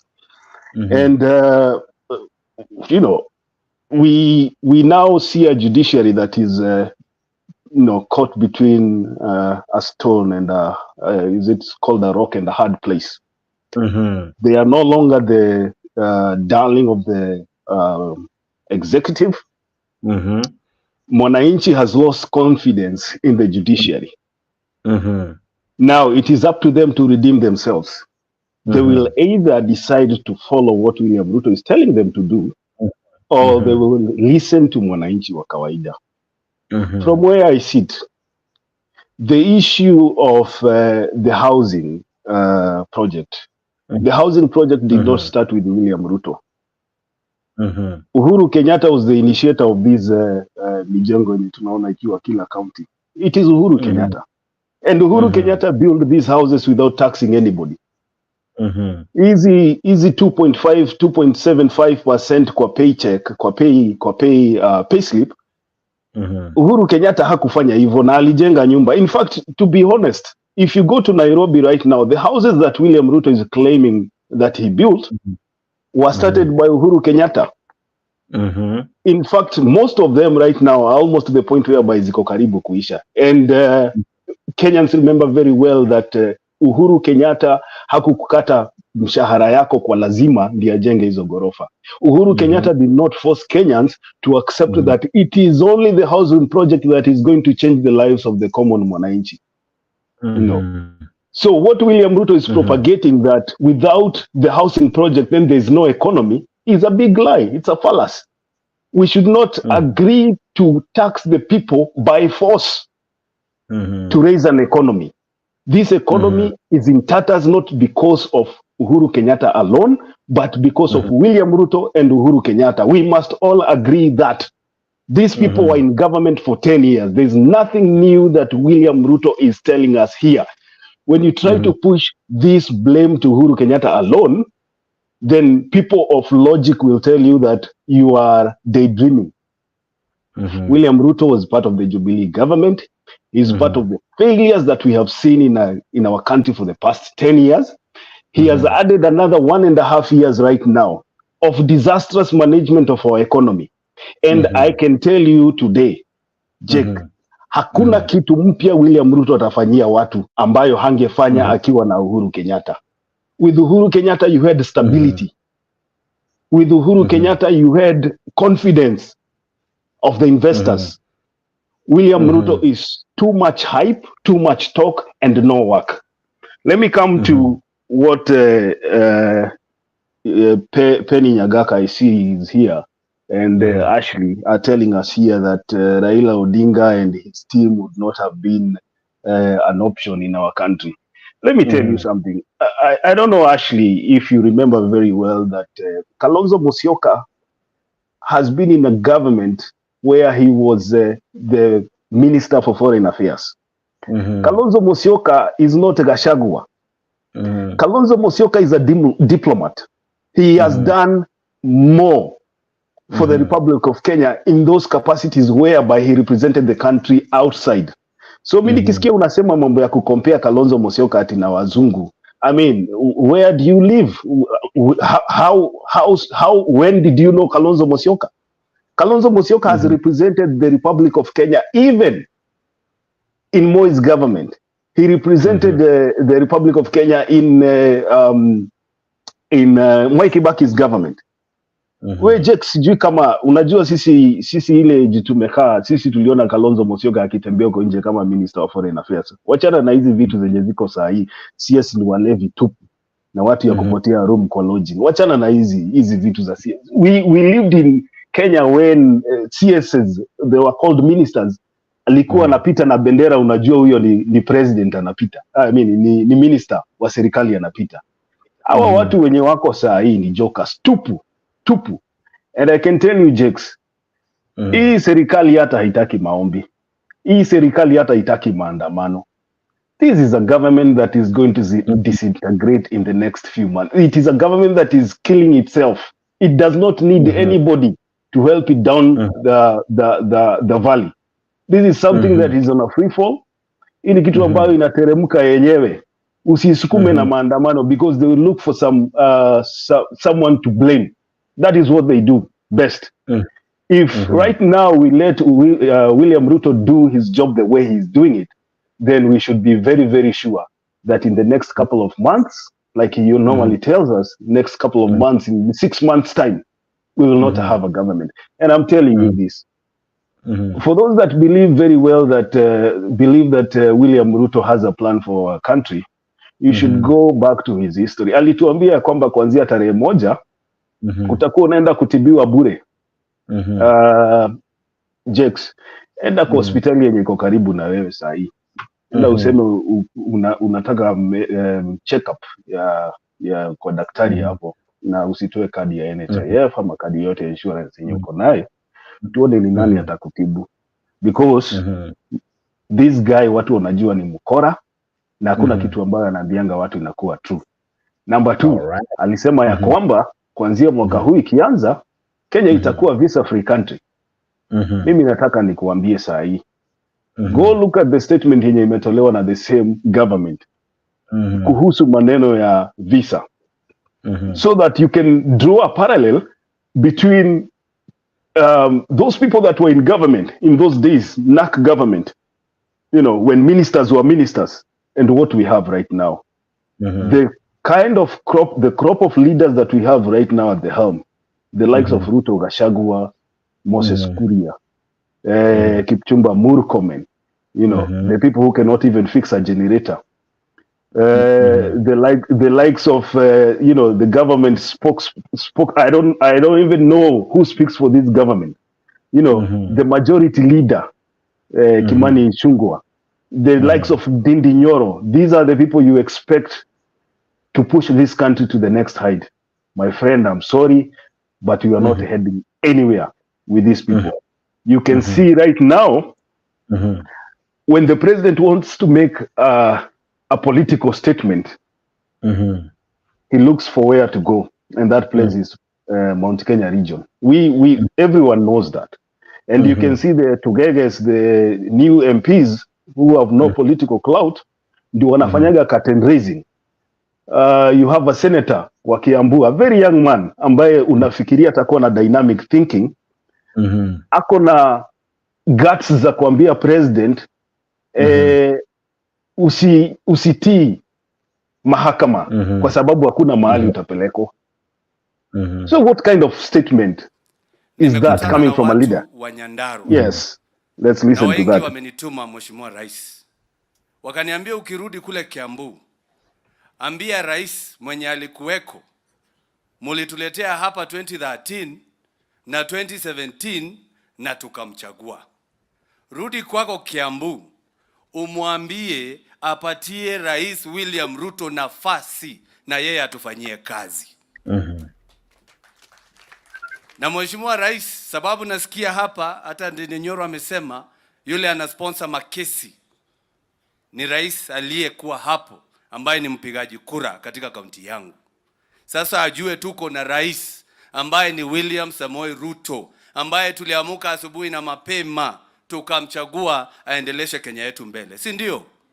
Na sasa vile niliambiwa hivyo na watu wa Nyandarua, nikaketi chini, Mheshimiwa Rais, nikajiuliza, wakati koti ambaye anataka kutumia ilitoa sheria ati yeye aachishe ma-CAS kazi sababu hiyo kiti sio constitutional, yeye hakufuata sheria ya koti hiyo. Wale waliendelea kukaa kazini na yeye hakupelekwa mahali. Mheshimiwa Rais, hatukwambie uvuje sheria, lakini jua pia wewe hautapelekwa mahali. Ilifika watu wa Korogosho, Mheshimiwa Rais, koti ikaamua wasitolewe pale, lakini yeye akawatoa na hakupelekwa mahali. Mheshimiwa Rais, hatukwambie uvuje hiyo, lakini pia wewe hautapelekwa mahali. Mheshimiwa Rais, wanataka kutumia koti ndio usijenge manyumba. Mheshimiwa Rais, Mheshimiwa, mimi nakuomba tafadhali, hawa mahasla wanangoja kazi.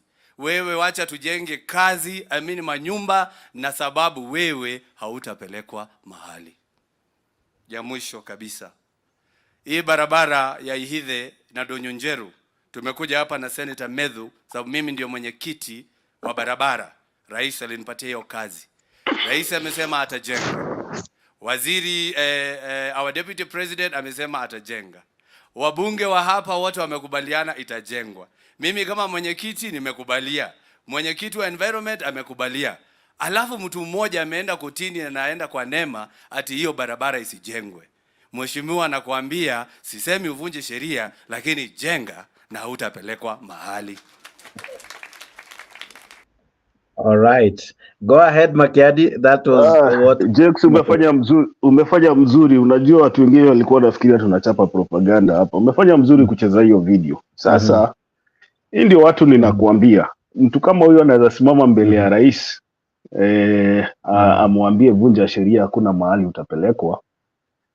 Alafu these are the same people wakati uchaguzi ilitangazwa walituambia msiende kuandamana and then kotini, because that is the only way to solve an election dispute. Na watu wakaenda kotini, koti ikaamua vile iliamua, na watu wakakubali, wakasema tunaweza kosa kukubaliana na matamshi ya koti, lakini kwa sababu ni koti, wacha tukubali, even though we might disagree with their ruling, but it is what has been said by the court, and that is what you are supposed to follow, and people moved on. So these people sasa saa hii wanaona ya kwamba William Ruto should be a king. Akiongea, his word should be the law, and they feel like hakuna venye anaweza sema kitu na akuwe challenge in the Republic of Kenya ati kwa sababu alipewa sword yeye ndio CNC. Let me tell you, Jex, I want him, huyo William Ruto akatai kufuata hiyo sheria. Hiyo sheria yenye anaambiwa asikatai, asifuate, akatai kabisa kuifuata. Then we have what we call an anarchy in our country. Ndio sasa tujue it was not only about William Ruto, but the rule of law should be followed by each and every person for any development to happen in a country. William Ruto is not a demigod. He is not above the law. He is a president, but still under. It is the Constitution itself that puts William Ruto in that office. So if we want William Ruto that does not heed to the Constitution, then let him be that person ambaye hatii mahakama. Then tuone kama tutakuwa na nchi. You see these people, ukiona wanasimama hapo wanaongea, unakumbuka jamaa moja alikuwa anaitwa Kamodho. Kamodho was the guy in Moi's government ambaye alikuwa analetewa hata kiatu number 10 na mguu yake ni number 6. Anasema kama hii kiatu ni wewe baba umeniletea, hii kiatu itanitosha. These are the kind of people. And you can look at this guy. This is a very young man. These are the kind of people unatarajia wakuwe na vibrant thinking, dynamic, watu ambao wanajua maana ya sheria. Kumbe we are looking at inaitango reincarnate, kitu gani hiyo kizungu inapotea, another Kamodho being born out of Mount Kenya region. And I can tell you we are heading in a wrong direction. Tumekuwa tukisema hapa kila wakati ya kwamba the country is headed in a wrong direction economically, but if we start disobeying the court, we might not agree with the court, but if we decide to tell the president ya kwamba disobey the court because hakuna mahali utapelekwa, then we are setting a bad president. More and more people will follow that president, and I can tell you that, looking at what we have right now and the anger that is in people's hearts right now and how people are suffering right now, we are likely to have chaos in our country. I will relax there kwanza nisikie Penya Gaka na nini ya kusema.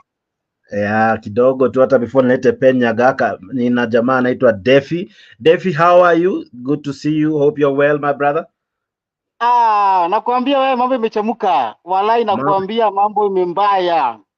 Yaani nasikia maji imechemuka. Nasikia boiling point. We are very much disappointed by this man called Ruto. Unajua Jackson, kwambie kweli. At this era, someone want to decolonize us. Imagine. Yaani unashindwa mtu mpaka unasema ati judiciary. Judiciary yenye ilikupatia power. Ukiangalia kama huyu jamaa mweupe huyu wa Kiambu huyu jamaa unajua mwenye nilimsaidia ni koti yenye nasema leo hii eti huyu jamaa adify koti. Nakwambia kimeumana. Na nakwambia mimi nataka kuambia wananchi wote wa Kenya, hii maandamano inaletwa na hii nini ya lawyers. Tuandamane sisi sote tukomboe hii nchi kwa sababu atuelekee pazuri. Already email imezama. Acha nikwambie But jamaa lawyers mkaribia wamesema nchi. watavaa ribbons tu. Lawyers wamesema ni ribbons watavaa.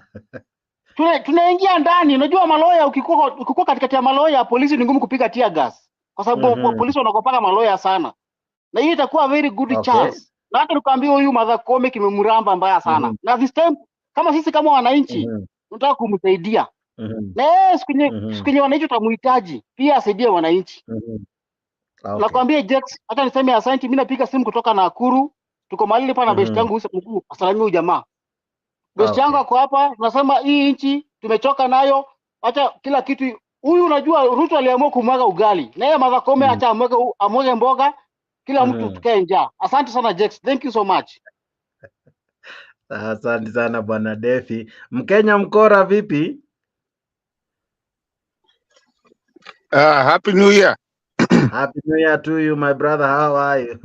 It's good. It's good. I haven't seen you this year. Tujongea.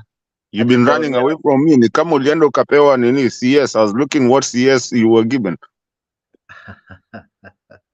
Ni venye sitaki kusema jina yako on public, but you know me, si unanijua tu. Najua wewe, unajua nilisikia mlikuwa huko hivyo, ulienda ukapewa CS government. I see tuko hivyo with no portfolio. Sawa. Endelea kuni lakini labda nitaangukia. But what do you make of Ruto sentiment? Na kuona hapo kwa comment section umechafua, but maoni yako ni yapi? Is the president almost turning dictatorial kwa sababu now ameshindwa what to do? Now he says I'm now going to defy the courts. No, the thing is that Jake, when you look at the society and even psychological part of even when you go back into what you call Ruto's since he got independence, and I think Mr. Raila Odinga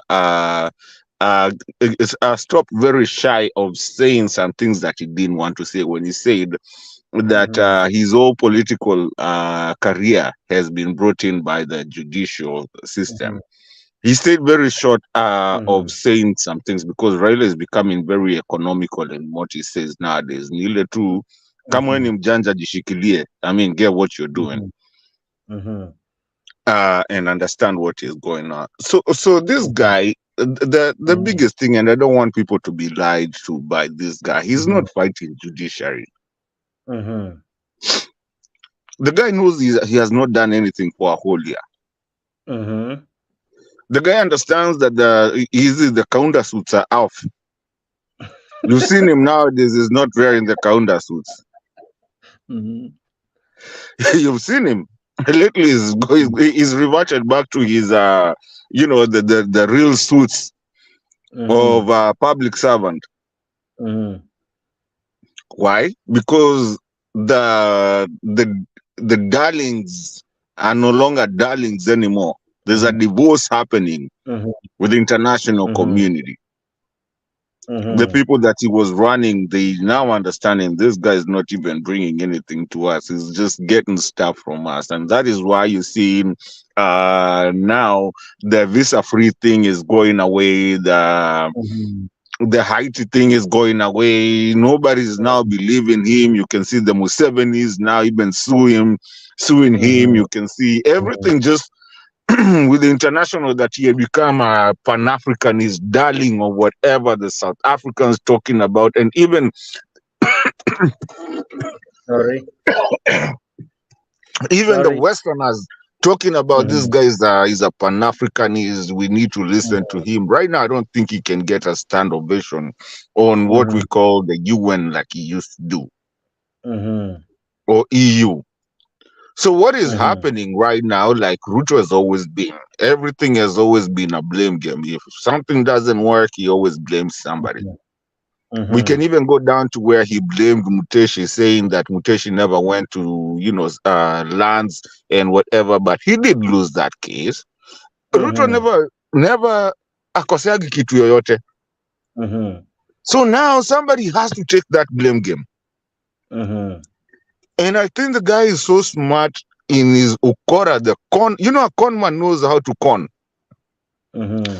He's understanding that now Uhuru is becoming a tough skin to get to, because however much you try and send your minions to go and attack Uhuru, he's not replying to anything. So it's becoming a, what do you call it, a wild goose chase, and nobody is now, believing Uhuru did anything. Nobody is taking that thing. People are just tired of hearing Uhuru. So now he has to move on to something else that has to be blamed of his failures. And it's very well calculated. 1 year is already gone. There's nothing he can say about. People are starting to refuse these things that he's trying I normally call them the black market kind of deals, which is happening in Kilimani, and that is what we saw in his office when Chester were being get there wakipatikana huko akifanya lands deal, and the people that have passed away because of dealing with him. So now he's starting to understand. Now as a president, I'm starting to look bad to my own people. So now he has to go back to say these guys he has to bring up something that is very unconstitutional, so that it's stopped out there. And then when it's stopped, now he comes and blames that these are the people that actually stopped Maendeleo. See, Mimi. Wow. Mkenya Mkora, let me ask you this. Mutahi Ngunyi, I've placed that tweet with a reason. Mutahi Ngunyi says that the judiciary is a dead swamp, and William Ruto needs to drain that swamp. And he's saying this is what he's saying, that dear Ruto, you are dead right. The judiciary is corrupt to the core, and from the core. Kiraito Murungi fired 30 judges in 2003 for corruption. As the executive, you must drain this swamp. Do it for the people, despite the people. One man with God is in the majority. Drain the swamp. So he's advising Ruto, despite the people defying him and all that. Amambia, drain the swamp. From where you sit, do we really have an extremely corrupt judiciary that we need to fire, to threaten, to intimidate, so as to have our way? No. The judiciary, yes, there's a problem a little bit. Not all the judges are, wako hivyo. Some of them even wanachanga watu wengine waende because they're like, where hii ni kesi gani umeniletea? Not all of them. And if you remember the first time, kuna mtu alikuambia hapa hivi, the first time venye tu alifika hivi, what did he do? He went and got the ones that Uhuru alikuwa ametuambia ni corrupt, akawaleta wakawaingiza within, hata hakuuliza ati sijui iende mahali. Now, when you're talking about draining the swamp, Jake, have you ever seen a crocodile drain a swamp? No, how can it? And that's its home. So how does a crocodile drain a swamp, which is actually that's where they live? That's the problem. And people need to understand this guy now. I was making a joke on the comment section.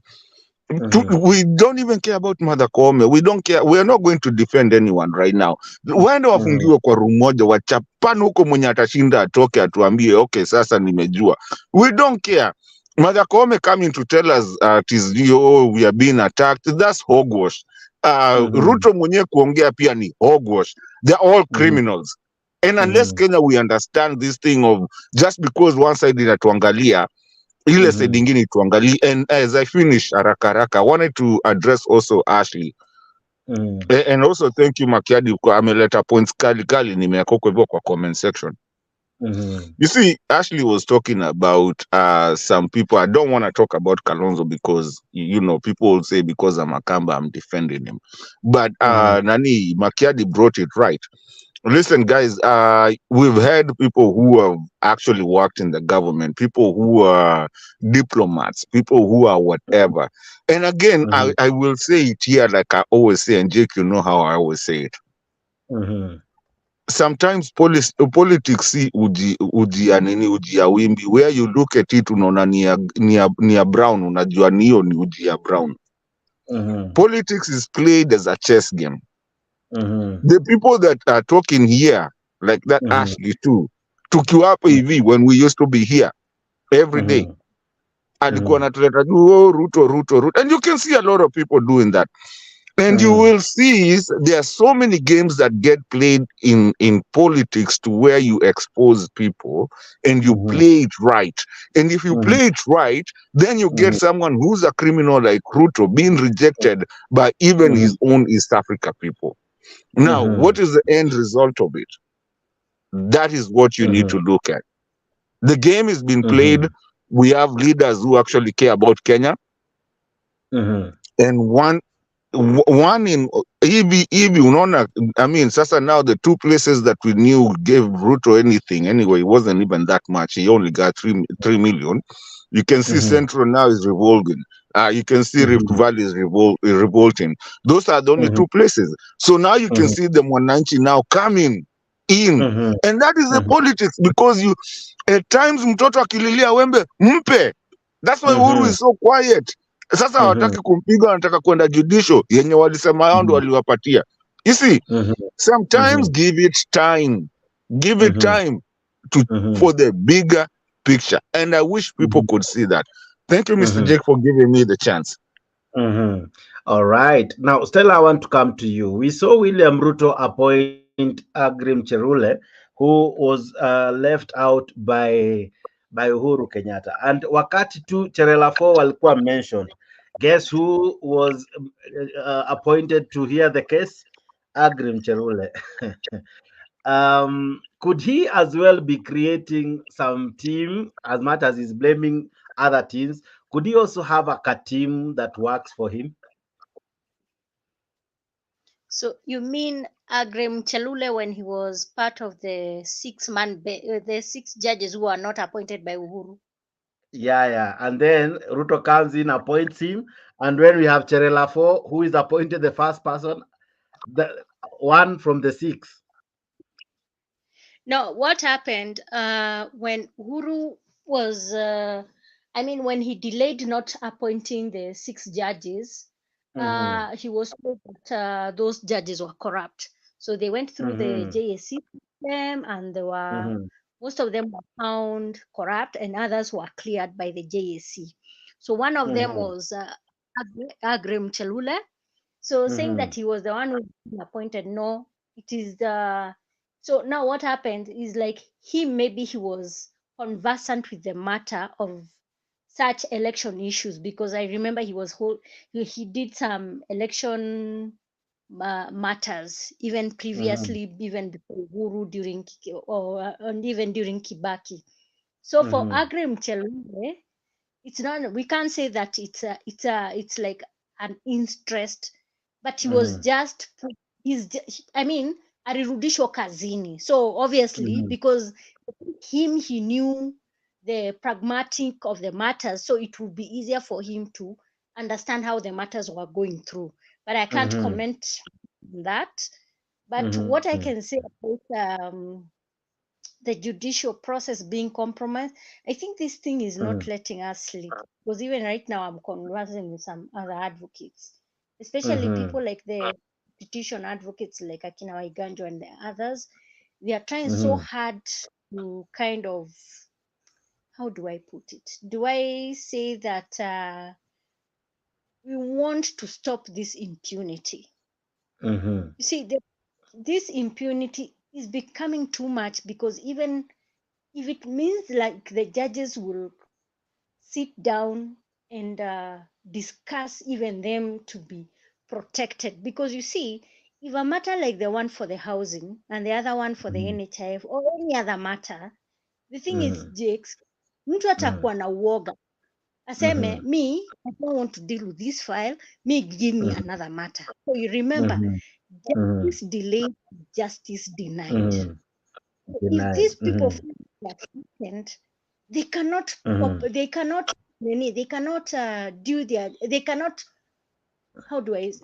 perform, because the thing is, they'll be the duress, and we don't want to have that. If a judge gives a bad decision or gives a compromised judgment, remember there are other people who say they are like a civil society, they'll come and fault the judge. That's where the Court of Appeal is getting.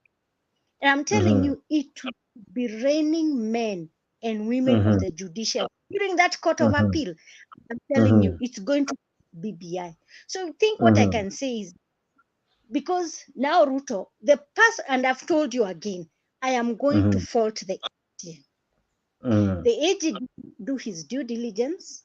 And if you see people like some civil society and other groups went to court, that means the government were not listening. So mtu akikosa kusikia, what is the next thing yenye utafanya Jakes? Ni uende kotini. Na mkienda kotini, judges hapo watasikia, okay fine, wewe umetoa pleadings zako iko hivi, umetoa facts zako nini. Hao wengine wamenyamaza. And maybe even the people who are appointed under the AG to do this work, they did not do their homework because there was no circumstance, there was no evidence, or they did not have the proof. So you cannot fault the judge kwa sababu alikuja na hiyo decision. If it is unconstitutional, they have to get it to their ass. It is unconstitutional. We cannot argue with someone. Don't argue with something which is not there. And this is the thing. The AG mwenye Justice Muturi, he's called who? Muturi. Remember this guy also was a judge, and he was the part of the 16 judges who have walivutwa na JSC because they were compromising the judicial system. Remember, he's the same person walikuwa wanafanya hii story ya Kapneshpatni hii ya nini inaitangwa aje grad regency, where he was found with a suitcase nini money wakichange na mtu pale nini Hilton. So remember, even the AG is corrupt because even him, he did not do his homework. Angeenda kuambia nani? Angeenda kuambia the president, amwambia, look here, I think they are faulting now. Right? This is how we are meant to do. Or let's do whatever we have to do. If this thing we are going to shelve it, then at least we go back and do the legal framework. Then we can fight with the legal framework, that which is a solution. Let's debate on it. When they come to they can say, so fine, it is okay, you people continue. But every time unakuja mumeshindo, unakuja una threaten, that means there's something they're hiding. And I'm telling you, Jakes. All right. And without fear and contradiction, 2027, the wrath which the president with Akina other people like Akina Uhuru and Ko, or maybe and whoever he's threatening, even with Akina Najib Balala, he has also to know that wrath, it will find him 3 times 3 times 3. Plus his advisor Akina Dindinjoro. Okay. So he has to be very Okay, fantastic. I'll be coming to you, Stella, and as well Makiadi and Ashley. But let me have Penya Gaka Kidogo, then Kenya Rebel, and then I come to Kina Ashley and Makiadi. Penya Gaka, what do you say about what has been said in as far as William Ruto and the judges are concerned? Oh, this is very, very nice, and actually has a very good history, especially of America. How Obama tagged Christie, yote tuliona.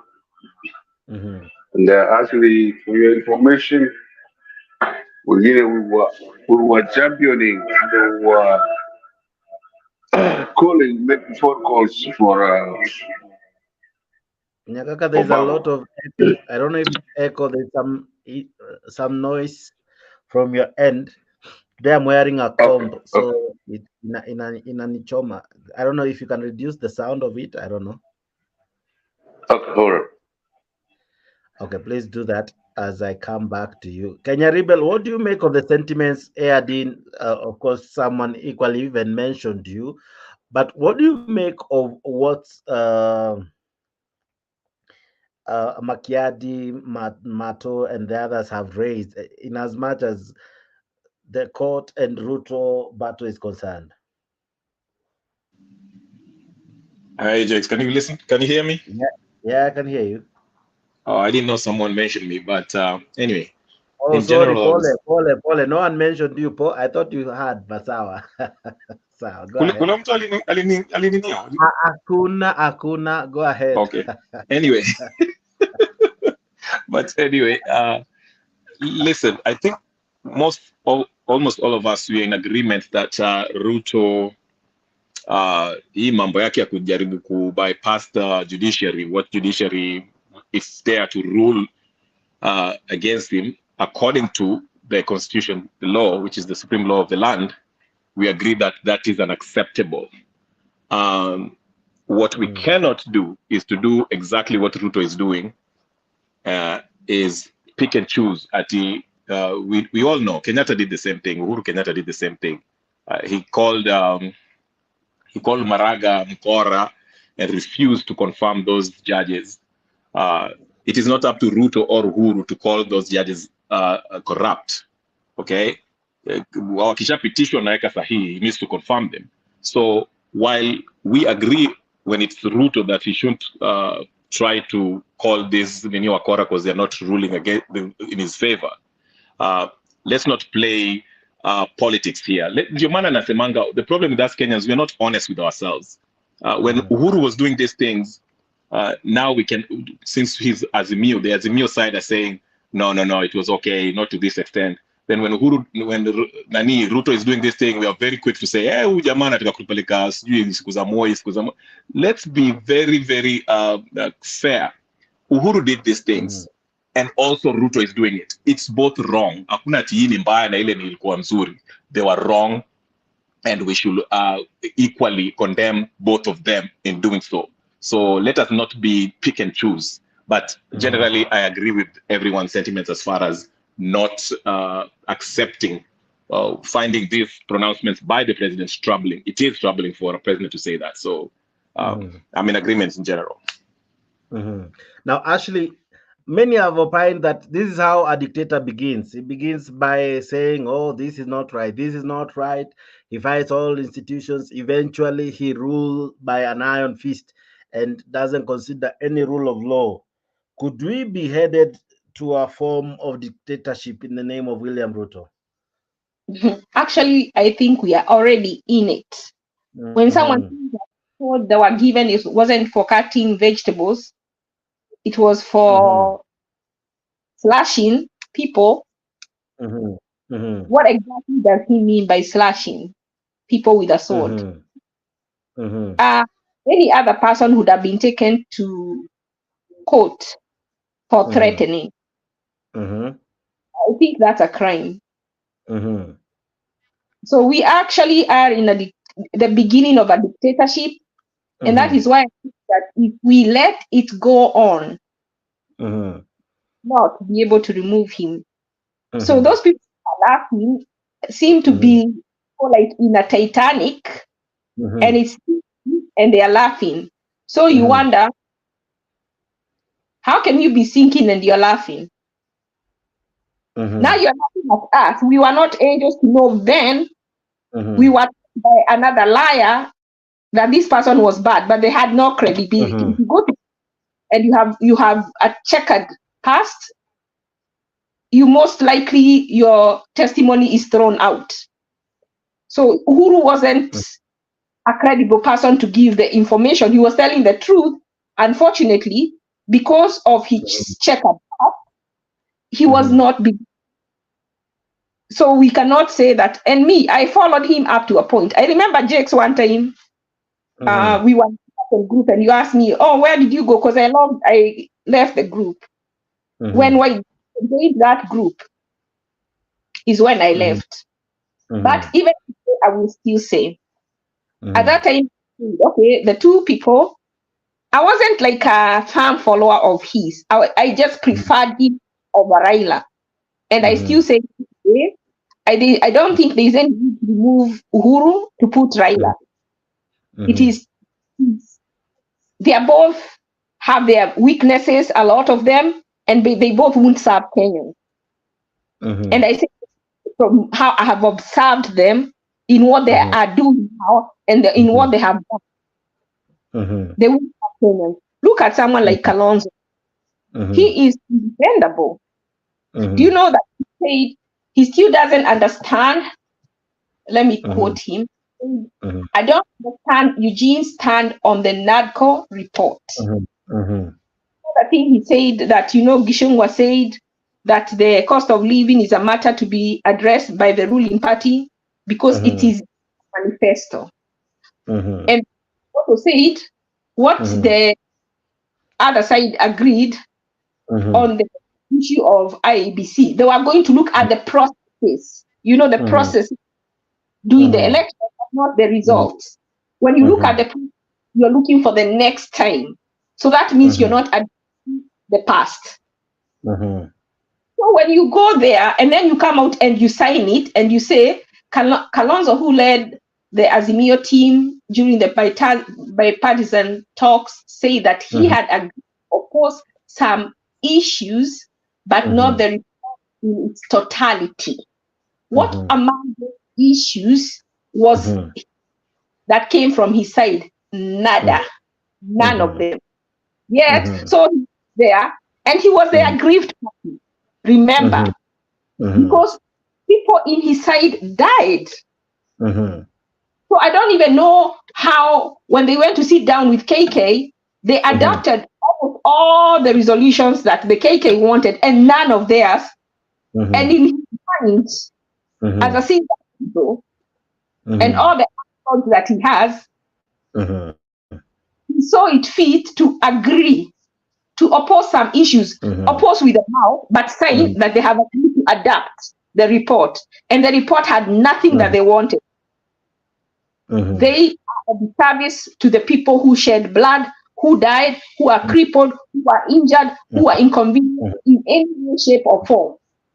Because they come to Mandamano. That was irresponsible of them.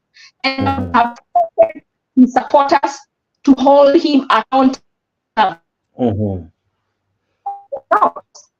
Can you defend? How can you defend him? And then stop it, and we say, "What stop it? Oh, you want us to say that? Who doesn't know if you go, you're going to die?" For nothing, actually. Because not all the time you have gone to Mandamano, has the person, has the people got anything? We don't. It's only the leaders who get goodies. So are you there? That you go to, you know why Kalonzo agreed to this? That opposition office, he knew he was going to get a post. If not as the opposition, in these two deputies. So he was being self, but he didn't think about the people who blood. Those Kalonzo is a part of, either he went to the Mandamano in an armored car, so he was not even in danger at any time. Okay. Why? At least he could have insisted of at least even asking for compensation for those who were injured, for those who were killed, for the family who lost last one. He came back with nothing. The audacity to say that he's going to learn in 2027. And some people here have, they are not even shameless to come and support.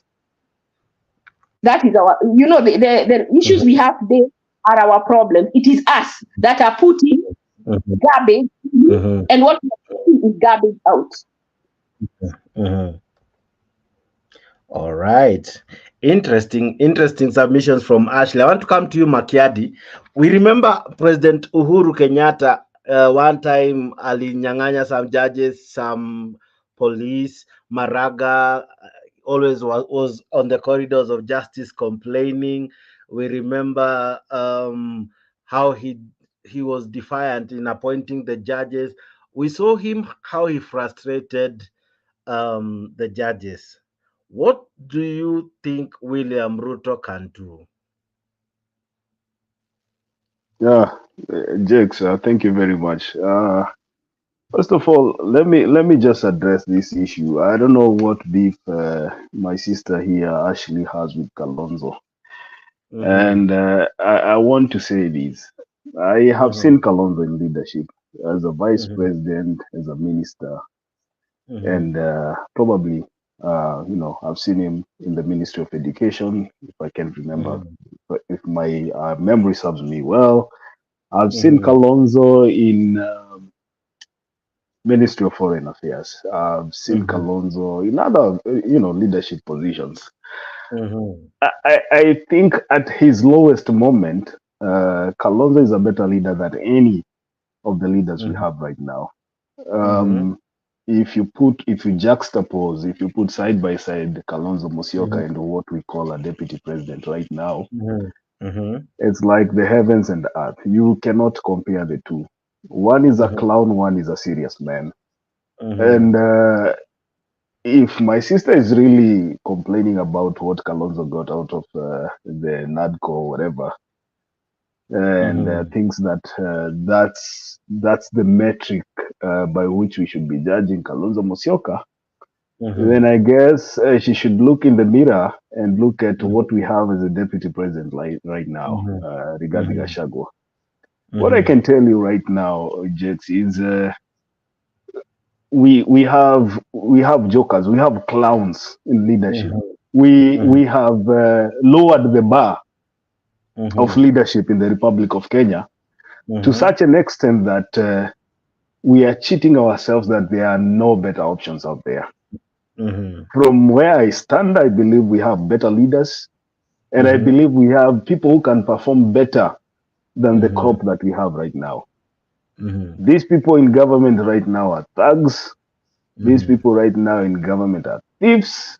These people in government right now, and they say we are not even saying it, alone. We have had them say. We have had even the deputy president Rigathi Gachagua saying that if it was not for them winning the election, he would be in prison right now. Angefungwa bure Jex. We have had William Ruto and the rest of the thugs here saying that if it is not them, winning the election, they would be all in prison right now. Mi nataka nikuulize Jex, as a sober man or a sober woman, as a Kenyan, you should be asking yourself, kwa nini wewe huwezi fungwa? Kwa nini ni yao peke yao wanafungwa? So we should agree here. First of all, we should agree here that our country right now is being ruled by thugs. They have been prosecuted. Gachagua alitolewa kwa nyumba uchi. Akavalishwa kabuti, ndio unasikianga mpaka leo bado analia Uhuru Kenyatta. Na ile vitu walikuwa nashtakiwa ni vitu ya ukweli. Aliiba shamba, inajulikana ako na shamba ya kugrab hapo Nairobi, sijui ya bilioni ngapi. Mpaka saa hii bado anang'ang'ania hiyo shamba. Shamba iko na sijui title ngapi. That is a thug. He is known very well for corruption cases za kusupply hot air kwa counties, Bungoma, sijui wapi nini. Alisupply vitu mingi sana zenye hazikuwahi onekana. He is a thug. William Ruto is a thug. He has been prosecuted in a court of law for grabbing somebody's land. Right now, as we speak, his hotel is sitting on public property. He's a thug. These other guys, akina agricultural minister, CS wa agriculture, anaitwa Mithika Linturi tulimuona kwa video hapa Jex akiwa amepotea hoteli akiwa uchi kwa kitanda ya wengine. We have seen these people. We know their character. So when somebody tells me that we do not have better leadership out there, mimi nashangaa. Is it that as Kenyans tumefika mahali tumefika, we have no hope to such an extent that we have lowered our leadership bar, so that we are comparing what we have right now with Kenyans who have never been tested? There are better leaders out there. The only thing is they have not been given a chance. These people that we have given a chance for the past 10 years have had their weaknesses, have had their strengths. You have seen what they can do and what they have done. But the least I expected from such a person who has been crying out for the past 10 years that he has a plan to revive the economy of the Republic of Kenya is to come out 1.5 years later, still after being sworn in, to start now claiming that it is the judiciary that is sabotaging his agenda. It is childish. It is a flimsy excuse. And I think Kenya Mkora here has told you very well that this guy is running out of options. You know, waiona kupe inashikilianga ng'ombe hata kwa kichinjio, inaendelea kunyonya mpaka ngozi wakati ng'ombe imetolewa ngozi. So this guy ameshikilia wimbo ya Uhuru Kenyatta mpaka Wakenya wamechoka. Watu wamemwambia enough is enough, tumechoka na maneno ya Uhuru Kenyatta. Wewe ndio president saa hii, ulipatiwa mandate, ulipatiwa sword yenye Ashley amesema vizuri hapo. Amesema atakuwa na katakata nayo watu, si ya kukata mboga. So kama wewe ulipatiwa sword na unajua sword si ya kukatakata mboga, tumia hiyo sword kutengeneza maisha ya Wakenya. Use that sword to better the lives of Kenyans. Use that sword to lower the prices of food. Use that sword to lower the prices of mafuta.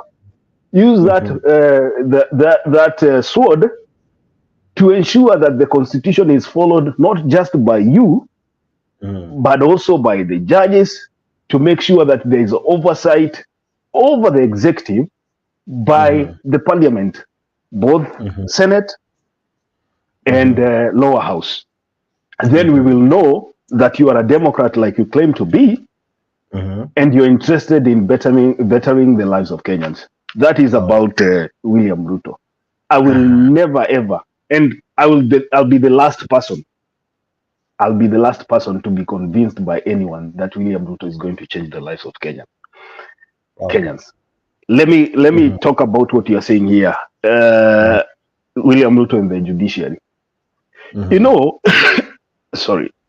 If we have a judiciary that swings left and right, depending on the direction of the wind, then everyone is bound to take advantage of it. We had Willie Mutunga. After the new constitution coming in, we had Willie Mutunga. Willie Mutunga, I'll go back to one of the pronouncements that Willie Mutunga made. It was the case of the presidential petition. Willie Mutunga came out and gave us a judgment within 5 minutes or so, less than that. And they went back into the chambers there. We expected to see their reasoning. Why did you decide the way you decided? Up to today, Jakes, can you go and show me any document that has been produced by the judiciary, led by Willie Mutunga, that tells us their reasoning of that judgment? Hakuna mahali popote. So it begins there. Willie Mutunga was supposed to be a person from the civil society who was expected to come into the judiciary and bring change. You know, he was a person who has been in the trenches for a long time, fighting for civil liberties, fighting for democracy. Many people had a lot of faith in him. He failed.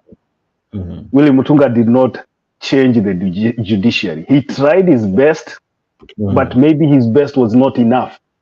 And then from there, it was a slide down.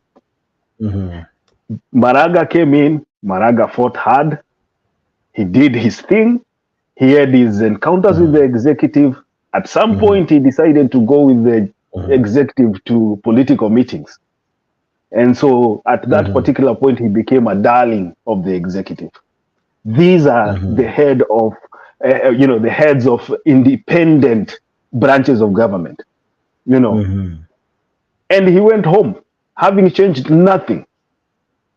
Now comes here, Martha Koome, who many of us thought maybe, just like her, her predecessor, who was like also, not the immediate predecessor, the other one, Mutunga, a person who was raised through the civil society.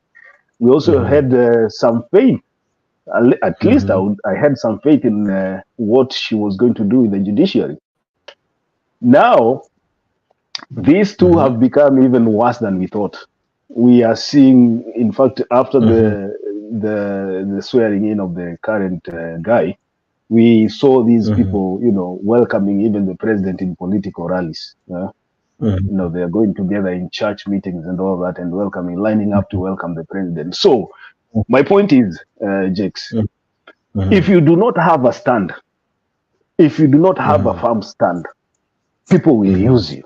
You will utatumika na watu kama wanajua ya kwamba you cannot say no. Na tuache kutishana hapa, tunaambiana kabisa hapa ati sijui judge ataambiwa ati file if you don't do this we are going to threaten your life sijui nini. Let me tell you something. Judiciary inajuana vizuri kabisa.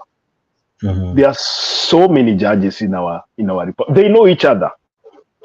And if one of them is threatened by the executive to rule in a way that is not constitutional, they can all decide to down their tools.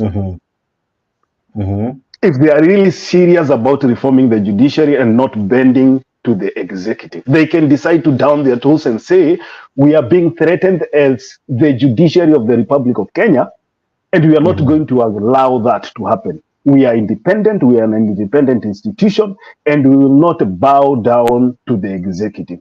Are they ready to do that? I know most of you will tell me, the judiciary imekula kiapo ya kutogoma. Let me tell you something. When it comes to the independence of a body like the judiciary, then we expect them to hold the constitution as is. Kama hawako tayari kujitolea muhanga ya kwamba uphold constitution, then they are better off looking for something else to do. And I can tell you here, Jakes, that from the history that we have seen in the judiciary, the people who have stood with the law, the likes of Justice Odinga, there are people who walikuwa wanafanya kazi kulingana na sheria. We know what happens to them. And there is no one, hata CJ mwenyewe, is a cartel ambaye anasaidia the regime in power to push away the judges ambao wanaonekana these judges cannot be bought. Maraga alisimama pale kwa kanisa akasema ya kwamba alijaribu kununuliwa na mtu mmoja wakati mwingine akiwa sijui Mombasa ndiye achilie meli, akasema hata walimtumanishia lawyer fulani. Huyo lawyer akasema mnapoteza masaa yenu kwa sababu huyo jamaa hawezi nunuliwa. So kama Maraga mwenyewe anajua ya kwamba kuna lawyers ambao wanatumika kununua majudges, inamaanisha ya kwamba kuna judges pia wale ambao ni wazuri hawawezi nunuliwa, na he was one of them. So you should be telling me, Jakes, here right now, are we a country that is going to be ruled by the rule of law like Ashley says here, or are we going to bow down to the executive? From where I stand, I believe that if the judiciary feels that there is an existential threat to its survival, they should down their tools. Wacha waseme ya kwamba hatutaendelea kufanya kazi under this environment. Ndio tuone mahali tutaelekea. Because judiciary is supposed to be the last resort ya kila mtu. Wewe ukiona umeshindwa na kutetewa na mtu yote, mahali unakimbia ni kotini. From where I sit, the checks and balances of the Republic of Kenya now rest with the judiciary, because the parliament has failed. Parliament is a failure, it is a disaster. And if we allow the judiciary also to become what parliament is, an appendage of the executive, then we are not looking at a country. Thank you. Fantastic. I'll be coming back to you just now. Stella, I'm looking at what the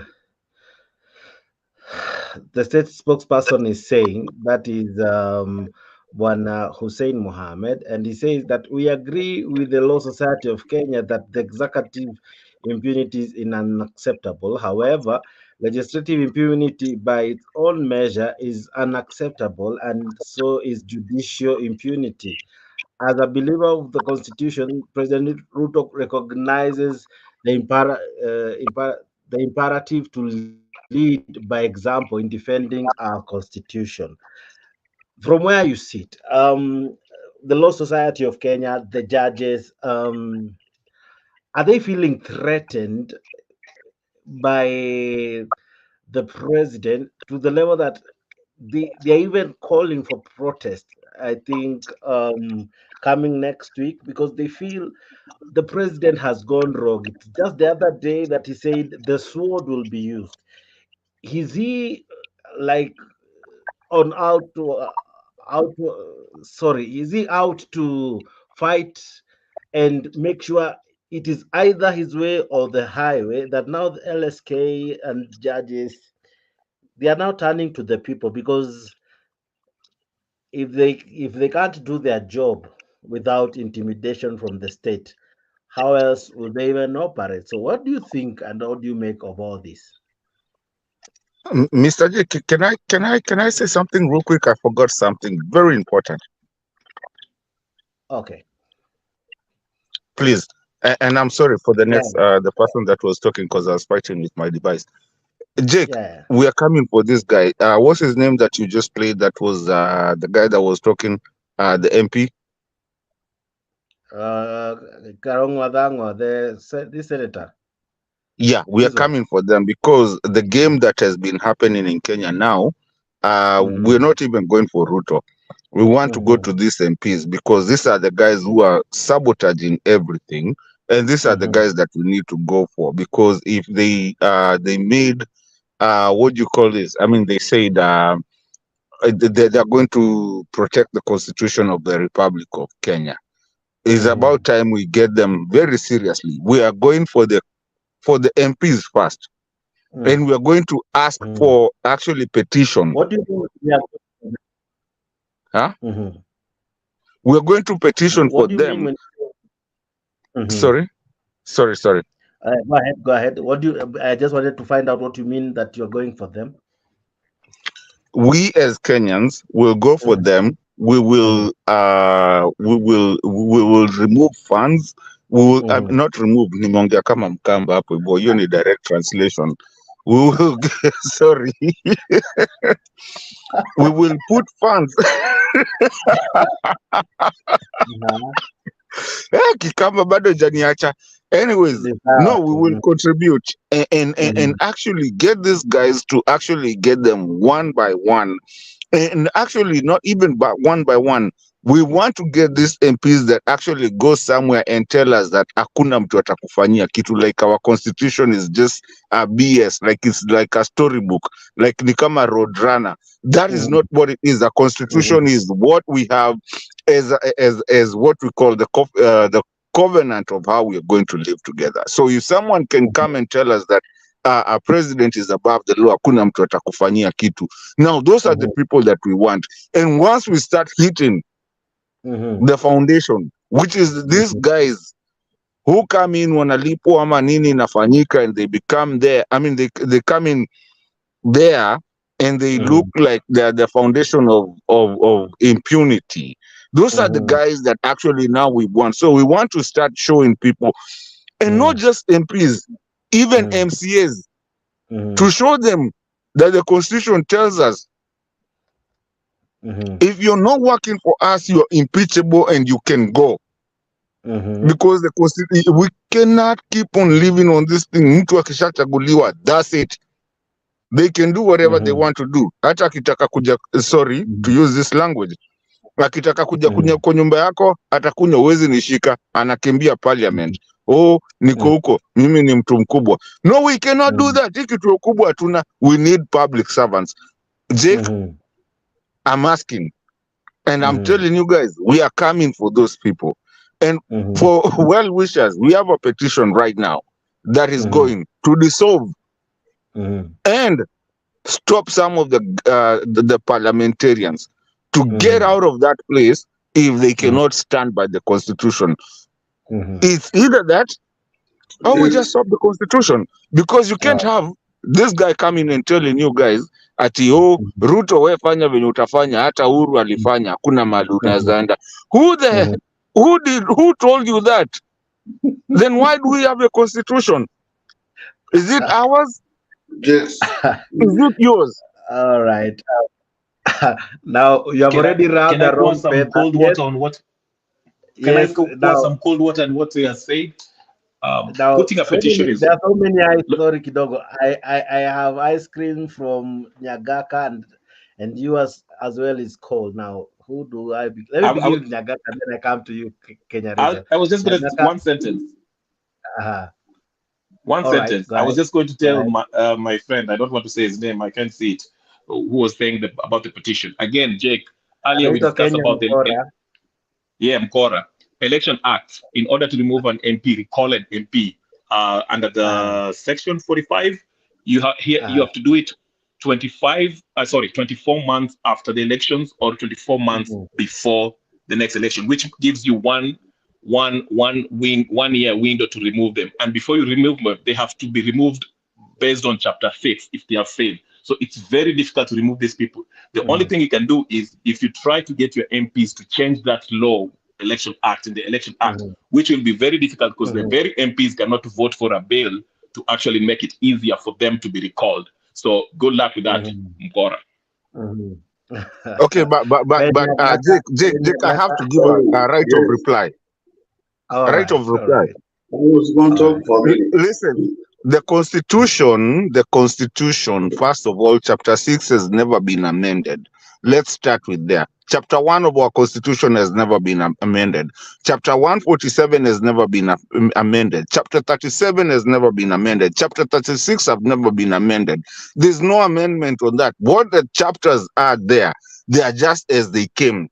So now, hizi zingine hizo zinakwaga vitu zingine mnaendanga huko kwa parliament wanasema you shouldn't even talk away from the parliament, you're immune in parliament. There's nothing called immune. I remember Babu Owino alikaa kwa parliament for almost if anybody remembers, almost 3 weeks akiogopa kushikwa because you cannot arrest an MP in parliament buildings.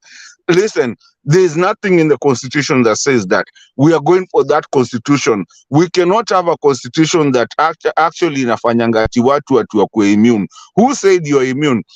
The president is not even immune. The president, what it is that when he's a sitting president, you cannot, you can make a case for him, but it cannot be prosecuted while he's still sitting. As soon as he gets out, whatever you had filed will be there because he's still a citizen of the Republic of Kenya. Now, we're going for the Constitution. This time tunacheza na Constitution, because if we don't have a Constitution, then we don't even have to live together. And there's no reason for us to live in together because it's the covenant of how we are going to live together. Hakuna mtu wako above the Constitution, including the president. Ni venye tu ame-immuniziwa ndio because of matters national security. That's what it is. Akishatoka hapo tunaweza mshika, hata saizi naweza suhuru. Yeah. Mkora, I wasn't saying he's immune, but I was saying that the laws that are there to remove these MPs is what make it difficult to be removed. I'm not saying they are immune. The laws in place. It's in 7 chapters. A way of removing the president is in 7 chapters of our Constitution. People don't read the Constitution. Read the Constitution. Yes, but there's a law that is also spells out the terms in which you can take them out. That's under the Election Act. In 45, the Election Act, my brother. Election Act is not a constitution. That is just an act. That is why it's called that. Yes, it's just it is an a act. law. Listen, I'm helping you. It is a law that is subservient to the Constitution. Yes. So it spells out the process in which you can remove the MPs. So while the Constitution, the articles says that you can remove them. Kibuda Kibwana did it. Kibuda Kibwana just kila mtu alinyamaza. Because they knew he was going through the Constitution. No, listen, Mato, I'm saying this. I'm agreeing with you. I'm just saying this. Constitution inasema, yes, you can recall these people. But the Election Act, and that's why I was referring to Mbadi, he said, Mbadi alisema hivi, we MPs, we are very clever tuliweka hiyo Election Act, tukaificha kwa Election Act, so that it makes it hard for us to be recalled. And the Election Act is a law which spells out how this process of recalling an MP is to be done.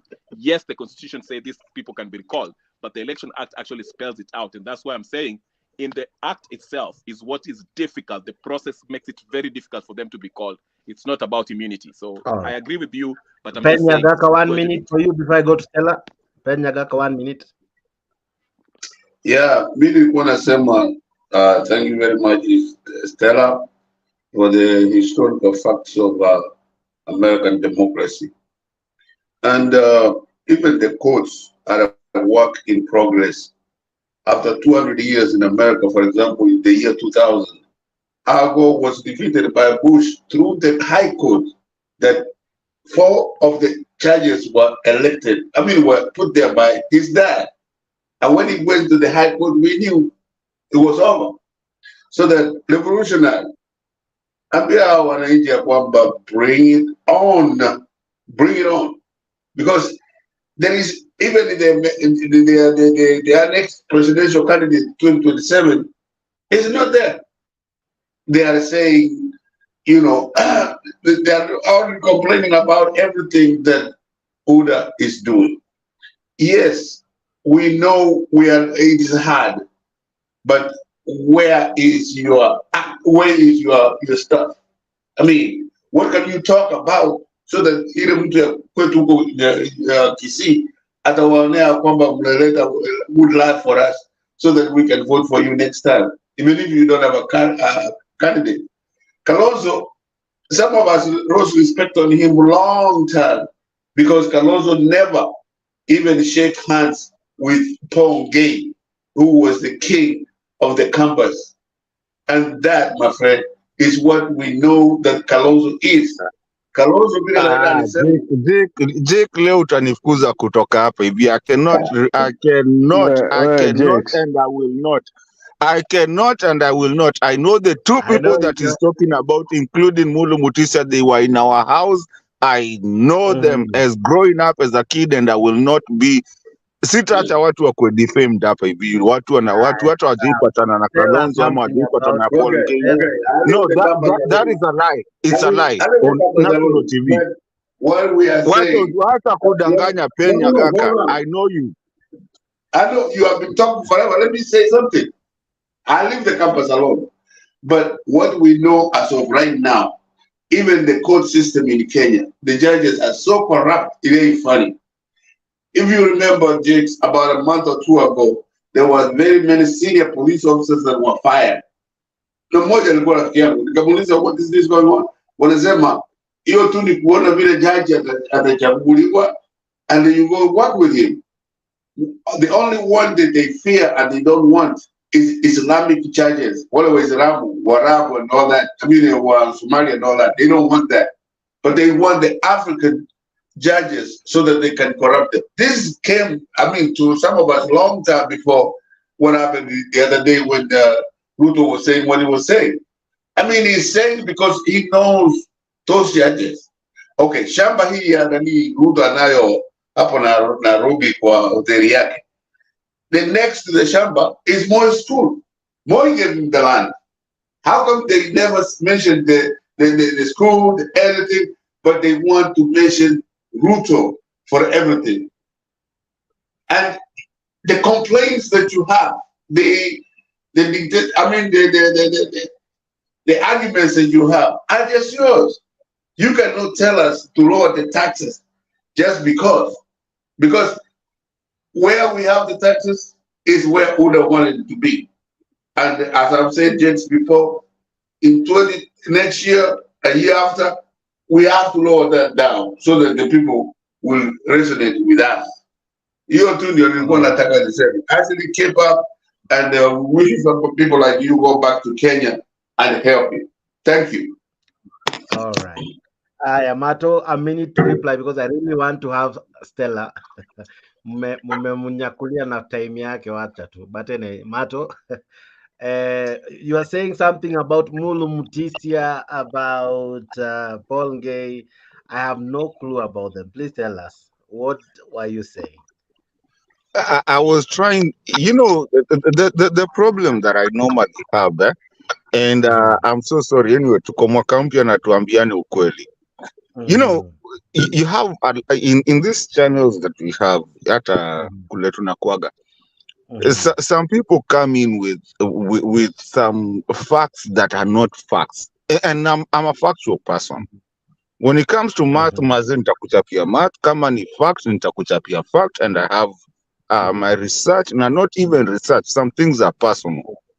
Now, when you find some people talk about like Kalonzo never met Paul Ngei, I personally growing up as a kid, the Mutungas of the day, the Mulinges of the day, I won't say who Mulinge is me. I mean, he's but you know, General Mulinge and things like that. I've seen them shaking hands, not even shaking hands, hanging out with us when we were kids. The Mutunga, Paul Ngei, all of them, even Gilu. Gilu, yes. I mean, she's my auntie. Even today, we talk almost every day. So when you have someone coming here, and I know Gilu will not be happy at Kiskeki, but it's just because, yes, she's my auntie at Anikasirikia, but that's fine.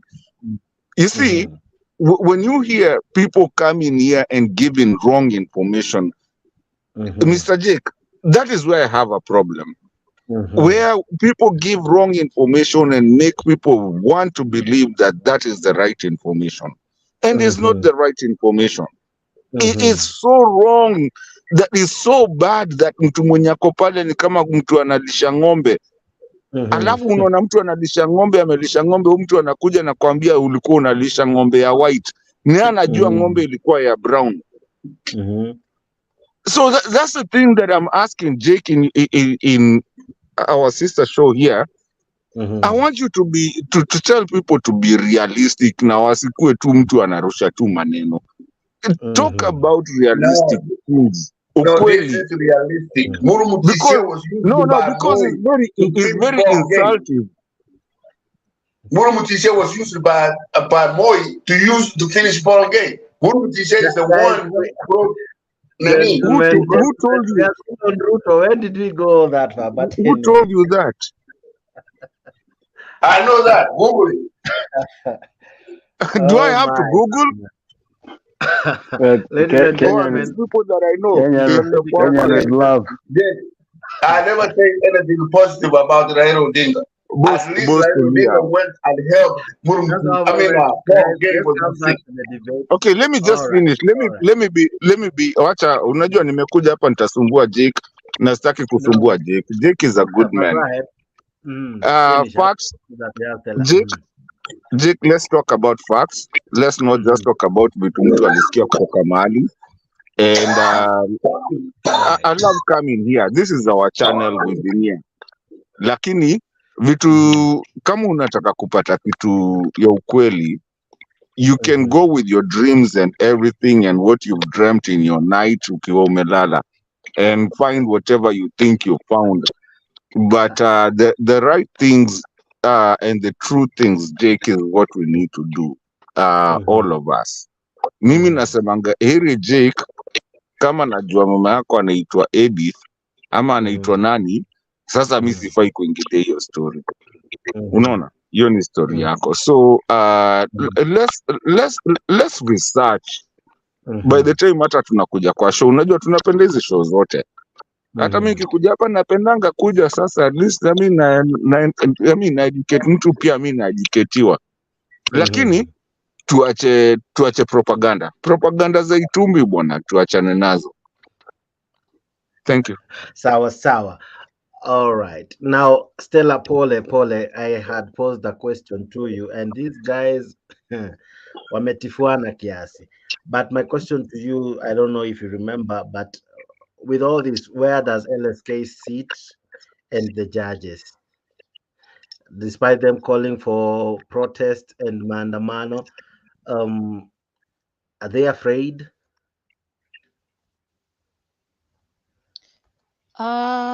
We are on the fence. Yes, we are afraid. Also, we are seeing if we have our judges and our judicial officers being threatened, that means we are going to be a gorilla country where Republic. Republic, yes, or we can be a banana republic like Haiti. We can be a banana republic like Libya, where laws, where people can to put laws. We'll have people intimidating SARS, we'll have even us wananchi being kind of, you see, like this tax regime.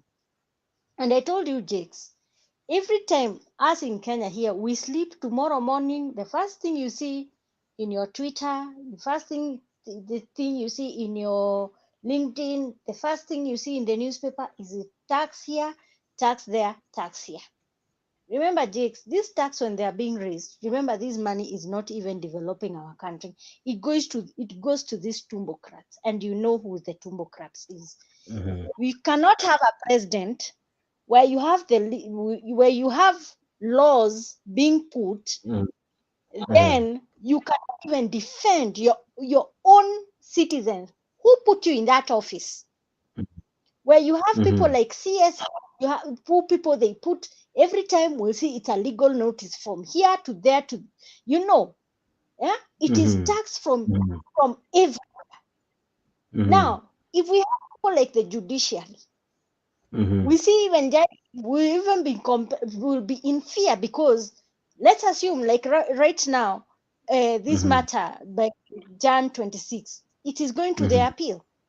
So what happens? Remember, when it goes to appeal, it sits with a 5-man bench. Now you see, because you see it should have an odd number. You see others they would say that we agree, others they will say they will not agree. Like you see that even number.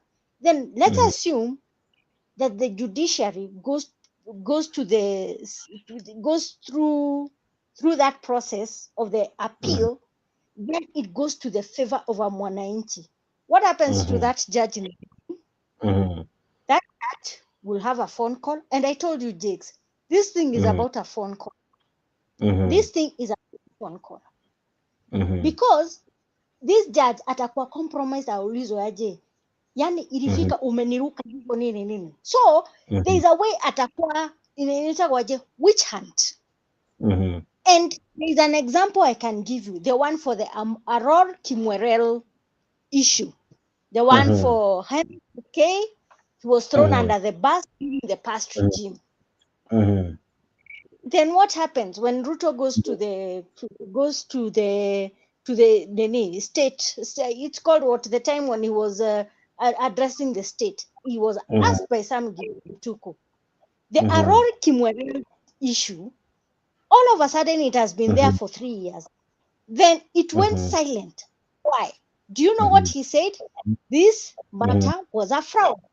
Jake, remember Nani was vice president. When the Aror Kimwerel issue, he was there saying that there is impunity at the CSs in the finance. These people have to go through, they have to be arrested. Remember, by that time, he was the deputy president. Jake, sebu jiulize, after 3 years, leo ndo umejua hiyo ni nini? Hiyo ndio ilikuwa fraud. And I told you the time when the judiciary was giving out the ruling or the judgment of the day.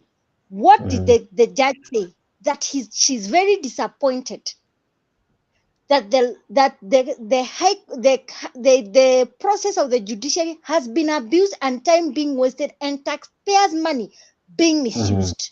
Why? Because the parameters in the government, from the DPP, the DCI, and the EACC never even bothered to come up with their proof or to never even come up with their findings. So that means even parameters akina DCI, EACC, also them, they are being threatened. Remember, even then, they will need the support of the judiciary. If someone like Nurdin Hadi was removed from his office, being given another office, because someone knew that if Nurdin Hadi would have gone deeper, the people who are in this regime right now, there is so much scam. There's so much scam that the DPP can anika watu. This guy anaitangwa na huyu wa EACC, this general, what's his name, whatever. He was a former army, and he said that he cannot be intimidated, and he has very strong files of showing how some institution, how high-end corrupt people in this government till to date, they're still extorting money from investors so that they can certify themselves. Remember, even the EACC would need the support of the judiciary. But you see, someone has a phone call, threatens this guy. He's being told, you know, you have only remained with 1 year. If you don't make my wishes to be fulfilled before your retirement, I am going to do what? I am going to destroy you. He said it like that. So let me ask you, Jake. Karangi? If LSK, no, it was not Karangi. There was this ruthless guy. He was called who? I've forgotten. Alikuanga wa polisi. Before Nani, who is our IG? Koome.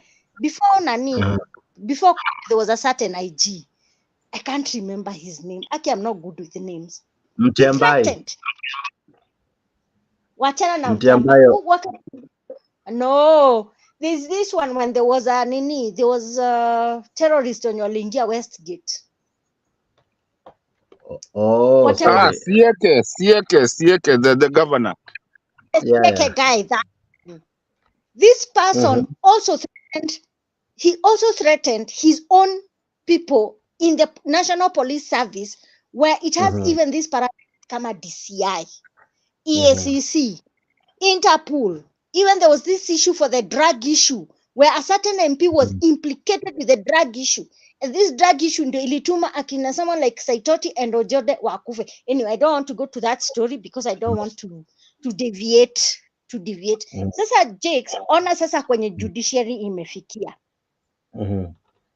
If they can threaten people like LSK, and you need such people, even the civil society, so that you can default the government, so that the rules of law which have been made in this land, it has to be followed by the book.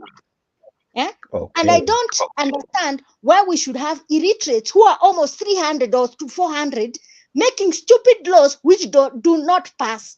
If you check some other laws which are so very paramount from mwananchi mwenyewe. For example, kama ni for issue about two-third gender, hiyo kitu ijawahi pitishwa. Okay, tuangalie maneno, kulikuwa na kitu ilikuwa inatangwa UHC. That thing has never been put. But these people, they come with stupid laws. And yet they are not even checking their 3 things in the lives of a hustler or a mwananchi. Hierarchy of needs, from food, shelter, and clothing. Because if one certain MP would go and raise that thing, what happens? We have someone who Watengula will say that thing is not in the order paper. Jake, wacha nikwambie, I have friends in parliament na wanakuanga wanafanya kazi ya legal drafting. Ikifika legal drafting na wakati kuna kitu inaitangwa Hansard. So Hansard today, Jakes, today we are going to talk about what? How to control maybe inaitagwaje? Maybe healthy inaitagwaje kama hii anakumicha. Hii health. SHIF. No, there is this one for UHC, universal health care. So now universal, it comes with very whatever. Now, if you come with that too, a certain MP somewhere comes with that because he knows that you need a healthy nation to run this country. The person when you get your hands at armor order paper, he's given 10,000 or 5,000 shillings anaambia ati usiweke hiyo kitu kwa Hansard, iweke huko nyuma. So, Jakes, everything from this government is threaten. Now I'm telling you, we'll go back to the time of Moi, where some people who are siding with the hustler, they will start disappearing. And it would be so surprising kujua ni nani amemwafanya mtu disappear. Anyway, I don't want to dwell with so much story about Nini, but what I'm trying to tell you, we've been compromised. It's got to be on us. The only thing I can say that whoever my friend was saying, we need to have an affirmative action. If you know that your MP anakuja nyumbani hiyo siku, mutoboe hizo mguu gari zote. Mutoboe mpaka nini? Umweke hostage. Umwambie wewe ndio umetuma maji yetu ikuwe ngumu. But that is the way how people were acting in Ukraine before they begin. Yes, we have affirmative action. MP wako hiyo kuja wakati wa harambee. Hiyo pesa ataokoa, lakini make sure asiende nyumbani. Na hiyo helicopter analeta hapo, make sure asiingie, mumuweke on day that he's going to be flogged matched. Jaribu yani, let me tell you, Jakes, we are suffering here. We are suffering. Me, if I tell you my honesty, he cannot even see, because where I live, we are having small issues. Kids cannot go to school from Monday because parents cannot find 6,000 to 11,000 kupeleka watoto, because this stupid MP walitoa nini ya free education and walikuwa na subsidies ya 7,000. And I told you, Jakes, this government has enough money to sustain what we need. If we see our own governor, aezi tumia 1%, kutengeneza hata an extra stream ya shule. At least hata hiyo 1%. We're not talking 1% of a million shillings. This is a billion. How many schools are there in Nairobi? And make sure that each and every child kwa hii constituency, at least ameenda amepatiana hiyo pesa sababu hata kama ni 3,000, alafu mzazi aende atafute 4,000. I am telling you, Jake, we need to hold affirmative action. When your MP comes on your constituency, hold him on the ground. Make sure asirudi Nairobi. Arudi Nairobi akiogopa. Sawa, shikilia hapo kidogo. Jake, kidogo tu, brother. Unajua, unaona sasa mali nilikuwa nikisema, umeona usistangu mali ameenda. Even though hatukuwa tunakubaliana in the first time, umesikia mali ameenda. Hiyo ndio mali wa Kenya wako. Let me tell you, Jake, people are not playing games with the MPs. Ati mnaenda pale mnatuambia umeka laws na nini. That is what my sister is telling you, and she's coming hard. And she's telling you exactly what it is as our biggest moderator for EV. She's telling you that Wakenya hataki mchezo. Ulioneo tingatinga ilifukuzwa leo Nyeri na zile zingine zilichomwa. Watu hataki mchezo bwana.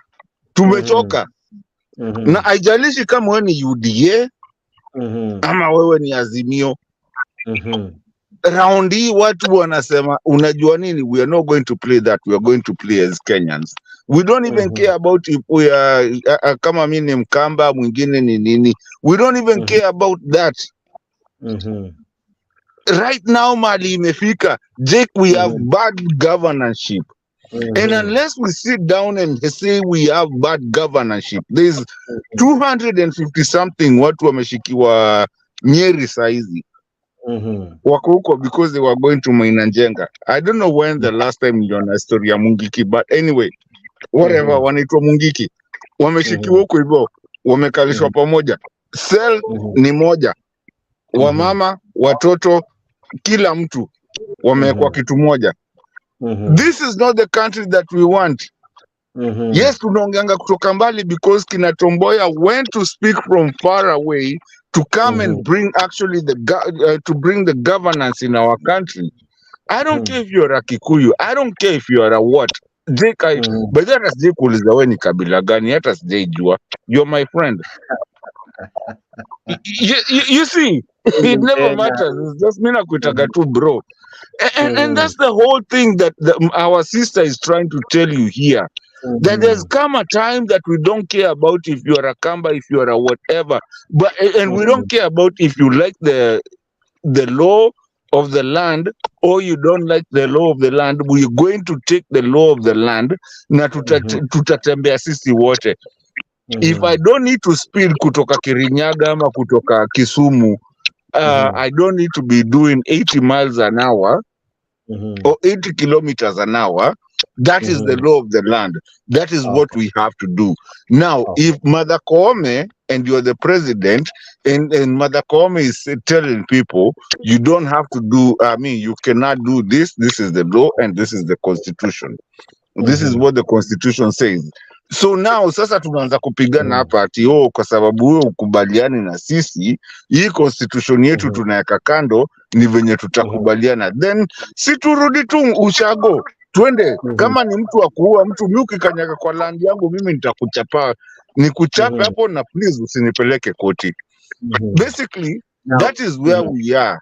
Do we have strategic and do we have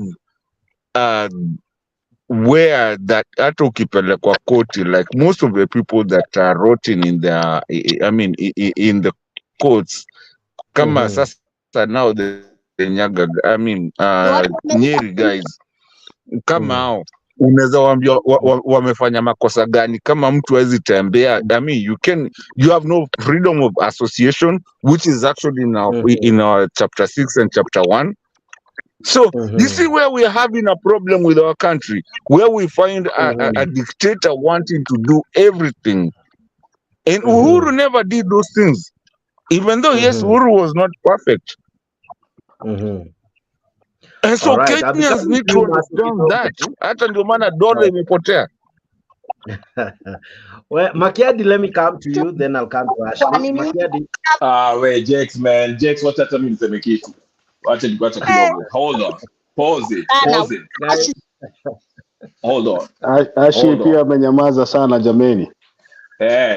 Wacha kidogo na I'm very brief. I'll be very brief. I'm always brief. Then Ashley. I'll be brief. But one moment, one minute, Mr. Kenya Rebel. Okay, thank you. Just to Mato, I appreciate your submission. I enjoy listening to you. Please stop saying that Kenyatta was not this bad. Kenyatta was worse. Worse, and I mean it. WORSE. Worse than Ruto. Ruto had just begun. Kenyatta actually, if you remember, before the re-election, his coronation actually, Justice Mwita's bodyguard died, was shot. And it happens that after that, Maraga looked very uncomfortable standing up and declaring him president, okay? But anyway, that's not what I wanted to say. Let me go back to what I was, Makiadi was saying and you are actually talking about. Kalonzo Musyoka. Makiadi said that Musyoka, is better than anybody in Kenya Kwanza. That's debatable. Actually, if you look at leadership, regardless of what you think about Ruto, and I didn't support him, I don't support it, I will never support him, because I think him, along with his opposition to Raila Odinga, colonial puppets. I think Kalonzo is a psychopath. He has never achieved anything in his life. This man came to power because he was handpicked by Moi. And it was Raila himself who actually named him a chameleon. He can't stand on anything. At least Ruto is corrupt, but he stands for something. If you're talking about chapter 6, none of these colonial puppets, whether it's Uhuru, Kenyatta, Ruto, and Raila, should be running for president. They never actually qualified. Chapter 6 in 2013, they were not supposed to be running. They were supposed to be an ICC facing that. So when we start talking about these politicians, we should be very, very, very, very clear in our minds. Let's not just choose one better than the other because you are aligned to a certain party affiliation or a certain tribe. All these people are rotten. And you say that just to conclude, when Makiadi said that Raila never had the opportunity to be a president, he did. 2017 he won, 2007 he won, but he refused to take power. We went up there and to Andaman and acquire president. And what did he do? He went to the very person who actually was imposing himself to Kenyans, shooting down people to death. So Raila can go to hell. Bye. Well, Ashley, and but you see the only thing, Nani, please. Just a moment, Mkenya. Please, kidogo tuache, hata ukitaka kunitupa unitupe. Let me ask this guy, what did Kalonzo ever do that actually can be constitutionally taken out? What? Give me one case study that Kalonzo, and not just Kalonzo, I'm not attacking Kalonzo, I'm talking even Mother Karua, and I'm talking even Raila Odinga.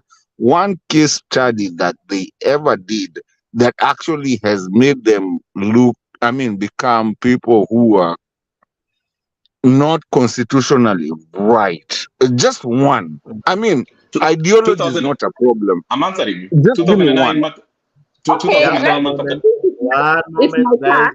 turn. It's my turn. Yes, Ashley. But Yes. Tulia karibu sana. Okay, go ahead, Ashley. It's good that you asked that question about Kalonzo, and I'm not talking about him because of tribe. I like to stand by what Martin Luther said, that we judge people not based on their color, their race, in this case, their tribe, but on their substance. So I am judging him based on substance. And as a leader, there are 4 basic qualities. A purposeful or meaningful message of importance and direction for the future, integrity and trustworthiness, an optimistic viewpoint, and positive actions and results.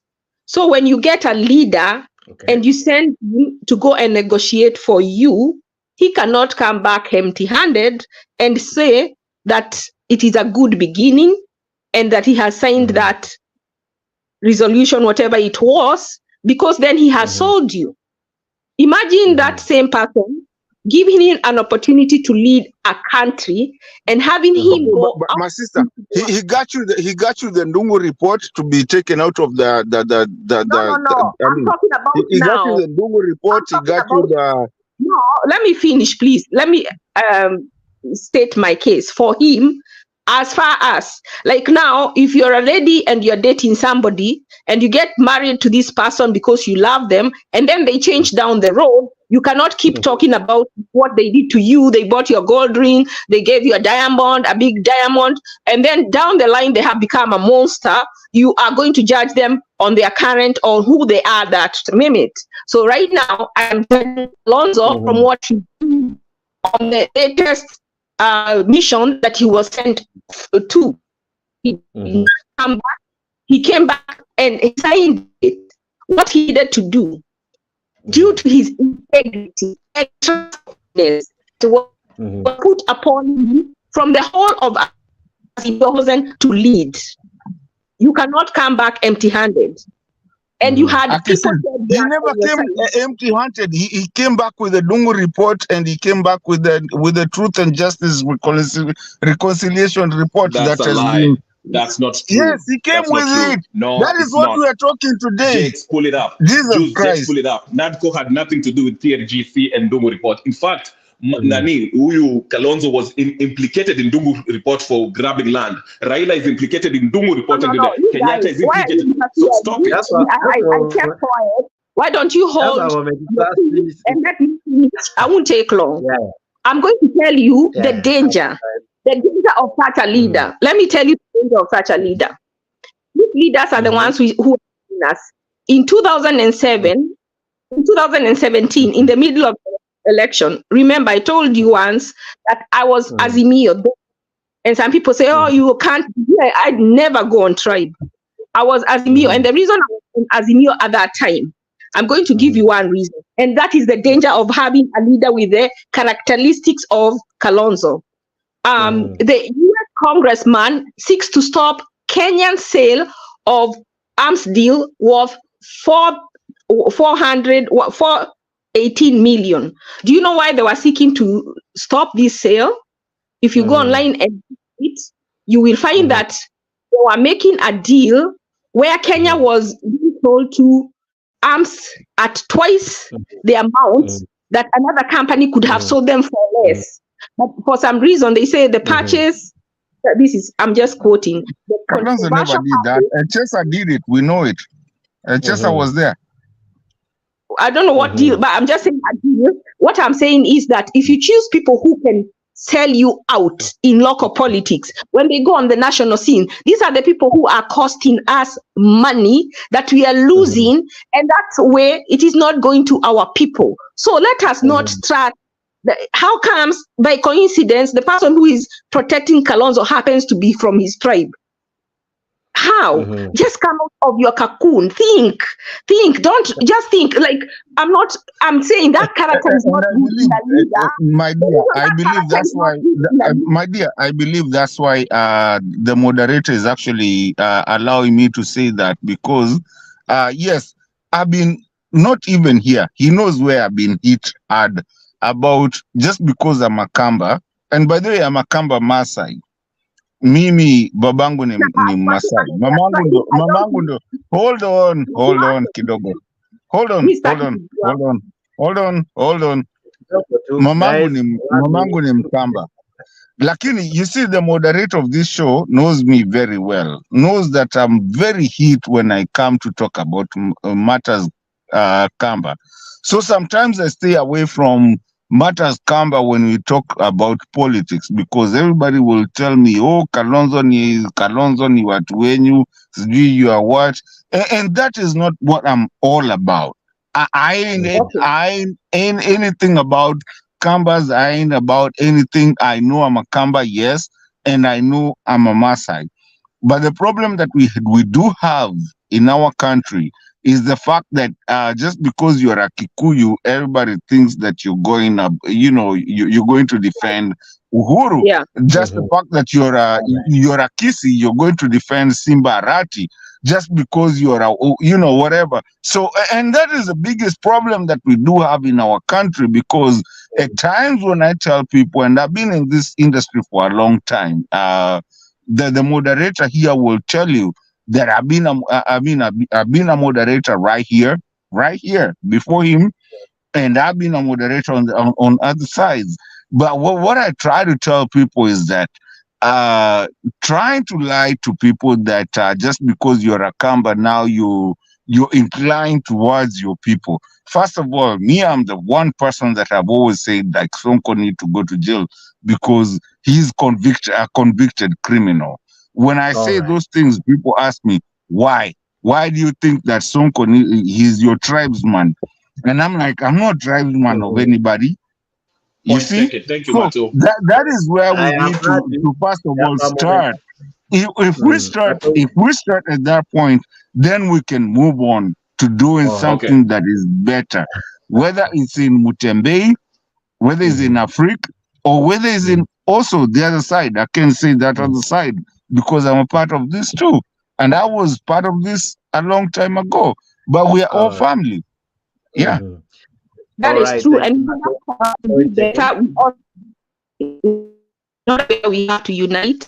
And I think the reason we find a common ground, because I think all people on this show, most of them, if not all, have country, find a common ground. Leaders who make up 1% are not going to take advantage of us and misuse us. I don't know. Sauti yako inangorota. Sijui kama ni net ama ni what could be the challenge? You're breaking. But anyway, I want to give you a minute to summarize. Then I'll have Julia come in. Are you okay now? Yeah, it's unfair because I have been interrupted, so I have barely said anything.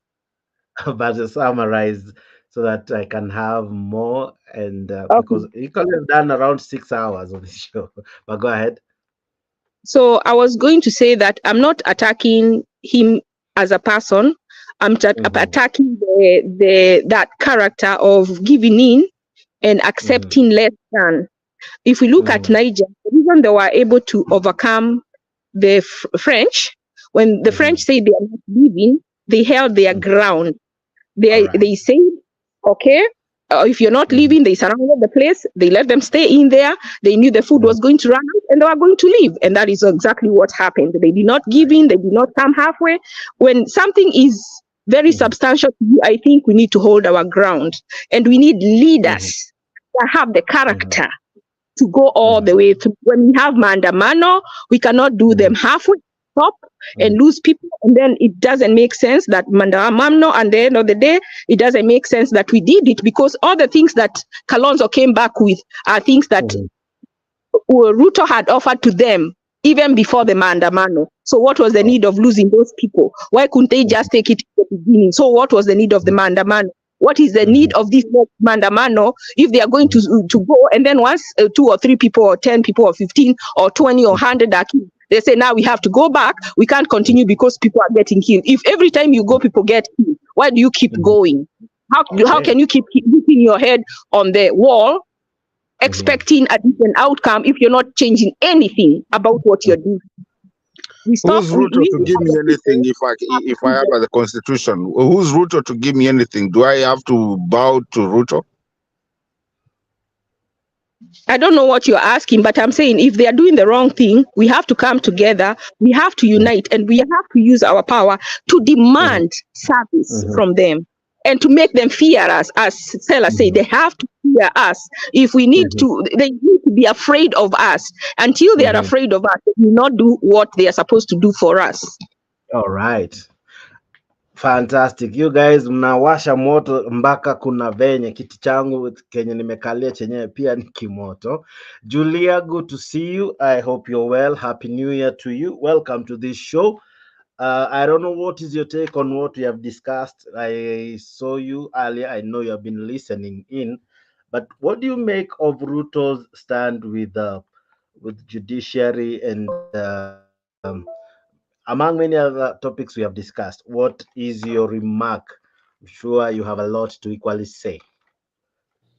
Okay, asante Jake. Good to see everyone. Happy New Year. Naona watu wale wamehamia hapa. Nimeona Mato.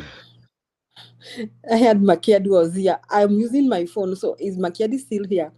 And everybody else. Makiadi is in. Yeah, everyone else is in. Makiadi, hapa ndio ulihamia nimekuona. My sister Julia, Happy New Year to you. Habari yako Julie.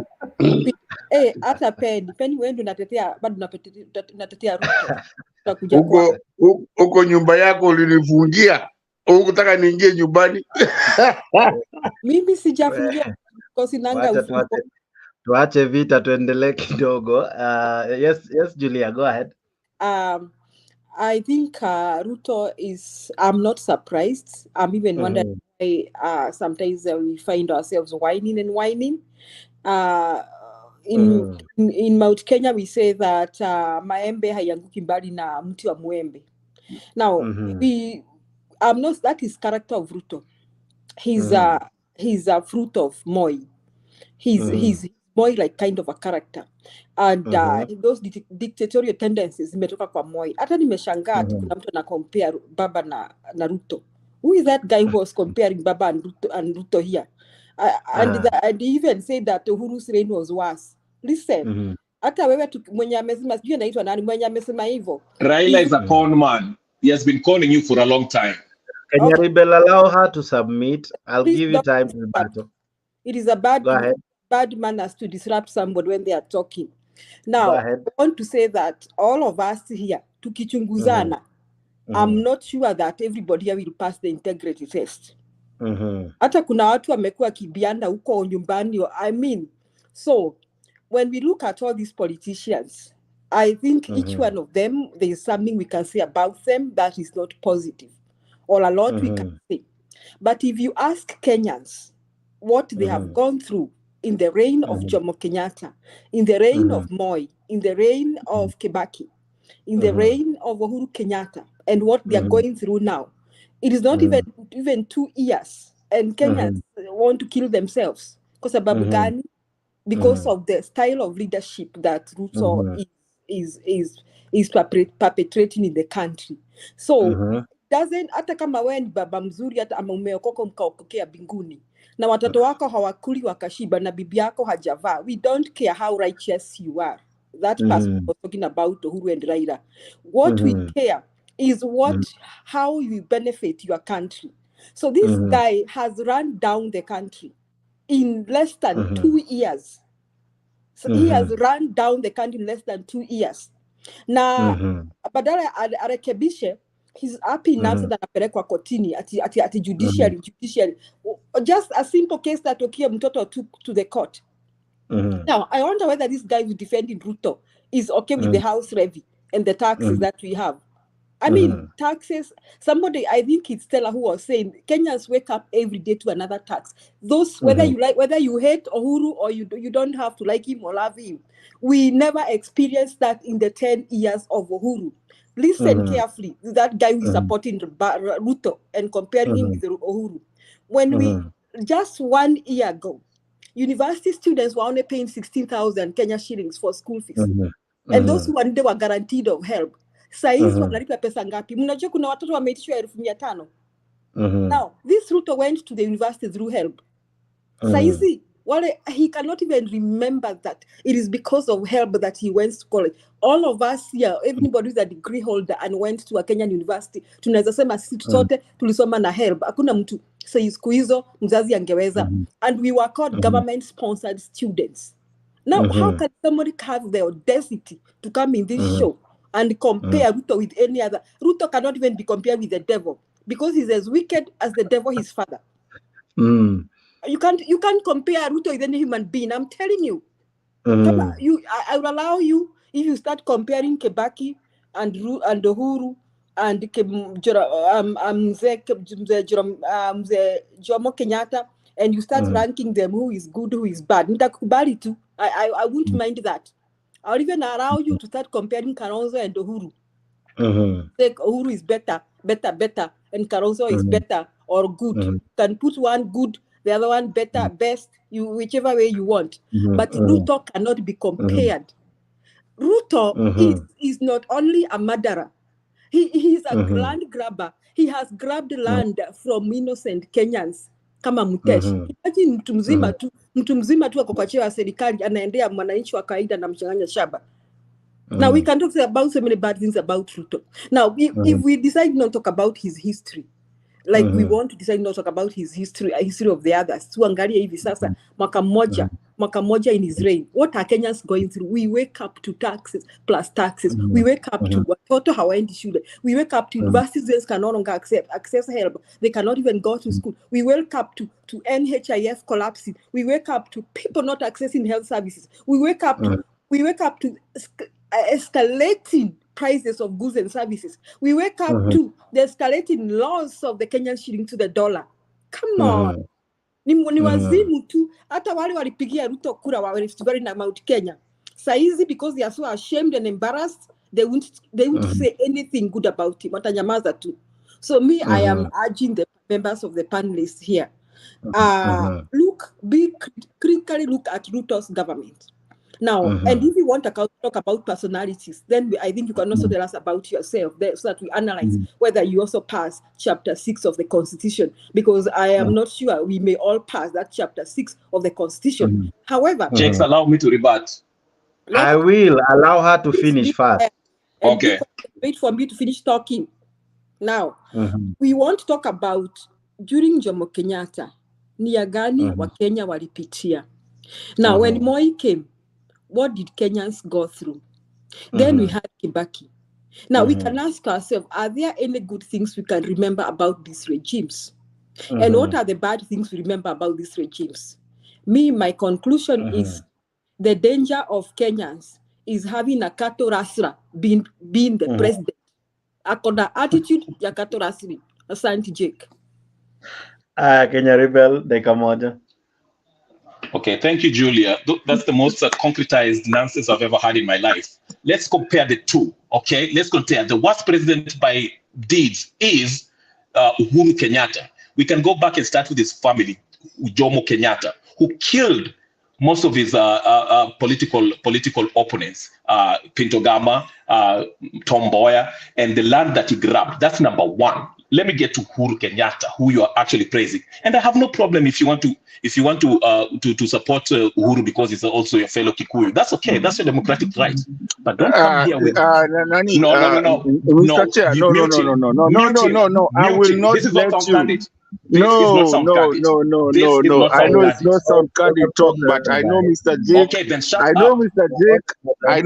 Jake is also a partner. No, I don't care if it's a partner. There's no reason that you could say that Piogama died at the time of any Kenyatta anywhere. Please, let's put Jakes, our this is not Jake. candid. Okay. Let's. Jake, Piogama alikufa siku ya Kenyatta. No, Pinto was assassinated. Should not come here kusema tini alimua. You do not have any proof. Till to date, the yes, I have. Take me to court. Sue me. Sue me. Never said by anyone. Really? Sue me. Sue me. Okay, let me continue.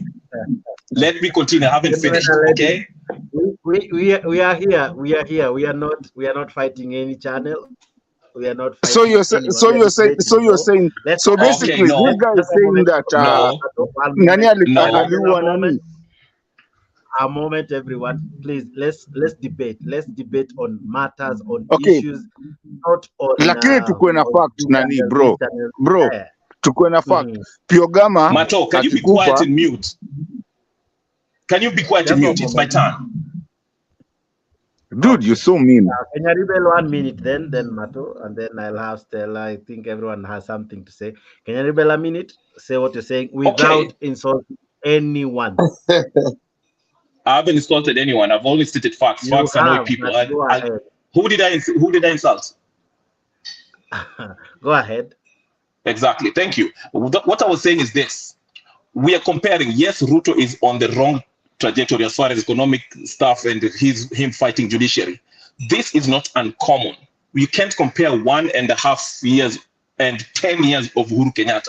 Uhuru Kenyatta got in illegally. He imposed himself. He wasn't voted in 2017 and even in 2013. Okay, so you want to talk about people who broke the law? Okay, you want to talk about land grabbing? Who is the #1 land grabber in Kenya?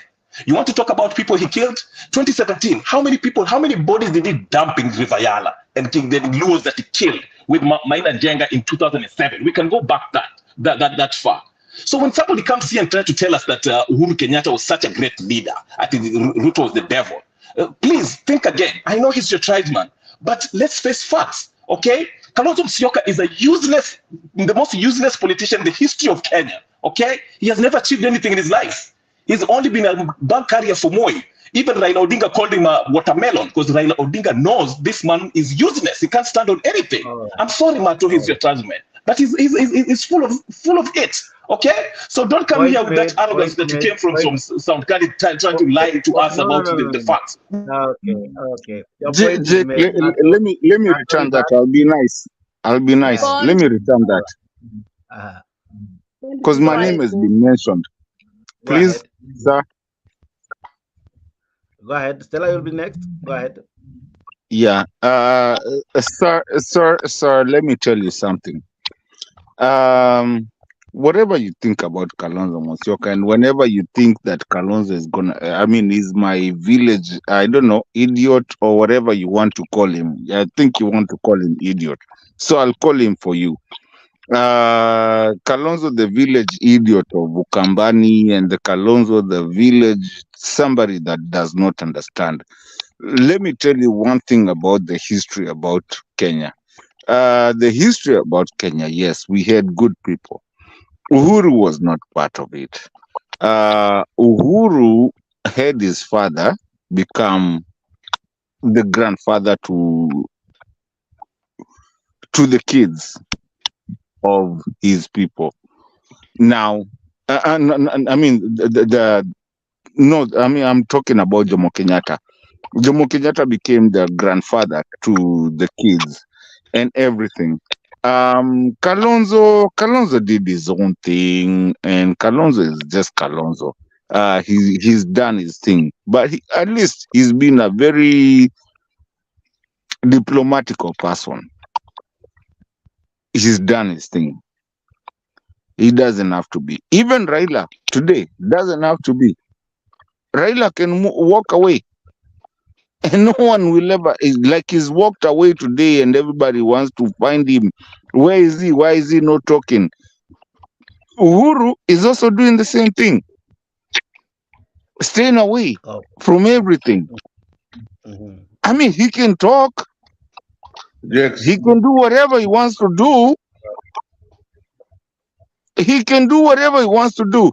But the problem is, the messed up problem that you guys do not understand is that there's a problem here that we're not even looking at it as Africans, and especially Kenyans from Africa. We're not looking at it as and sometimes I brought this thing somewhere else. I won't say where it is, but where I did that. But here's the thing. It doesn't matter what tribe that you are from, and it doesn't matter anything.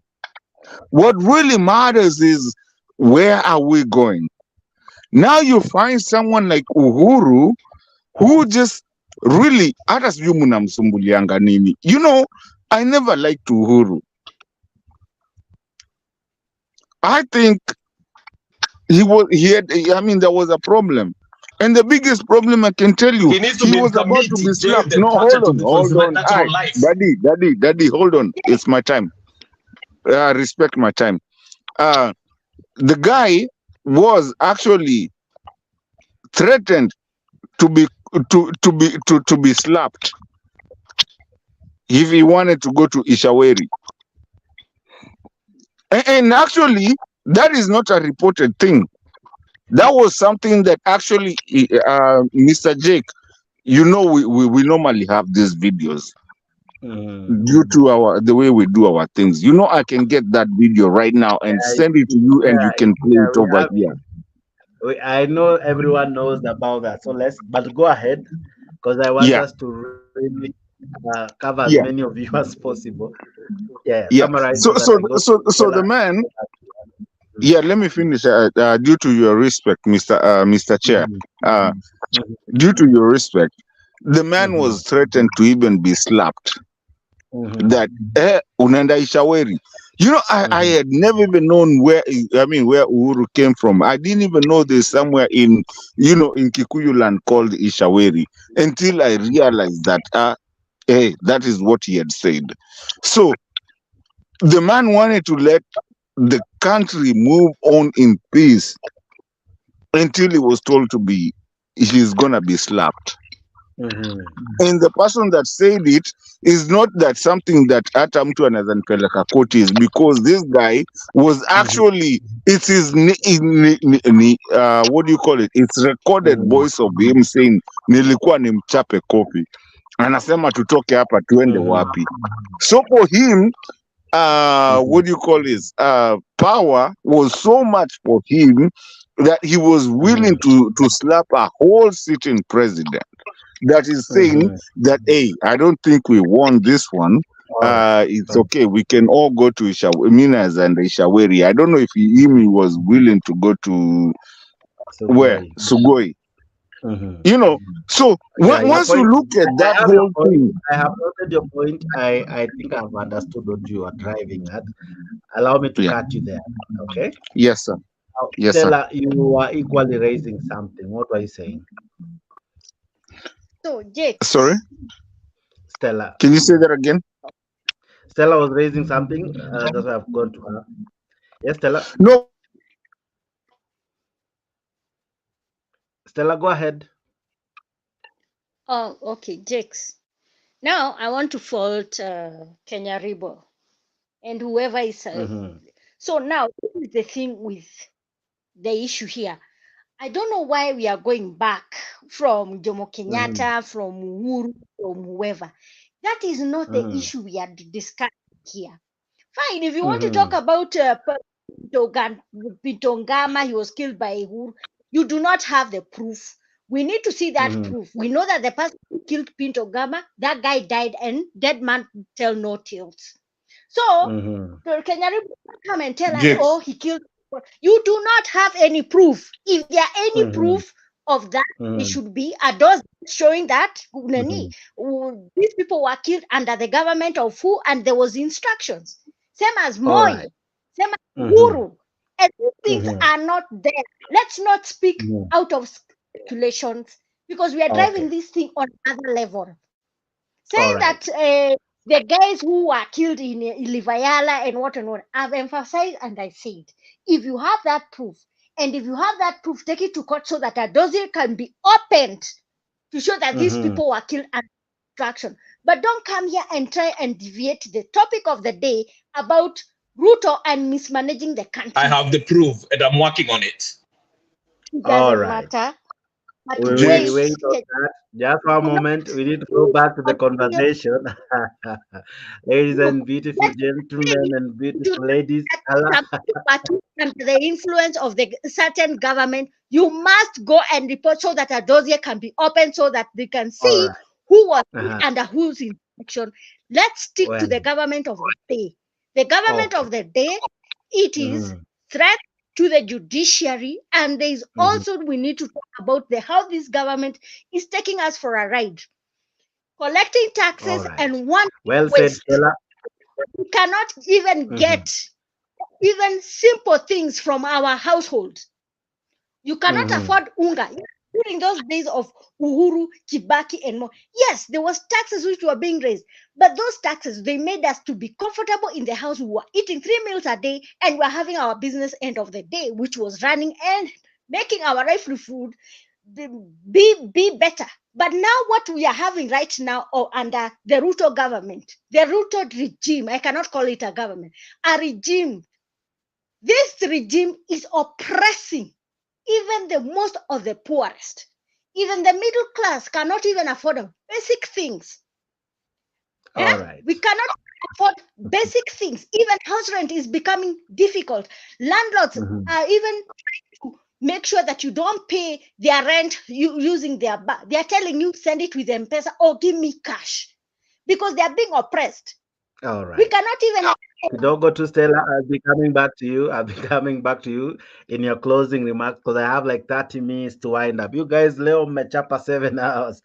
But before I do that, I want to come to Makiadi. Makiadi, there is a point that was raised in this show that now that he will not have his way in parliament, Jake, lakini sikuwa nimemaliza. Sote tu nimalize na ni moja. I'll come to you to give your submissions and your closing remarks. Allow me kidogo tu Mato, kidogo tu, so that we make, so to you Makiadi, parliament ashaiteka nyara, akishindwa na judiciary. There's someone who said we saw murders happening left, right, and center, Kina Kene and the likes. Should we be worried that very soon anyone who opposes this regime, just like we saw the sniper, the guy in Meru, killed mysteriously, should we be worried that soon tutaanza kusikia a justice somewhere amekuwa shot, a lawyer somewhere amekuwa shot, someone has been kidnapped? You remember what happened to Sarai? You know, if you oppose him, do we expect to see such happening? Bwana Makiadi. Sijui kama unanisikia kwa hii nimechange gadget hapa. Kaendelea nakusikia vizuri. Okay, sawa. Jets, I just want, before I go to your issue threats and mambo watu kupigwa risasi, I just want to respond to what Kenyari has said here. I think Kenyari, we have been on this show for a while, and I find it a bit disrespectful for you to trash somebody's views. I believe we have no monopoly of facts, and I believe if we are debating here, we have different opinions, and Jakes or me or whoever is debating here is not like a dictionary of facts. So it is always objective to debate and argue with the facts, but not to get personal. The reason why I'm saying that is because of I think it was a bit rude to Julia to say that whatever she has spoken is concreted nonsense you've ever had. I think that's a bit rude. Anyway, Jakes, we come to this platform to debate, and we don't care whether you go to the other platforms. When we feel like there's need for us to congregate here and talk about the issues that are affecting our country, we are not here because there's preference of any station or any forum for that matter. We come here because we know I'll find Penyagaka who supports UDA, and I want to argue with him on facts and issues that affect our country. Let me say this. The issue of people being threatened goes back to the previous regimes. It has been used as a tool by the executive to twist other arms of government and individuals who seem to be going against the will of the executive. It's something that we have seen before. Now, my question would be, who currently in Kenya is capable of stopping the executive from using unorthodox means to implement or to push its agenda? Number one, we have the judiciary. Number two, we have the executive. We have parliament, and number three, we have common mwananchi wa kawaida. If you look at the judiciary is already in bed with the executive. If you look at the legislature, the legislature is like a mouthpiece. It's a mouthpiece of the executive. So what now would prevent the executive from silencing the common mwananchi, the Okiya Mtata, the Jakes, and the I'll come to you, Nyagaka. Go ahead. Nyagaka, let me finish. I'm almost done. I'll give you an opportunity to rebut. So, I don't think, Jakes, I don't think there's anything that can stop this current regime from using unorthodox means to try and push its agenda. It can. And what I know is when it comes a time whereby you see the president threatening people openly, if you hold the president's office, there are some languages unaweza tumia ambayo it cannot be taken lightly. And I'm saying this specifically saying that this guy said hiyo panga alipatiwa, hiyo soda alipatiwa ni ya kukatakata watu. You know, when you have you or I, Jakes, using such language, I mean, watu watakuchukulia like, you know, they'll try to see if akili yako iko tiari ama there's something wrong. But now you have somebody who has the authority and the power given in his hands, saying that if at all hamta kubali ile kitu ninafanya iendelee, basi nitatumia upanga ambayo nilipewa. We should be very worried because the statement that William Ruto made should never have been made by somebody who sits in that office. That's number one. Now, let me come to what we are talking about here, about mismanaging the economy.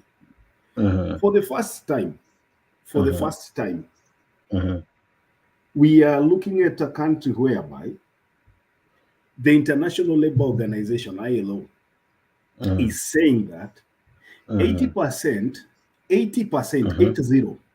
of employed Kenyans are living in poverty. Hiyo si statistics yenye mimi nimeleta, Jakes. Hiyo si statistics ambayo imetoka kwa World Bank ama IMF yenye tunaimbiwanga kila siku. Hii ni local statistics ambayo imetolewa kwa employers. Employers wanaambiwa, you know, the labor market itself is coming out and saying people are losing jobs.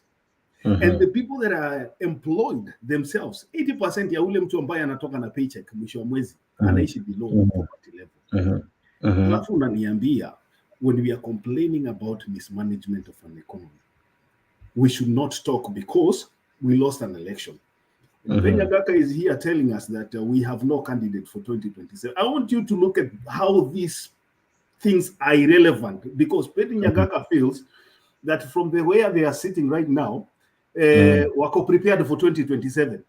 Mwananchi mwenye ako ground saa hii hana hata chakula. These are UDA minions. Mwananchi hana chakula ya kukula, lakini mtu ya UDA anasema 2027 tayari tuko na candidate, nyinyi watu wa Azimio hamna. That is the kind of thinking that we have in these people. Now, look at the Kenyan shilling right now.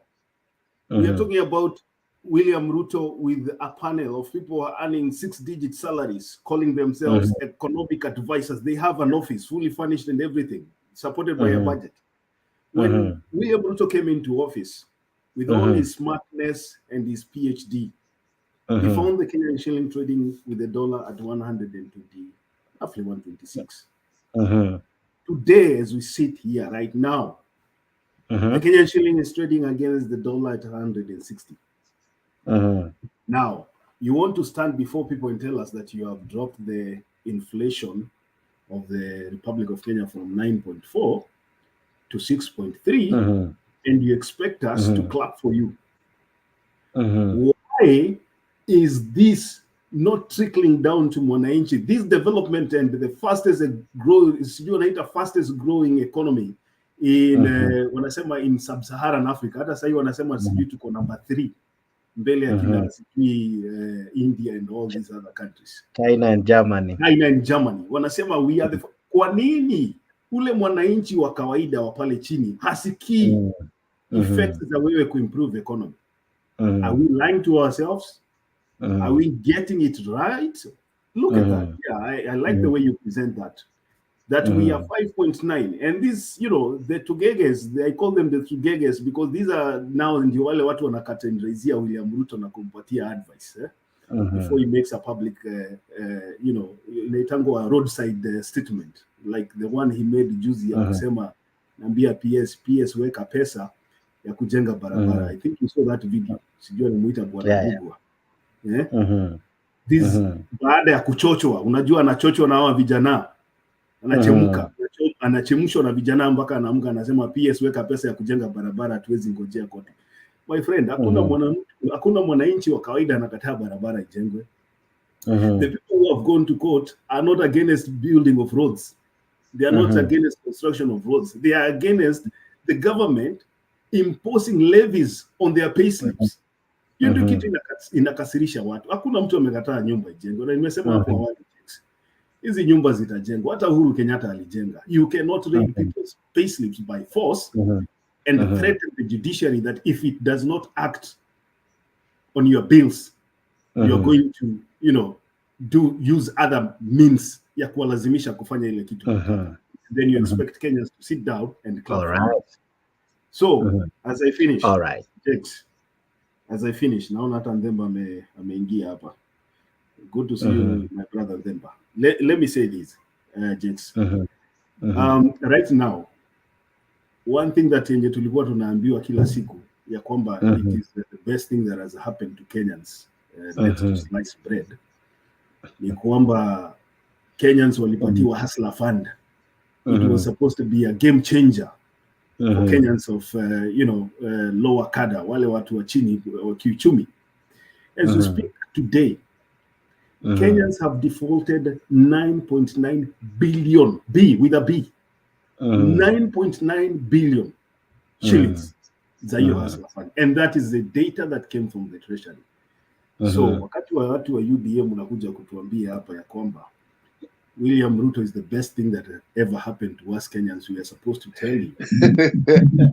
Alafu Richi, hii B inatoka gapi na T, B and T. You know, we never used to know that. We used to know M. So B and T. Yeah, so mimi nataka niseme na mnaijex nipatie wenzangu nafasi ya kuongea. Wakati kila kitu inaonyesha kwamba uchumi ni mbaya, na nyinyi watu wa UDA na supporters wa UDA, nyinyi peke yenu ndio mnataka kutuambia uchumi ni mzuri, then we should be asking ourselves, between us and you, ni nani mwenda wazimu? Mimi nimemalizia hapo. Well, good to see you, Bwana Themba. Happy New Year to you. I know you are good. Well, I've missed you as well. I'm happy to see Jakes, you. can I clarify something in one sentence? Just one moment. I was mentioned. No. I was mentioned. I want to clarify something. You are, but we have so many guys. Allow me not to have you just now yet. I'll have you as you give your submissions later on. Allow me to do that for now, okay? Penyagaka, 1 minute.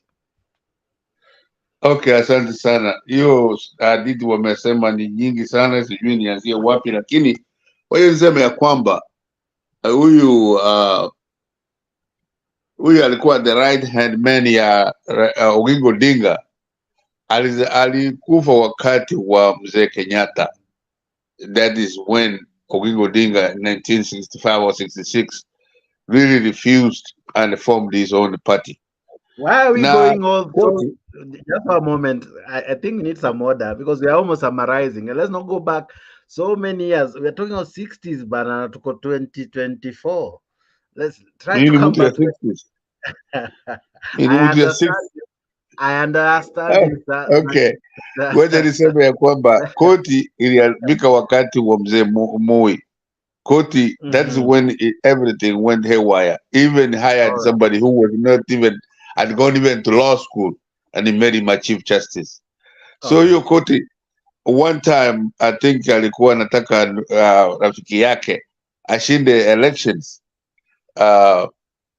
nani kutoka Karachuonyo.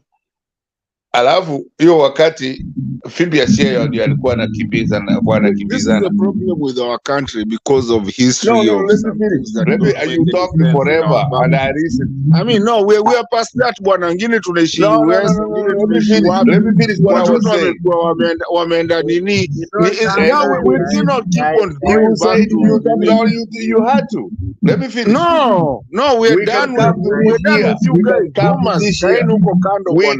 to this year. No, we don't care about what you guys used to do. We can come to this year. I can leave those alone. We can come to this year. Wacha nikwambie ya kwamba this year when I don't care what you did in 1963. No. We have left that alone. I don't care. I don't give a fuck. I don't care either. And but my daughter doesn't. No, don't use that language. That alone. My daughter doesn't care what you did in 1963, my friend. My daughter cares what I did, and maybe doesn't care what. Mato Nyagaka, allow, because we don't have time. Let me mute you fast because I'm cool down. And Nyagaka, please. Jakes, what animalize? I'm very short. I want to go. Let me just one moment, because we have others who haven't even spoken, and I'm about to wind up the show. Nyagaka, please, when I'll give you time to give your submissions, please speak. Okay. I come to the 20th. Vile dada yangu Stella amesema ni kweli kwa sababu Ruto ambaye ni president sasa ataendelea. Vile niliwaambia wale wa jamaa hawana mtu hata mmoja. Kwa hivyo kuja hapa kutuambia ati I mean, Stella said it very clear. You have to have evidence. Hiyo ndio nilikuwa nataka niende backwards. Lakini even right now it's all bogus and rumors. Ruto ni mwizi, Ruto ni wazimu, Ruto ni nini. Stella just told you. What evidence do you have? Kwa hivyo msikuja hapa kutuambia maneno ambayo mnazungumza huko ambao muuliziwe maswali. Hapa tunauliza maswali na tunataka ukweli. Ni kwamba what are you saying? What evidence do you have to prove that? Thank you. Fantastic. Bwana Themba, I want to come to after Themba, I'll have you Kenya Rebel, if that's okay. So I want to give Themba, who hasn't spoken a single word, then I'll come to you because you'll be rebutting what has been said. We'll go on back and forth, and Themba will be waiting. But let's have him first before we rebut anyone. Bwana Themba, Happy New Year. Hope you're well. Happy New Year, Jakes, and Happy New Year all. Can you hear me clear and fine? Yeah, we can hear you. Nice to see everyone. Nice to hear everyone. Richie Makiadi, Kansim Kenya, and Pen Nyagaka. Nice to see you again, 2024. Happy New Year, first of all. Secondly, I've listened to a few submissions, and that's why I thought it a little so pushed and motivated to come in because of the brains and the people that are here speaking. So it's quite impressive. Positively, again, there's great engagement from Kenyans, and I really like it that we are able to engage openly and also, go through some catharsis, explore emotions, disappointments, hopes. And clearly, let's say right now, both divides, both the Kenya Kwanza and Azimio, there's a clear sense of hopelessness. The UDA guys, I'm sure they hoped that things would not have to be hitting them hard as it is right now. They hope that they didn't have to go through a lot of sometimes self-inflicted injuries that they are actually suffering right now. So I'm imagining that there's a lot of a sense of despair on both sides. However, on Azimio's side, the reasons are that we told you. On UDA side, their disappointment is that probably as the image that had been created by them is not forming up as fast as they hoped it would. So those are some of the demarcations that we are noting from what is going on, the discourse right now.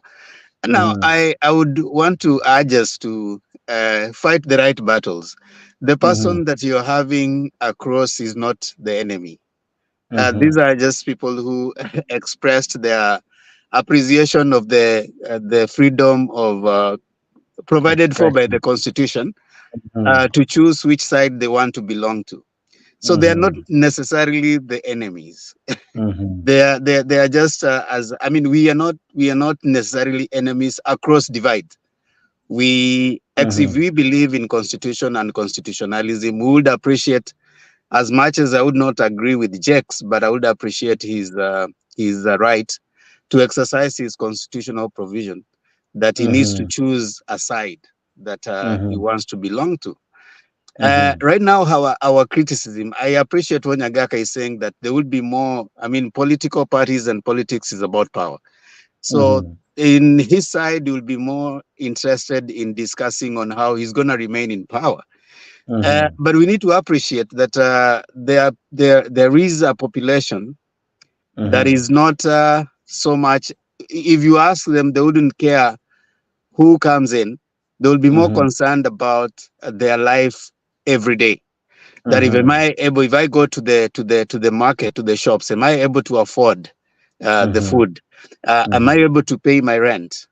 Am I able to take my kids to school? At the end of the day, their excitement about it and about elections ends at the time when the next day starts. Is that going to happen now?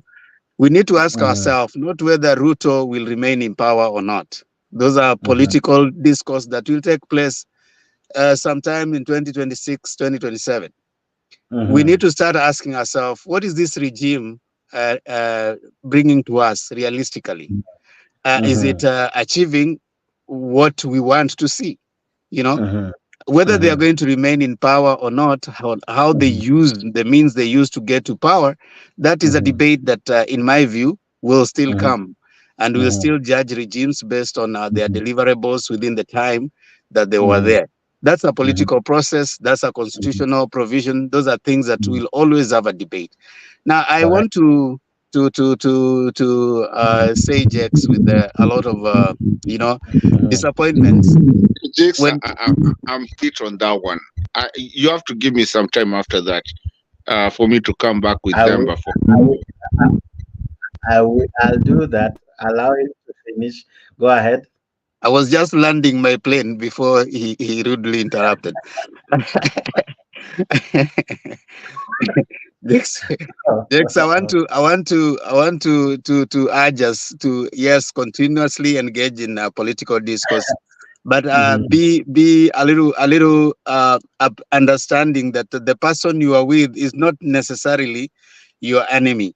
That person has similar needs and interests that you all have, and we need to engage in the political discourse in a way to progressively progress its growth. Because if we don't do that, then we'll end up fighting each other and then missing the point. They say that you need to choose your battles wisely. In my case, Kenya or Kenyan, whatever, I can't read that name pretty well. He's not the enemy. We have a bigger enemy: poverty, foolishness, and what's the other one? The three enemies: poverty, foolishness, ujinga, umaskini, na nini, na ugonjwa. So if those are the enemies that are looking at us, but we are busy fighting each other, imagining that the other person is your enemy, I don't think that is the trajectory you want to go. But again, with a lot of caution also, Jex, it's important for us to hold the regimes to account. I think it is something that we need to do, no matter how fanatical we can be with our opinions and thoughts, but we need to hold the regimes to account. Because at the end of the day, Jex, If you cannot pick out, because voting is secret. There's nowhere you can go and pick out and say this is the person who voted for UDA. When that person is suffering, you are also suffering by extension. So we need at the end of the day to think Kenya, not individuals. And in my view, if I would give this regime the trajectory it's going, there's too much noise. There's very little progress. And in my view, it may not translate to what they promised to give us. So I want to stop there for today. I just needed to come in and say hi to you people. I was excited by some of the submissions, and that's why I came in. So thank you so much, Jex, for the time. Okay, thank you so much, Temba. Usipotee bwana hivyo bwana, umepotea hii mitaa, but good to see you. Hope you are having the time of your life huko, nimekuona. Yeah, I mean, tuko pamoja, Jex. Thank you so much. Thank you. Can I summarize my now Kenya submission for the day? Welcome, Temba. Please. Okay, number one, I want to clarify something something that Makiadi said about disrespect. The reason why I said what I said is because of the fact of the matter. I personally lost friends in 2007 who were killed by Mungiki in Naivasha, who are led by Maina Njenga, who we are parading right now as a political figure in Central Province. These are evidence that were provided to us in the ICC. Okay? So when someone comes here and tells us that Uhuru Kenyatta wasn't as bad as Ruto, or Ruto is the devil or whatever, it's a personal affront to people like us who have names of people who died tattooed on our arms. That's why I went so hard on Julia. It wasn't meant to be personal. That's why I said concretized nonsense. It wasn't on her personally, but what she said. Okay? Now we can agree that Ruto is not doing well. We can debate on that. I'm all open for that. But let's be fair. Let's bet. You can't say somebody who has been in power for 5 years, 1.5 years, and somebody who has been 10 or whatever is the same. And lastly, the reason why I brought back the whole issue of Jomo Kenyatta and Peter Gama or whatever, the problems which we are facing in Ruto government did not start yesterday. This started in independence. Isn't it? As resolved, like the land issue and so forth, so forth. And it's a continuation. Ruto is just kicking the can down the road. Okay? So even if we blame him, yes, there's some blame that can be held. He can be held responsible. He should be held responsible. But he did not start with him. That's all I'm saying. Anyone, good night, everyone, and thank you. It was a nice discussion. Mkenya Mkora, you had something to say. Yeah, I just wanted to tell Demba, is he still here? Yeah, what I wanted to tell people, my brother, and thank you so much for always hosting this channel. You know, this is our brother's channel. Tunakuwaga hapa sisi wote. Tuko pamoja. Guys, my brother. I'm trying to tell you know to them anasema, you come here and talk about these other people who are this and that and that and that and that. But what we're not looking at we're not looking at the whole perspective of the whole thing. It is in the fact that yes, we can keep on talking and we can keep on saying what, and because we all have different kind of opinions. But again, we're a country that we have to run. But what exactly is happening in Kenya? My brother, what is happening in Kenya is exactly why together with even now, with even different kind of channels, we still kind of understand each other in one kind of perspective, but we don't understand it.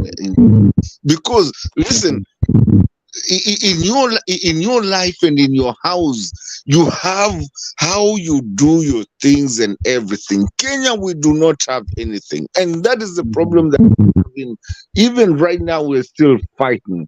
Because now we talk about, you know, kina Demba will come here and say, oh, tulikuwa tumepigana na hii kitu yote.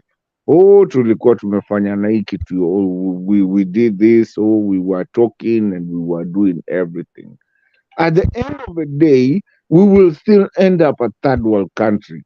But the reason we're doing that is because we are killing ourselves We don't even understand what we are doing. We will come here and have people here say, oh, Ruto, sijui anafaa kupigana na what do you call it? Kina Martha Koome in the judiciary. What exactly are you doing fighting with the judiciary? I thought we had three arms of the government. You know, until we get to where we can actually understand that me as Mato, my I can be arrested, genuinely arrested in the streets of Nairobi, and not run and not be called Mungiki. And just follow the law. And until that, and this politics that we do, that now we can let things go, tunaweza acha vitu zingine zikate, sijui zikatike, zifanye nini. Nani? There's nothing called letting anything go as long as we have a constitution. If we don't follow the constitution, I'm telling you, Mr. Chair, 2 years from today, we were here last year, tulichapa hapa. In this time, not that a siku kwenye tunakuwa tulikuwa hapa. Mimi nilikuwaga mtu mmoja, hata huo jambo mwenye unasikia, we were moderators here, we were everything here. We fought it. But as long as Kenya and Africa in general, we don't fight to get into this thing of not being a third world country, because the third world countries brought unto our own self. Hizi ndo vitu unaona tukipigana hapa hivi, mtu ananiambia sijui lakini kina Ruto sijui kina Koome sijui what. No, stick on the constitution, stick on that. If we need to change something, let's change that needs to be changed, and let's follow it, all of us. Then we will go somewhere. All right. Wajinga wenye wanakuja hapa hivi wanakimbia wanavaa makaunda sutuko hivyo wanajifanya wamefanya Kenya ikakuwa, Moi yako hajafanyia kitu, Kibaki yako hajafanyia kitu. I mean, all the presidents that hata Uhuru mwenye munaita mjinga never did it. Hii ujinga yenye inafanyika hapa hivi unapata kina people who are convicted, and the funny thing, let me say it, Mr. Chair, for the all these guys are convicted criminal, tumeona wakiwa wamevalishwa pingu, na unapata mtu anakuja kudefend. If you're going to defend Ruto, defend Gachagua, defend the people that have seen kama wamevalishwa pingu, because mtu avalishangu pingu bure. Please do not address me when I come to the show kama nitakujanga hapa hivi ama nitakuwa huko kule tunakuaga. Do not address me because you're such an idiot and so down to earth that you don't even understand what being convicted is, and maybe you've never gone to look for a certificate of good conduct. So please, Mimi, on your show, I'll be here. Nitakuja, unajua tunachokozanaga hata usingine.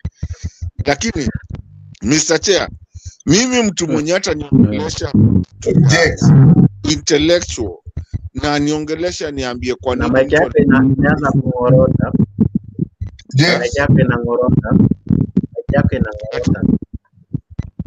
Okay, sasa. Wacha nikwambie Mr. Chair, mimi kama kuna mtu atakuja hapa hivi kuniambia ati sijui nini kuniambia ati nikubalie mtu na mtu ni mtu asivalishwa hizo pingu as a criminal. Akuja niongeleshe. Lakini hao wengine sitaki story bwana. Mimi nitakuwa nakuja tukumbua. I know you will let me. Hata unajua kule tunapataniaga. But that's the closing remark. Sawa, beautiful Mato. Julie, your remarks, even as we now literally wrap up the show. But Julia, are you there? Yes, Julia? yes. I just nisikia kuna mtu alikuwa ananitaja. Huyu jamaa ameenda wapi? Ukweli Jake, that guy is so disrespectful. You got to do something. And He's so disrespectful. I mean, he lacks decorum. I mean, wacha tu nimwache ameenda. Lakini I came and nimesikia them talking. I like the way he spoke. And the point I was trying to drive Jake is that all those 5 presidents that we had, maybe Kibaki could be the only one who was close, not exactly passing integrity test, because maybe he too may not pass the integrity test, okay? But chapter 6 of the Constitution, a lot of them could not pass that. However, I like the way Demba said that we shall remember them for how they affected us. So we may not, as Kenyans, we may not go into the details of the things they do it or their personal lives, but we shall remember them of how they affected us. So somebody comparing Ruto with the other presidents, I think is somebody who is trying to just, or somebody is very ignorant or choosing to be ignorant because it is only 1 year down the line and Ruto has turned the country upside down. And I think Mother Koome, who supported Ruto, said that Ruto is inviting anarchy. For Mother to say that, I think tumeenda mbali. Na mimi, I'm not a prophet of doom, but either Ruto will be kicked out by the army or he'll just quit. I don't see him going for 5 years. Because I'm asking myself, Jake, hii tax anakamua watu. For how long can he do that? Mtu tu mwenye ako Kenya niambie. For how long? And Kenya is a subsistence economy and Kenya depends on the businessmen now to raise any money for recurrent expenditure. Because hata saizi niliona watu wa kahawa Meru wakilia wamesema wajalipwa. They were so mad. They were saying that the government will reduce the licenses of the middlemen. And now, since then, hawajalipwa kahawa na watoto wanarudi shule Monday. Mimi nikashanga, kahawa wajalipa. The macadamia, they have brought it down. I don't know how tea is doing, but I've seen people very complaining. Now, we are a subsistence economy, and we don't even export processed products. We export primary products. And the products we export ni tatu tu peke yake. Kama if you want to add flowers, and I saw some flower farms shutting in Naivasha. So this guy now increasing tax, how does that grow the economy? Now, people are laying off the workers. And some of them are also converting the permanent employees to cashiers. Wana cancel contract, wanaambia renew contract. Renew contract, unaambia sasa wewe ni cashier. Kwa sababu hataki kulipa NSSF, hataki kulipa house levy, hataki kulipa NHIF or whatever they are paying. So they are avoiding all that. Now, it means even the level of production, I mean, cash flow, Kenya itakwama. Now, if people don't have money to spend, then how will the economy? So I'm just trying to say that Ruto is really the worst president. Looking at the things he has done and how he's running he's the worst of the worst. I think he's the worst in Africa. And this guy was yelling at me and calling names here. I would like to meet him after 6 months. And I want to hear him praise Ruto again. And ningetaka kusikia chenye atasema after 6 months, Jake. Kama ataendelea kusifu hiyo Ruto. Akisema ati Kenyatta was rude for 10 years. We didn't even care what he was doing. Why? Because one, our children were going to school. NHIF was working. We didn't have skyrocketing prices of goods and services. The Kenyan shilling was not going down. So we may not even have cared to hear what Ruto what Kenyatta was doing, because our lives were running. Same with Kibaki. In fact, Kibaki, we can say a lot of good things. The only other time that we experienced such kind of downfall in the economy is when Moi was the president. That is why I have a problem with a Kato Rastra becoming president. I am sorry for using that. I'm not being tribal. Lakini nasema na tamatisha nikisema Ruto akona Kato Rastling attitude yenye kwamba ukipora kila mtu, ukinyang'anya mtu ng'ombe, mama yako congratulate. He's used to stealing people's cows and goats. Ukifika nyumbani, the mother congratulates him. So he has brought that cattle rustling attitude to the government. That is what we are suffering. Asante Jake. And thank you for your show. Unaona umeleta watu wote hapa Makiadi, Penny. Penny, I was supposed to go for your son's graduation. You didn't invite me. So hiyo ni deni. Hata nimeona Domi. 2 more years, Julie. 2 more years. Oh, 2 more years. Bado nangoja. Yeah, they are my friends over there in North Carolina. Ni wabeberu wanataka nikwende huko kuwatembelea, na nile kutembelea at that time. I told them that I have to drive to South Carolina. I said, come on. Please, Penny. I'm waiting. I'm patiently waiting for that graduation. Asante. All right. Sasa nimeona jamaa rafiki yangu Domi. Domi, how are you? Good to see you. Naona leo imekuwa reunion eh? I'm good. Leo imekuwa reunion. I've seen guys nimekaa sana bila kuona. But good to see you. I'll have you just now. Makiadi, what do you make of what Themba said?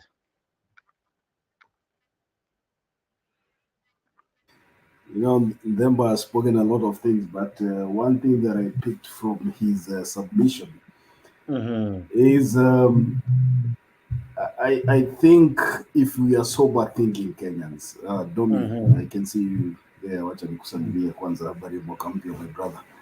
Good to see you. I think as sober Kenyans here, one thing that I agree with Themba is regardless of whether you voted for William Ruto or not, and you are Kenyan, we have to agree that things are not good. Yeah. I love the way Penny Nyagaka is focused on 2027, not remembering that there are people who do not have a meal on the table at the end of the day. There are people who are losing jobs. There are people who have a pay slip, but at the end of the month, they have nothing to show for it. There are people who are being evicted all over, left, right, and center. There are extrajudicial killings that are happening right now. The judiciary is under attack. So with all these shenanigans that are happening in our country, it looks like UDA is focused on winning 2027.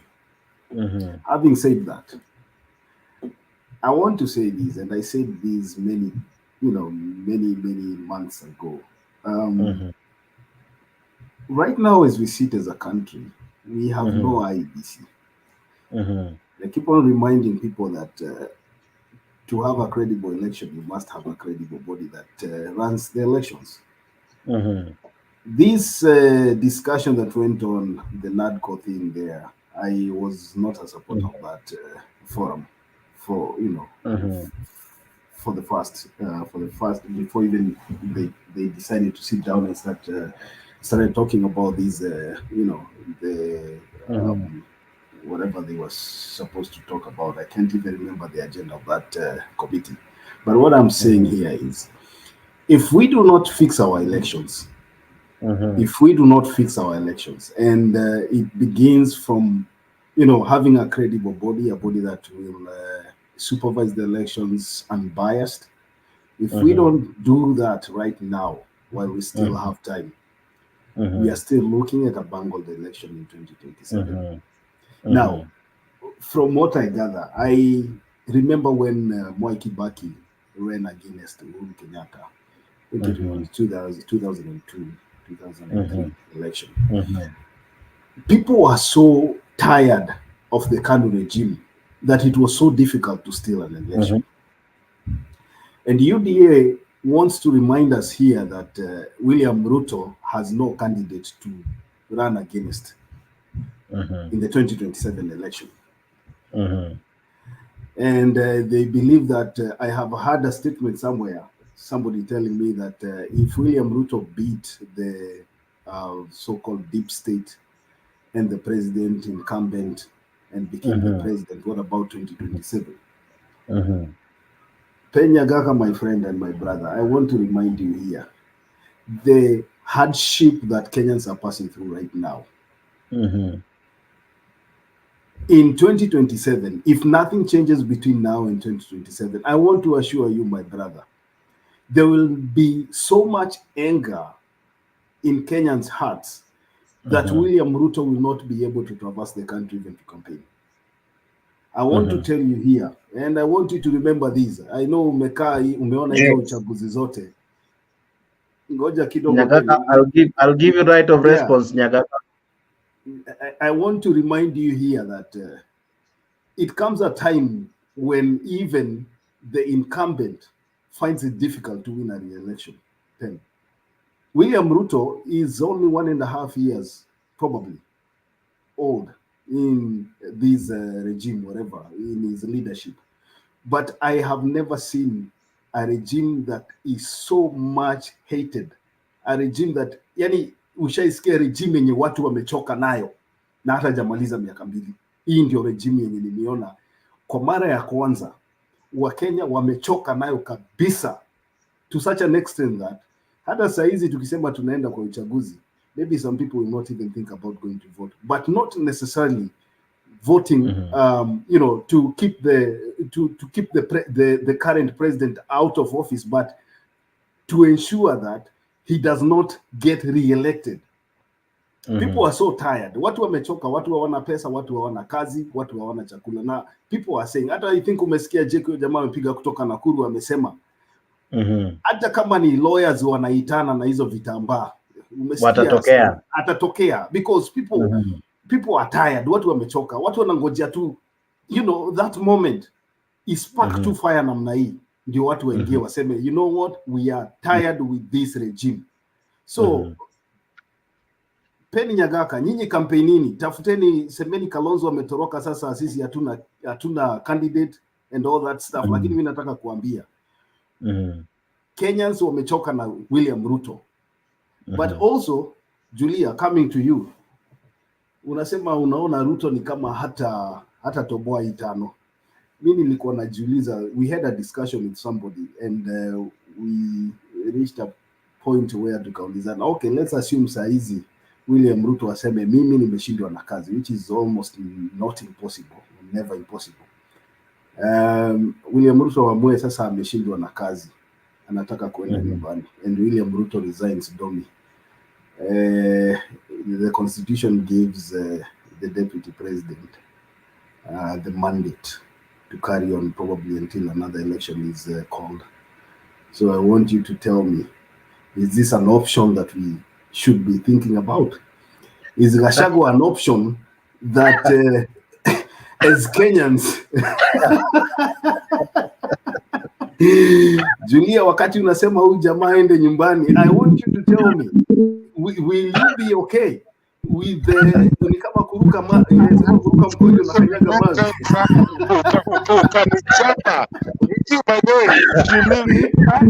I have my boots. Nilikuwa kitambo sana kitambo. I think it was last year sometime, what October. That's the last time I asked you that question. Ukanichapa nikakwambia sawa, nimekubali. Now you're coming to what I was asking you, bro. But thank you for bringing that up. Yes, Makiadi, you know, I've been asking myself who bewitched us. You know, the other day we were talking with some panelists from Mount Kenya pale kwa Sound Candid. Wakasema ati Gachagua hata hajavalishwa nguo na wazee. Lakini somebody said hata akivalishwa hizo nguo atakaa kama gorilla. You know, I didn't want to use that word. But that guy, I don't know. Actually, you are right. If Ruto resigns, we are jumping from the flying pan into the fire. But may they all go to age. Let me not say this is show ya Jake. Asante. Wow, you guys nani nice. Wow, Domi, labda wewe utanisaidia kidogo. Niambie maoni yako ni yapi? I'm sure you've been listening in for quite some time. But what do you make of what you're discussing?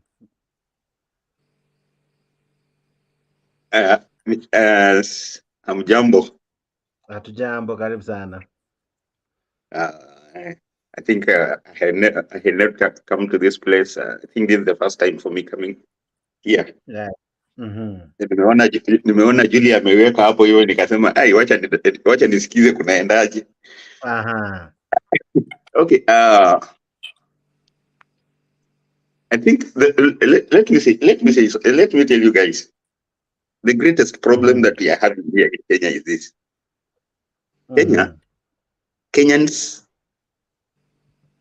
I think we are used to shortcuts, and you see, like the way the exams of Kenyans have always been.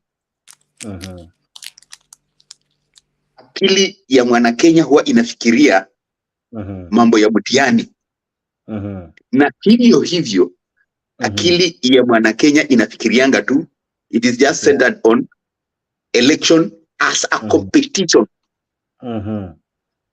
Yeah, we take an election as a competition between we and them. Yeah, we don't take election as a means of getting the best leadership. That is why you see. People who are, I don't know how I can call them.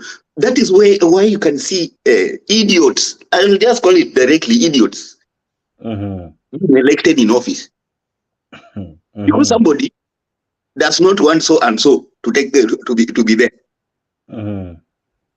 I have a friend who from Kisii. He was telling me about a leader. They had a leader who was a very good leader, a very good MP who did a lot of good work. But you know what? There is a day there was a ceremony. Then people clashed over food. And you know the way public wanafanyanga wanafurutana na kila kitu. Then he came and asked these guys, surely, what are you doing? You are really behaving very badly. You are behaving very very primitive. Can you get organized?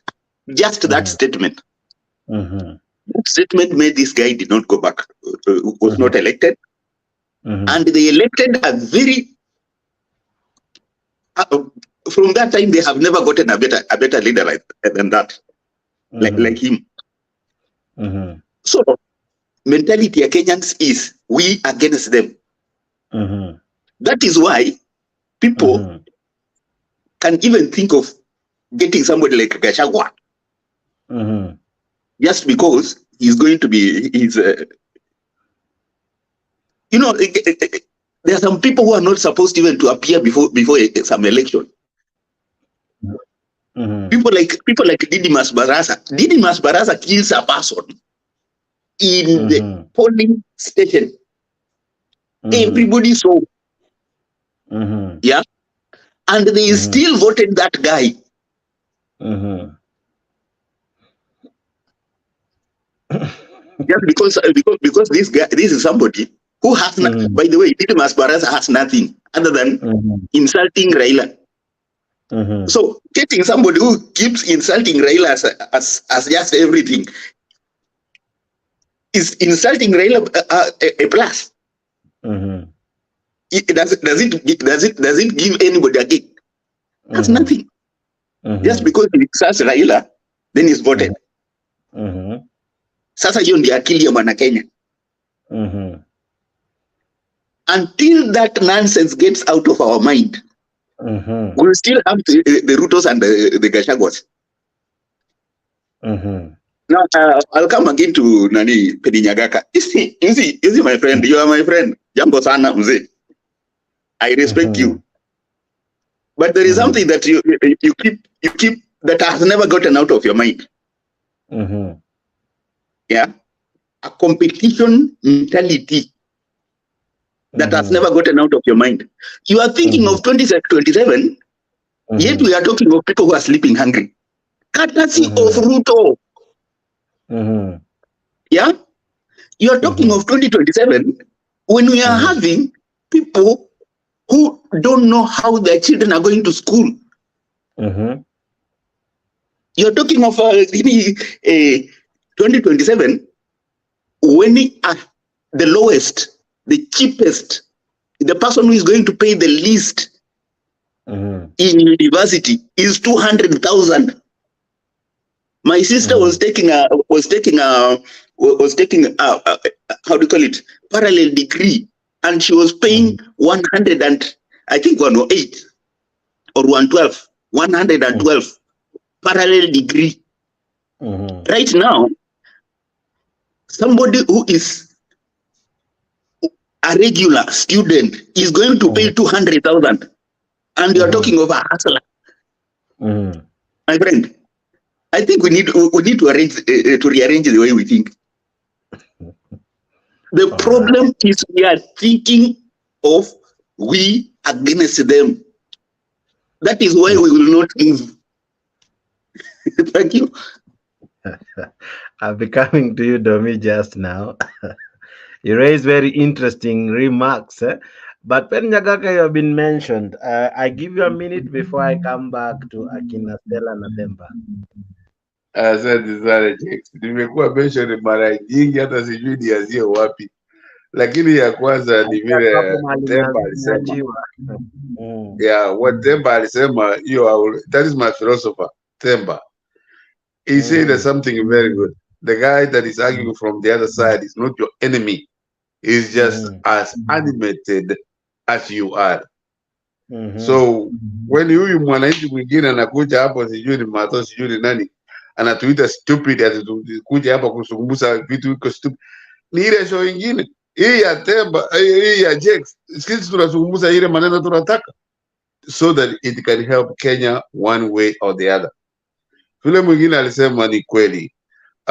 Kenya today, UDA is the most unpopular, and I mean UDA is the most unpopular because the taxes that they have raised, the issues that they have raised are costing the people of the country more than anything. Ndio nikakwambia Jex kitambo earlier today. The only time that we can change is after 2025, 2026. Kama vitu tutakuwa namna hii, then we will lose. I agree with what the gentleman said in the last minute. Then we will have to lose. Right now, that is why UDA did not support those elections about Nyagaka, one moment kidogo. I don't know what is wrong with your mic. Kono upepo. Okay. Can you hear me now? Nakupea, I've heard you have been mentioned. Nakupea, before nikupea, angalia mic yako iko na upepo mwingine sugu. Are we okay? Just one moment, I'll give you immediately after Nyagaka. Work on your mic. Iko na upepo kali. Yes, Nyagaka, finish up so that I have my to respond. Mention. Okay, that's what I was saying, that when the Julia is here, I really don't want to go very hard on politics. Lakini asiyejua atokapo ni mtumwa. He who doesn't know. Hivyo ndio Kenyatta alikuwa anatuambia. You have to know your history so that you can push ahead for the future. Julie, thank you very much. Welcome for the conversation, Themba, and everybody. Lakini kutuita wajinga is not, we can call you bad words. That's not helping anybody. Hakuna mjinga, kila mtu ni panelist na maoni yake. Asante sana Nyagaka. All right, Mato, umetajwa. I hope your mic sasa imeisha hiyo upepo. Go ahead. Yeah, can you hear me now? I can hear you. The problem was ilikuwa na Okay, let me see. Hebu endelea nione kama itaacha. Am I okay? Niko sawa? Uko sawa, endelea sasa. Okay. Jake, the one thing I've known Nyagaka for a long time. Na sidhani kama kuna mtu hapa, both Mutembei and everywhere where we are. Kama kuna mtu mmoja anijui hapa. One thing I will not take Jake. I will not take Nyagaka. I mean, it was mara kadhaa last year. I will not take anything. Nyagaka, I will not take it not from anyone. Hata Julia ni tusingi, hakuna mtu ni tusi hapa. Penyagaka ndo anapanga na matusi. Jake, if I'm coming to your show today, I don't think kuna kitu mbaya nimefanya hapa hivi isipokuwa the truth. Mato kwa comment section wanasema kuna challenge na mic yako. No, I will not take Penyagaga shenanigans. I can understand his respect. I understand you. Mato naelewa, anasema mic yako. The mic iko na wind. Hold on just a minute because I need to be heard. Yeah. So fix your mic. I'll give you now. Fix your mic. Mato, fix your mic. I'll give you a minute to respond. All right. Demba, you're back. What were you saying? Before Mato atengeneza mic yake. Thank you, Jack, for. Mato, your mic ikono pepo. I don't know if it's just me, but I can't hear you properly. Guys, can you hear him? Domi, can you hear Mato vizuri bila hiyo pepo? Mato is having a challenge with the mic. Yeah, the mic. Somebody is trying to mute me a little bit. No, it's kwa sababu iko na upepo. Hata sasa iko mbaya mpaka you know, wearing a comb I can hear it like in my brain running. Okay, can you hear me now? We can hear you. We can't hear you, but the problem is there is some wind or some other noise apart from your own voice. Okay, how about now? I think I'm in a better place. Okay, go ahead. Yeah. What I'm trying to say, Jake, I respect you and I respect this channel, but I'm not going to let Penya come and talk my topic on me here. I don't do that even in our other channel. What I'm trying to say is that we talk, we have a good time, and I will not let Penyagaka come. He's done this numerous times in other channels, and that's the reason I even come here sometimes. I will not let Penyagaka come here to protect me as the moderator. I am. In a minute. Because Mato, hold on. I have given you the ability to defend yourself. Because nakujua bro, wana muscles enough, bwana. No, let me finish, Daddy. Yeah. We come here, we have a good conversation na kila kitu. Mimi storia sitaki kuongea vibaya, lakini storia kusumbuana hapa hivi, let's come and have a conversation. We agree, disagree. I mean, yeah, kuna vitu kama hizo, lakini mimi hizi vitu Penyagaka na kuja sasa kuanza hapa hivi, mimi sitawezana nazo. Penyagaka ukiniona kwa hii show usikuje ama ukikuja uniache peke yangu. If you cannot have a decent conversation, we are too many people tumetoka kwa channels na tunakuwa hapa hivi, sisi wote ni family moja. Now hiyo ujinga ya kuja hapa hivi mtu anakuja kukuongelesha nini na kuattack mtu na mtu haja attack mtu, mimi sitaatakiwa. By the way, Jake, protect me, I'll protect you on the other side.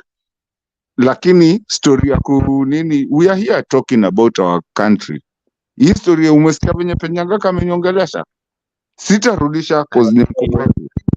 Lakini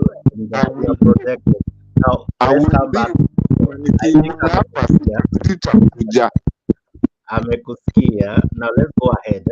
Okay? Na achane na mimi kabisa. He's tried me on the other side and even on this side, and I'm not going to do that side because we are serious in what we are doing, and if we succeed, it's also beneficial for him and his kids and his children. So please, Wachana na mimi kabisa. Okay. Just one moment. Mato, tengeneza mic inasumbua. So many are saying, Mato, mic yako ni mbaya sana. From Henry S. Sawa, Cynthia, wacha nikuje na comp. Ndio ni make my point straight. Wacha nikuje na comp. yeah. Sawa. I have Themba with me. I have Mboro. I have Stella. Well, all right. Let me try to balance them. Let me go first to Themba, then I'll go to Mboro, who hasn't spoken, and then I go back to those who have already spoken. Themba, you are on the deck. There's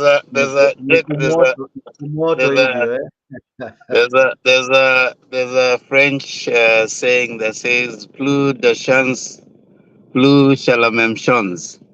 The more things change, the more they remain the same. I'm so amused that way after election we are still having such very personal attacks. I wish we would be more focused about the problems that unite us. We have more things that unite us. We all do have people who are sleeping hungry. We all do have people that have to pay fees and they have to call us to contribute. We all do have people that are sometimes do not get food to eat and we have to chip in.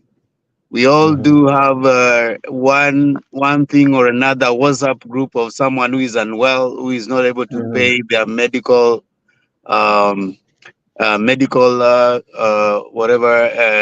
fees.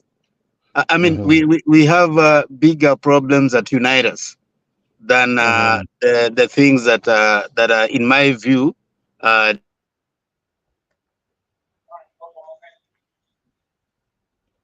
yes. Probably.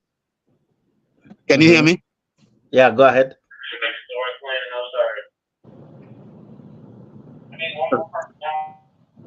Go ahead, Themba. We probably need to progress beyond our individual perception of our differences and go to where we have more of things that unite us. We are united by those particular issues, and if we could have a more solution-oriented discourse where we are facing such, Jex, by all honesty, right now, it doesn't matter which side you voted. Whether you voted UDA, whether you voted Azimio. I mean, right now, in between elections, the issues that we wanted solved need to be addressed. It doesn't matter whether we say my person won, my person lost, your person won, your person lost. I mean, at the end of the day, it doesn't really help the realities of the moment. So I wish to submit again that Jex, we have major problems, and if only we could come in. It doesn't hurt, Jex. It doesn't hurt you to call out UDA where they are going wrong, and call them and praise them where they are doing right. It doesn't hurt for us to say any government, because right now there's the legislature, there's the executive, then there's the three arms of government, the judiciary. We need to call them out where they are doing right, and praise them where they are doing right, and call them out where they are doing wrong. That is the only voice we have as a citizenry. Because if we let that go, then we also wade into the discourse between the judiciary and the executive and the legislature. Then we also become captured with the same. Then we lose our voice. So when we come here, in my view, it shouldn't matter which coat you're wearing. It's okay for you to support UDA. It's your political right. By any case, what Domi said, elections are the means by which we get leaders. We say for no, we don't have any other way of getting a president, getting an MP. At least election is. But once you've gotten them there, I think it's time we raise our voice commonly as a people. Is the regime doing us what we hoped it could do? Are there things they have done that we don't agree with? Are there things they are doing that we agree with? Is there something that can be improved? Then come 2026, when it's almost 2027, then we can come and have a scorecard. Has UDA done what they were supposed to do? Do they deserve a new chance? Now, if indeed, like someone says that, Makiadi suggested that electoral process is what will give us the leaders, then we can say, do we have the perfect system to give us our leaders? Then we can have that particular discourse. But for now, Jex, I'm a little disappointed when we're still personally attacking. Like I come and I attack you, you attack me, you call me names. At the end of the day, we go back. You still have to, to get into a WhatsApp group where I have to approach you, Jex, and tells you, please, can you contribute for my friend who cannot afford a medical fee? You know what I mean? So we need to really pick out those policy issues and address them. Like right now, there's a problem between the judiciary and the executive. Is that good for you and me? It is not good for you and me. Whether you support UDA or not, it is not good for the state to seem to be attacking the judiciary. Whatever way you look at it, because you are losing your last hope. The state will always want to take from you anytime. So if it were for it, it will not even do away with the judiciary and the legislature. So let's just attack the issues. Let's forget about whether Penn, whether Mato, whether Jake supports UDA, whoever supports whichever team, that's fine. All right. But let's come and isolate the issues that are uniting us right now. Poverty, illness. I say that so that we can be able to give a more concrete solution focused that can be taken by someone else and say, okay, fine, this is what Kenyans are saying. Beyond our political divide, beyond our political differences, there are these things that are uniting them. Yes, there's this thing that we want to see. We want to see the executive perform its duty, judiciary perform its duty, legislature perform its duty. I think those are the things we want to see as a citizen. Whether you choose UDA, Kenya Kwanza, or whichever, that time will come and we'll get our leaders, Jex. That's what I can say. 1 minute, all right. Before I give you 1 minute, just one moment, Pen. Before I give you the minute, Kenya with love now. He was Kenya Mkora, now he's Kenya with love. Kenya with love. I see you raising your hand, and I wish wacha nikuchokoze na ka statement mtu amekuchokoza nako hapo, but endelea. endelea. I've seen it. I have maybe a thick skin. Mr. Jake, now can you hear me well? I can hear you quite well. No, the thing is that I've been here for a long time. Hata mwenye ameandika hiyo. Maybe they don't know me. I've been here for a very long time. We were here, we moved on na vitu zingine. What I was trying to say is that Rana Goody and Nambia, welcome back, Mato Makandas. We were here. And we're always here, we never leave. What I was trying to say is that Mr. Jake, and I really respect you a lot. This is not just new things that just not happen. Penyagaka has always been fighting people that some fights that do not need to be fought about. We are here, we are trying to hold tunakaa vizuri and everything, we're doing good. You come to the other side, tunakuaga pia hii.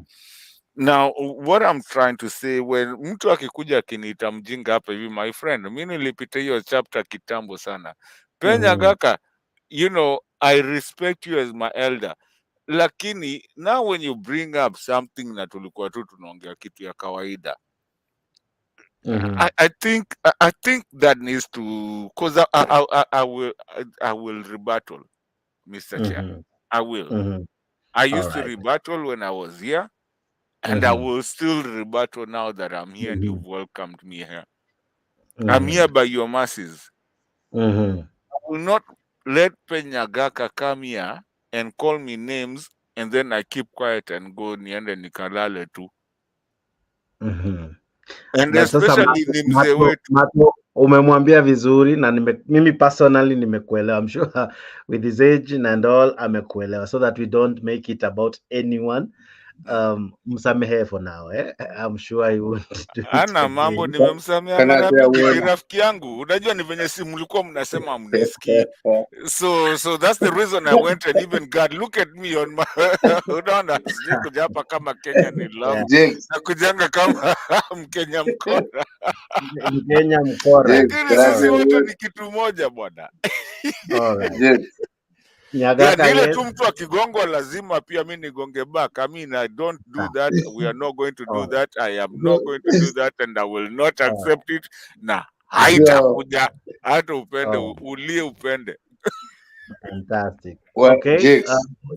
A moment to respond. I hope utakuwa na apology hapo ndani, but go ahead. Thank you very much. Sasa ni apologize kwa Temba. I mean kwa huyu mwingine sio Kenya with love. Yeye ndiye alitukana, sio huyu mwingine. You know. Come on, Mato. I was not meaning you. Whoever said at the beginning, say that the ideas that we are saying are completely opposite to what Azimio is saying, then it is nonsense or stupid. Hiyo ndio mimi nilikuwa na react to. So Mato, I was not reacting to what anything you said. Ni vile mmoja wenu alisema alitukana sisi. Kwa sababu we have a very different ideas ODM, I mean na UDA. So that ngoja nimalize kusema ya kwamba hao vijana mimi na waheshimu na wapenda. Hiyo station yenu mimi nasikiza every day. Hata sikosi hata siku moja. So there is nothing that I have a personal against mwingine. No. Don't get me there. Hata hiyo chuli hawezi kunipenda nikiwa mtu ya vitina namna hiyo. All right.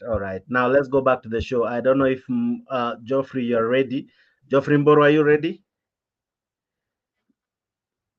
I know you are at work. Are you ready, Geoffrey Mboro? All right. Before I go to Geoffrey Mboro, Madam Julia, let me come to you quickly. I ask you this. Bwana Themba anasema we ought to come together because by the end of the day, hakuna shida ya mwana UDA na mwana Azimio. We are all suffering. Come next week, all our kids will be going back to school, and many have not had the opportunity to raise the fees and everything else that will be required from next week. We will suffer as Kenyans. The schools won't identify any of us as Azimio or as UDA. The problems we suffer, the hunger, the taxes we pay, they don't reflect our political affiliation. How would we come together and really showcase our frustration and our disappointment, even though many supported and many didn't support this regime? Madam Julia? Yes, that's a good question. Actually, right now, I agree with you and Themba. It no longer matters who voted for who because we are all going through the same stuff. Now, this is what I've been proposing, and I wish the political class would listen to me.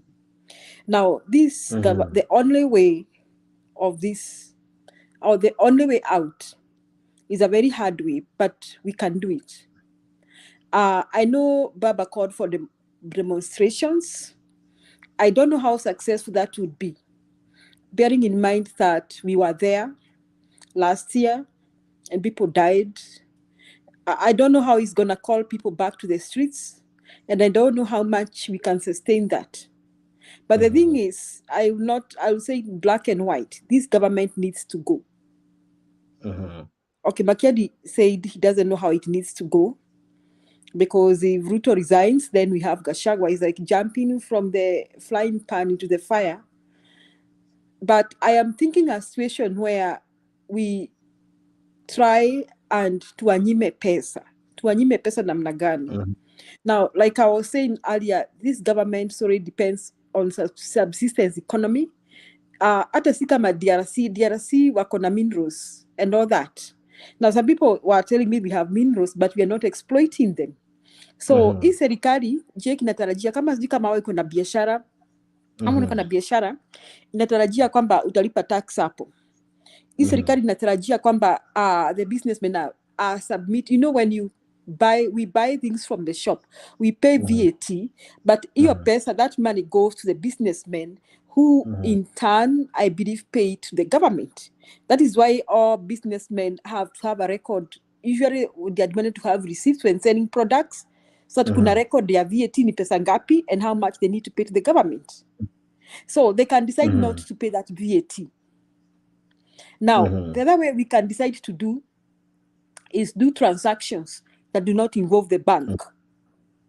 After all, we don't even have any more money. Now, we can decide, we can tell people to stop renewing their licenses. It's called tax boycott. Now, nikisema hivi, people watasema ati Julia, watashikwa. How many people do we have to arrest Kenyans? How many policemen do we have? We just need Kenyans to be mobilized to do the tax boycott. Tuambie wa Kenya kwamba don't pay anything to the Kenyan government unless you are paying for your passport or paying ndio uende hospitali. Anything else, don't pay any money to e-citizen. Let's say, Jake, you have a business pale Gikomba. Na sisi zote here, we are talking here, we are businessmen in Gikomba. And Gikomba, I'm sure they renew their licenses every now and then. Na kama hawajalipa na jua saa zingine kanjo inawakujia. Na I don't know how many thousands of businessmen we have in Gikomba. Supposing we mobilize them not to renew their licenses. How many will arrest us pale Gikomba? Who will arrest who in the first place? Na kama ni mbaya, then ni tufunge duka zetu. If we deny this government the flow of money from the businessmen, and me, if I were in the shoes of the politicians, that is what I would do. I don't know, I need somebody to tell me what economic crimes are those, but maybe the Kenya Kwanza government can call it economic crimes, whatever they are. And that is the only way to make sure that this government, it does not even afford to pay the civil service. Kwanza to civil service wajalipwa na walimu wajalipwa. And I would look forward to hear even the police have not received their pay. And I would look forward to hear even the salary for the army is being delayed, and even for the MPs and the government officials. I would look forward to such a situation. And niambia Kenyans, we are only selling things to ourselves. Mnaenda mnauza vitu zetu marikiti, mnarudi nyumbani. And if things go from bad to worse, na serikali haisikizi, I think the next thing would ask Kenyans not to pay the loans they owe the banks. And this time, if I were in the shoes of the politicians, I would tell them that the intention is to bring down this government. Tell them in black and white. That is the only way out. When Moi danced the tune of Kenyans is when Kenyans began saying Moi must go. Sikubembelezana hapa ati kuambiana ati bring the inflation down. I don't understand. This is a thing I don't understand with Azimio. How do they expect Ruto to bring the prices of goods down in the way he's managing the economy? You know, bringing the prices down, sio kitu ataenda announce kwa soko. It has to do with market forces and how the market is being managed. It is not a thing that he can just wake up one day and start announcing price ya ungangano ni, price ya mchele ni. He can't do that. And probably even now he would want to do it, but he has missed the point. So he can't just wake up and do it. He simply, probably he's not even able to do it. So the best thing, tuanyime pesa. Personally, if I were that superb politicians, I would even start telling people not to fly into Kenya and tell them to avoid Kenya Airways, avoid Jomo Kenyatta International Airport. I would just really go on rampage on an economic sabotage. All right. So that serikali ya Ruto ikose pesa, akose hata hiyo pesa anasafiri from one continent to another. And in that case, I think never again would a president play with people's lives. Now, why are Kenyans paying house levy? Why? Wanalipa house levy kwa sababu gani? Why can't people like Raila mobilize to stop paying? What did we do? Did we come for it from my house? Atakuja kunishika ama ataenda kwa banki yangu kuvunja ndio achukue hiyo pesa. Those are the things that we can do. That's my take. Asante. All right. Now, ladies and gentlemen, Simwe na huruma tu kidogo, mnikubalie niwapee 2 minutes each for closing remarks. We are nearing twangering 8 hours and Kenya with Love can tell you kukaa chini 8 hours ain't a joke bwana. So where do I begin? Makiadi, your 2 minutes start now. Let's finish this show. Please give us your closing remarks and sentiments as well. Yeah. Thank you, Jakes. Interesting to be here always. I just want to close my session by saying this. I have just received news here that the UDA government has released, I don't know, about 4-point-something billion Kenyan shillings. That I don't know if it's 420 something billion shillings that goes towards education. I hope this is not a hoax that William Ruto always plays with Kenyans. I hope this is serious.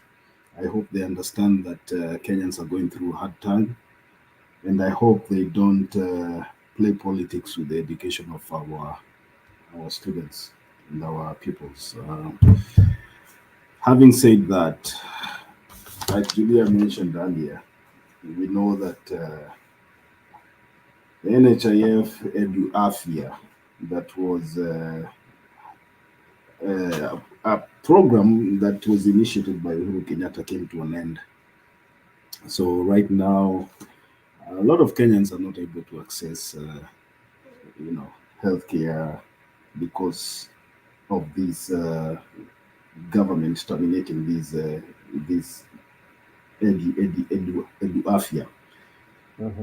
Let me just say this. There are things that are very important in a nation, and one of them is good health facilities, education, and food.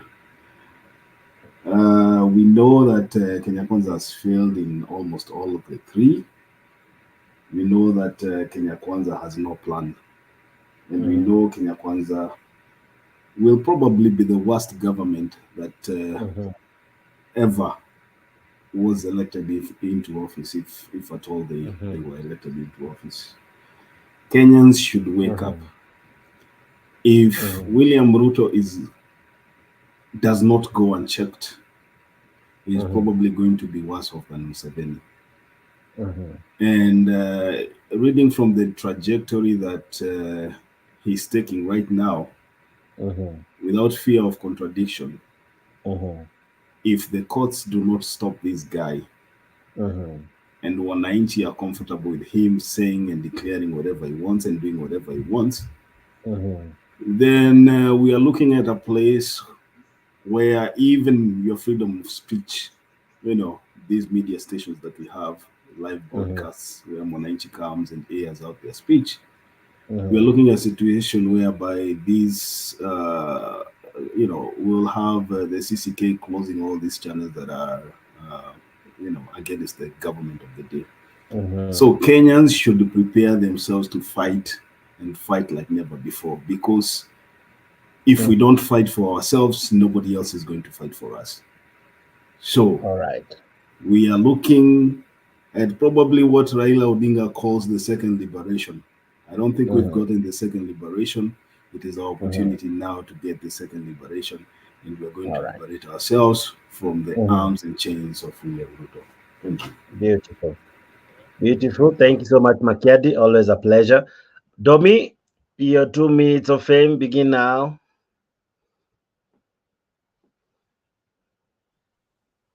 Okay. Kabla niongee sana, I want to say thanks. I'm happy to see you. Yes, Richie, Themba, long time. And everybody. Hao wengine wote watu tunaonana. Okay, Peninyagaka, jambo mingi. Okay, there is something that has been running into my mind. Wakati unasikia, when you're hearing people crying, oh, president, like those people who are jailed, who are put in the cells and they were crying. Please, president, help us. I think that is where we are getting wrong.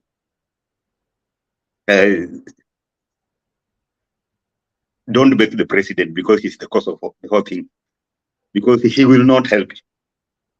And Julia, I think there's what I think that is scary, the likes of the likes of Raila to go that economic direction is probably they also fear that in case they also come to power, people may do the same to them.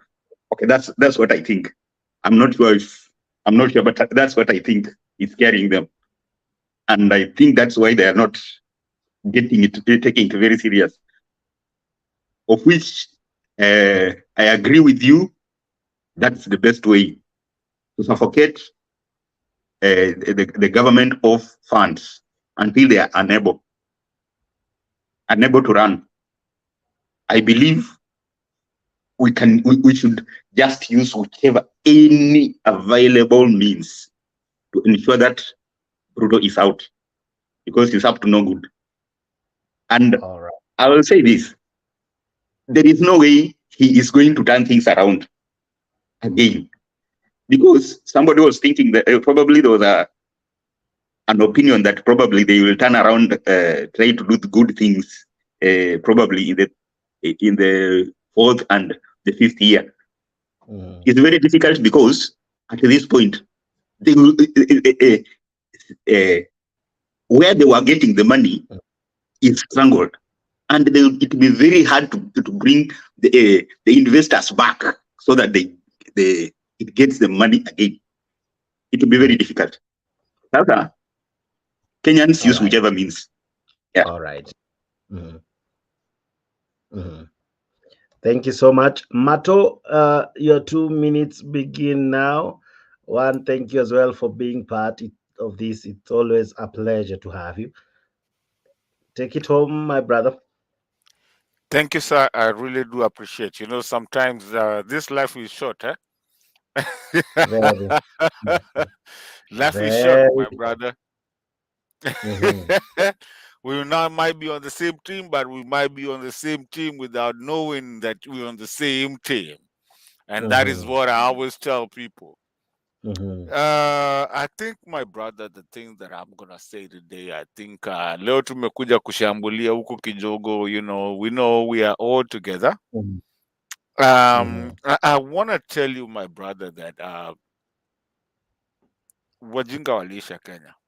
We're not the one that came up with that saying. That saying was brought up by somebody, and we all know who actually came up with that saying. And Kenya is bigger than anybody, and Kenya has a constitution. We can play word games. We can even play Monopoly. But there was a time that the Africa went to World War, and that was World War I and World War II. I don't think we can handle any kind of thing called World War. At this time, where we belong in Kenya, staying together. Just the way we're staying here together. You know, it's so amazing that a lot of people do not know that we were one of the biggest people here. So I was looking at, on the screen, and you can see there, Kenyan with love, and then it shows me a participant. And you know where you find me when you get those, that next one right there, yeah? Senior moderator. I'm not here anymore. Me up even niko under masses of you. But what does that tell you? It tells you that we were once together. And that's why you see the Julias, the Richie Makiadis, and everybody still here. Why? Because you are fighting for one country, which has no Kikuyu, has no Kamba, has no Masai, has nothing. It has the legitimacy of what we are doing. If you're not if you're illegitimate, you're illegitimate. Let's call it what it is. If you're going to threaten the courts, then do not even shika the. You know the funny thing, Mr. Chair, The funny thing that I find is so funny and so ridiculous, and I want to throw this because this is my last one. When I'm in 2 minutes, how do you have a judicial system that someone is fighting that judicial system so much right now, yet wameka 250? I will say Kikuyu. I don't want to say Kikuyu, but I will say Kikuyu. Watu huko Murang'a na Nyeri. Yet saizi wameka watu huko 250.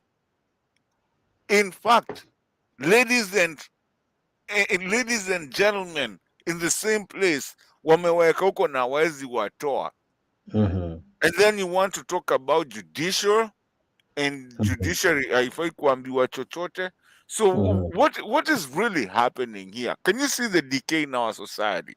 My biggest thing is just that if we can be moderate and look at our country without looking at it from a tribal part and from anything, because like I gave you that example. You know, we are talking hapa hivi judicial inaambiwa ijafanya nini, inafanya nini, ingiliwa na ndio hao pia wameweka watu huko. So when you look at something like that, and even when you look at what is happening here, yes, we used to be moderators here, and we can see at a senior moderator. I'm not a senior moderator here, but it's just because I was here before we were here, and we are still a team. We still work together.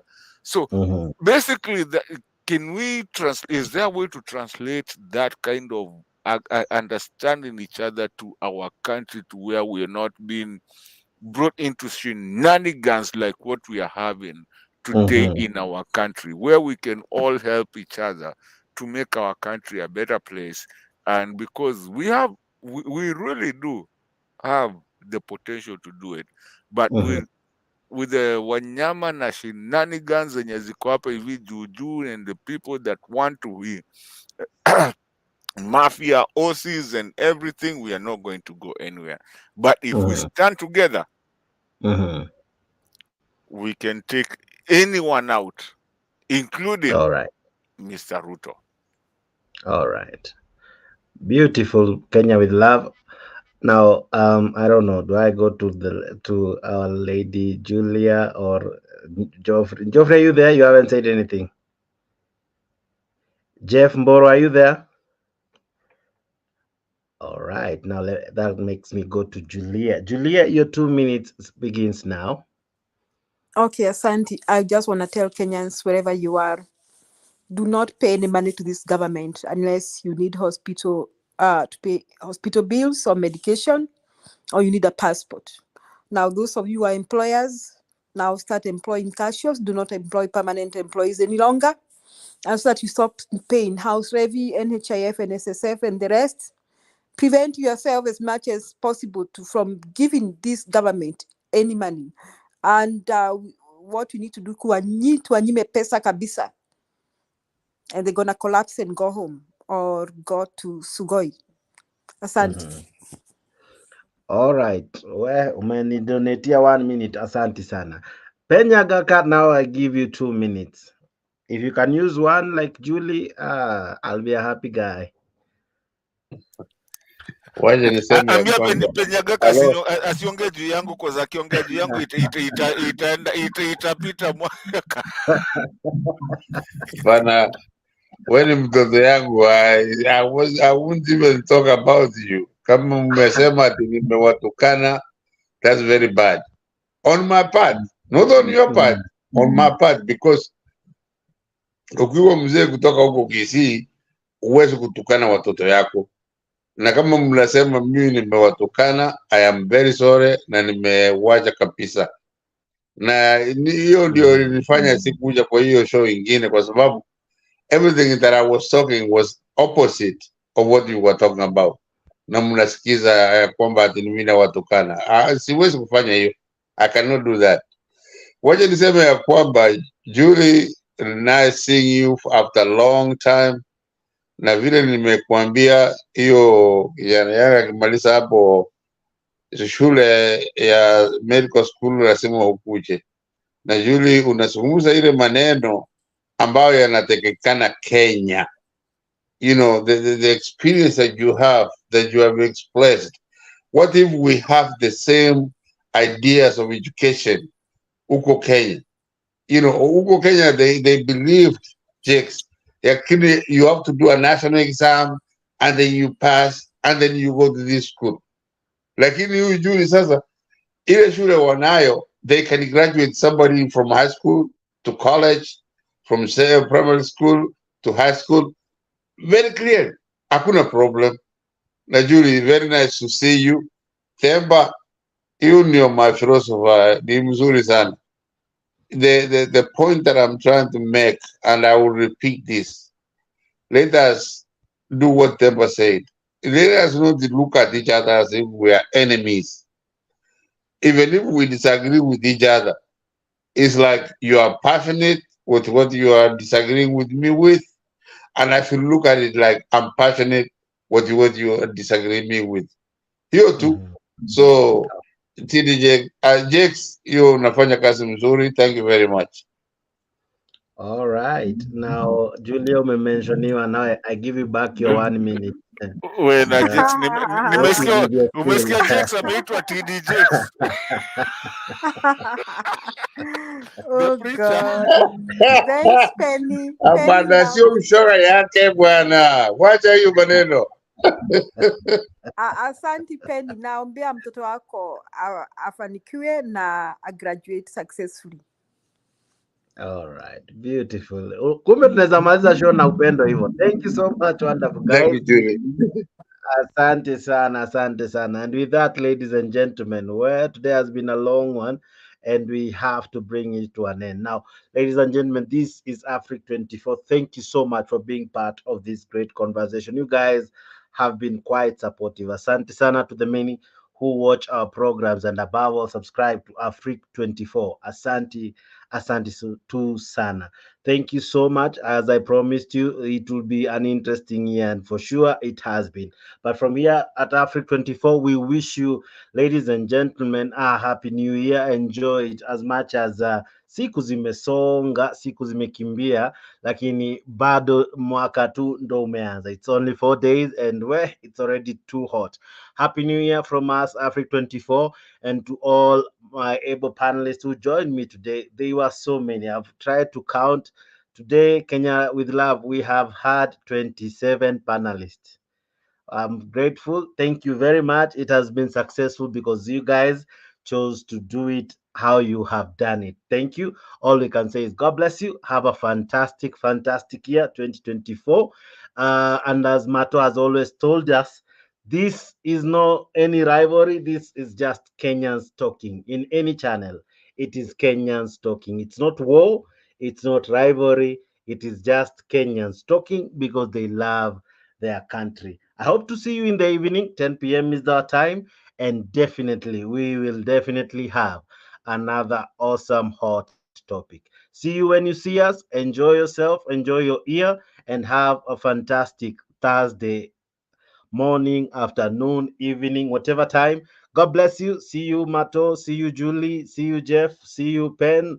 See you, Makiadi, and many who joined us. Asanteni sana. Akina Ashley, akina Themba, akina Domi, akina DK. Mlikuwa wengi. Asante sana. Hata wale walitangulia akina Leo and akina Alex. Thank you for making time to be part of this great conversation. We do this again in the evening. See you. Goodbye. God bless you. And as usual, I always leave you with something to, after kuskiza all that, I give you a song just to cool you down, all right? Now, yesterday I played you Mwana Kenya Daima. I think I should play this rendition. But thank you for being part of this show. See you when you see us. Goodbye, good night, good morning, good afternoon. There can only be one champion, and it is Kenya!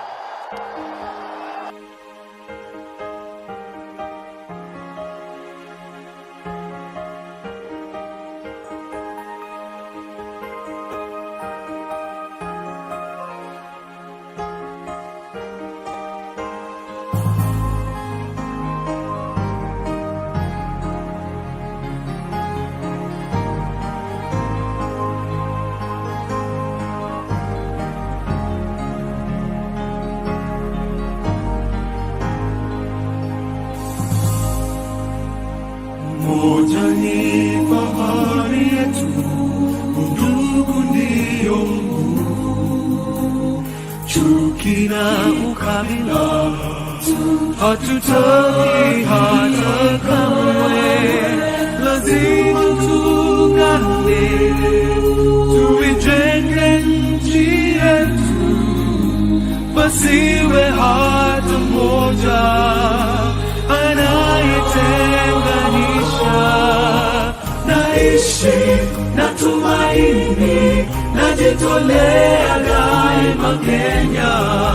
Hakika ya bendera ni udhabiti wangu, nyeusi ya wananchi na nyekundu ni ya damu, kijani ni ya ardhi, nyeupe ya amani. Daima mimi Kenya, mwananchi mzalendo. Kwa machungu na mateso, kwa vilio na huzuni, tulinyakuliwa uhuru na mashujaa wa zamani.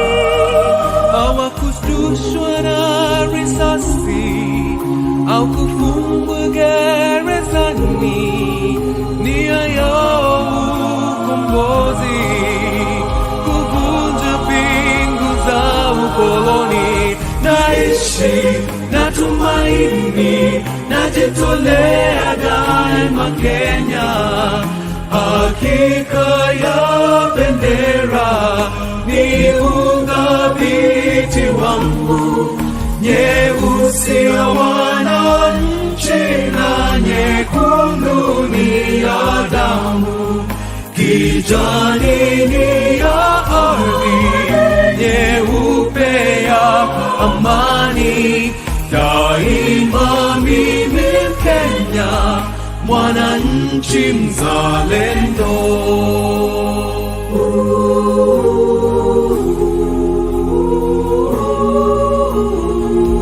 Wajibu wetu ni kuishi kwa upendo, kutoka ziwa mpaka pwani, kaskazini na kusini. Naishi na tumaini, najitolea daima Kenya. Hakika ya bendera ni udhabiti wangu, nyeusi ya wananchi na nyekundu ni ya damu, kijani ni ya ardhi, nyeupe ya amani. Daima mimi Kenya, mwananchi mzalendo.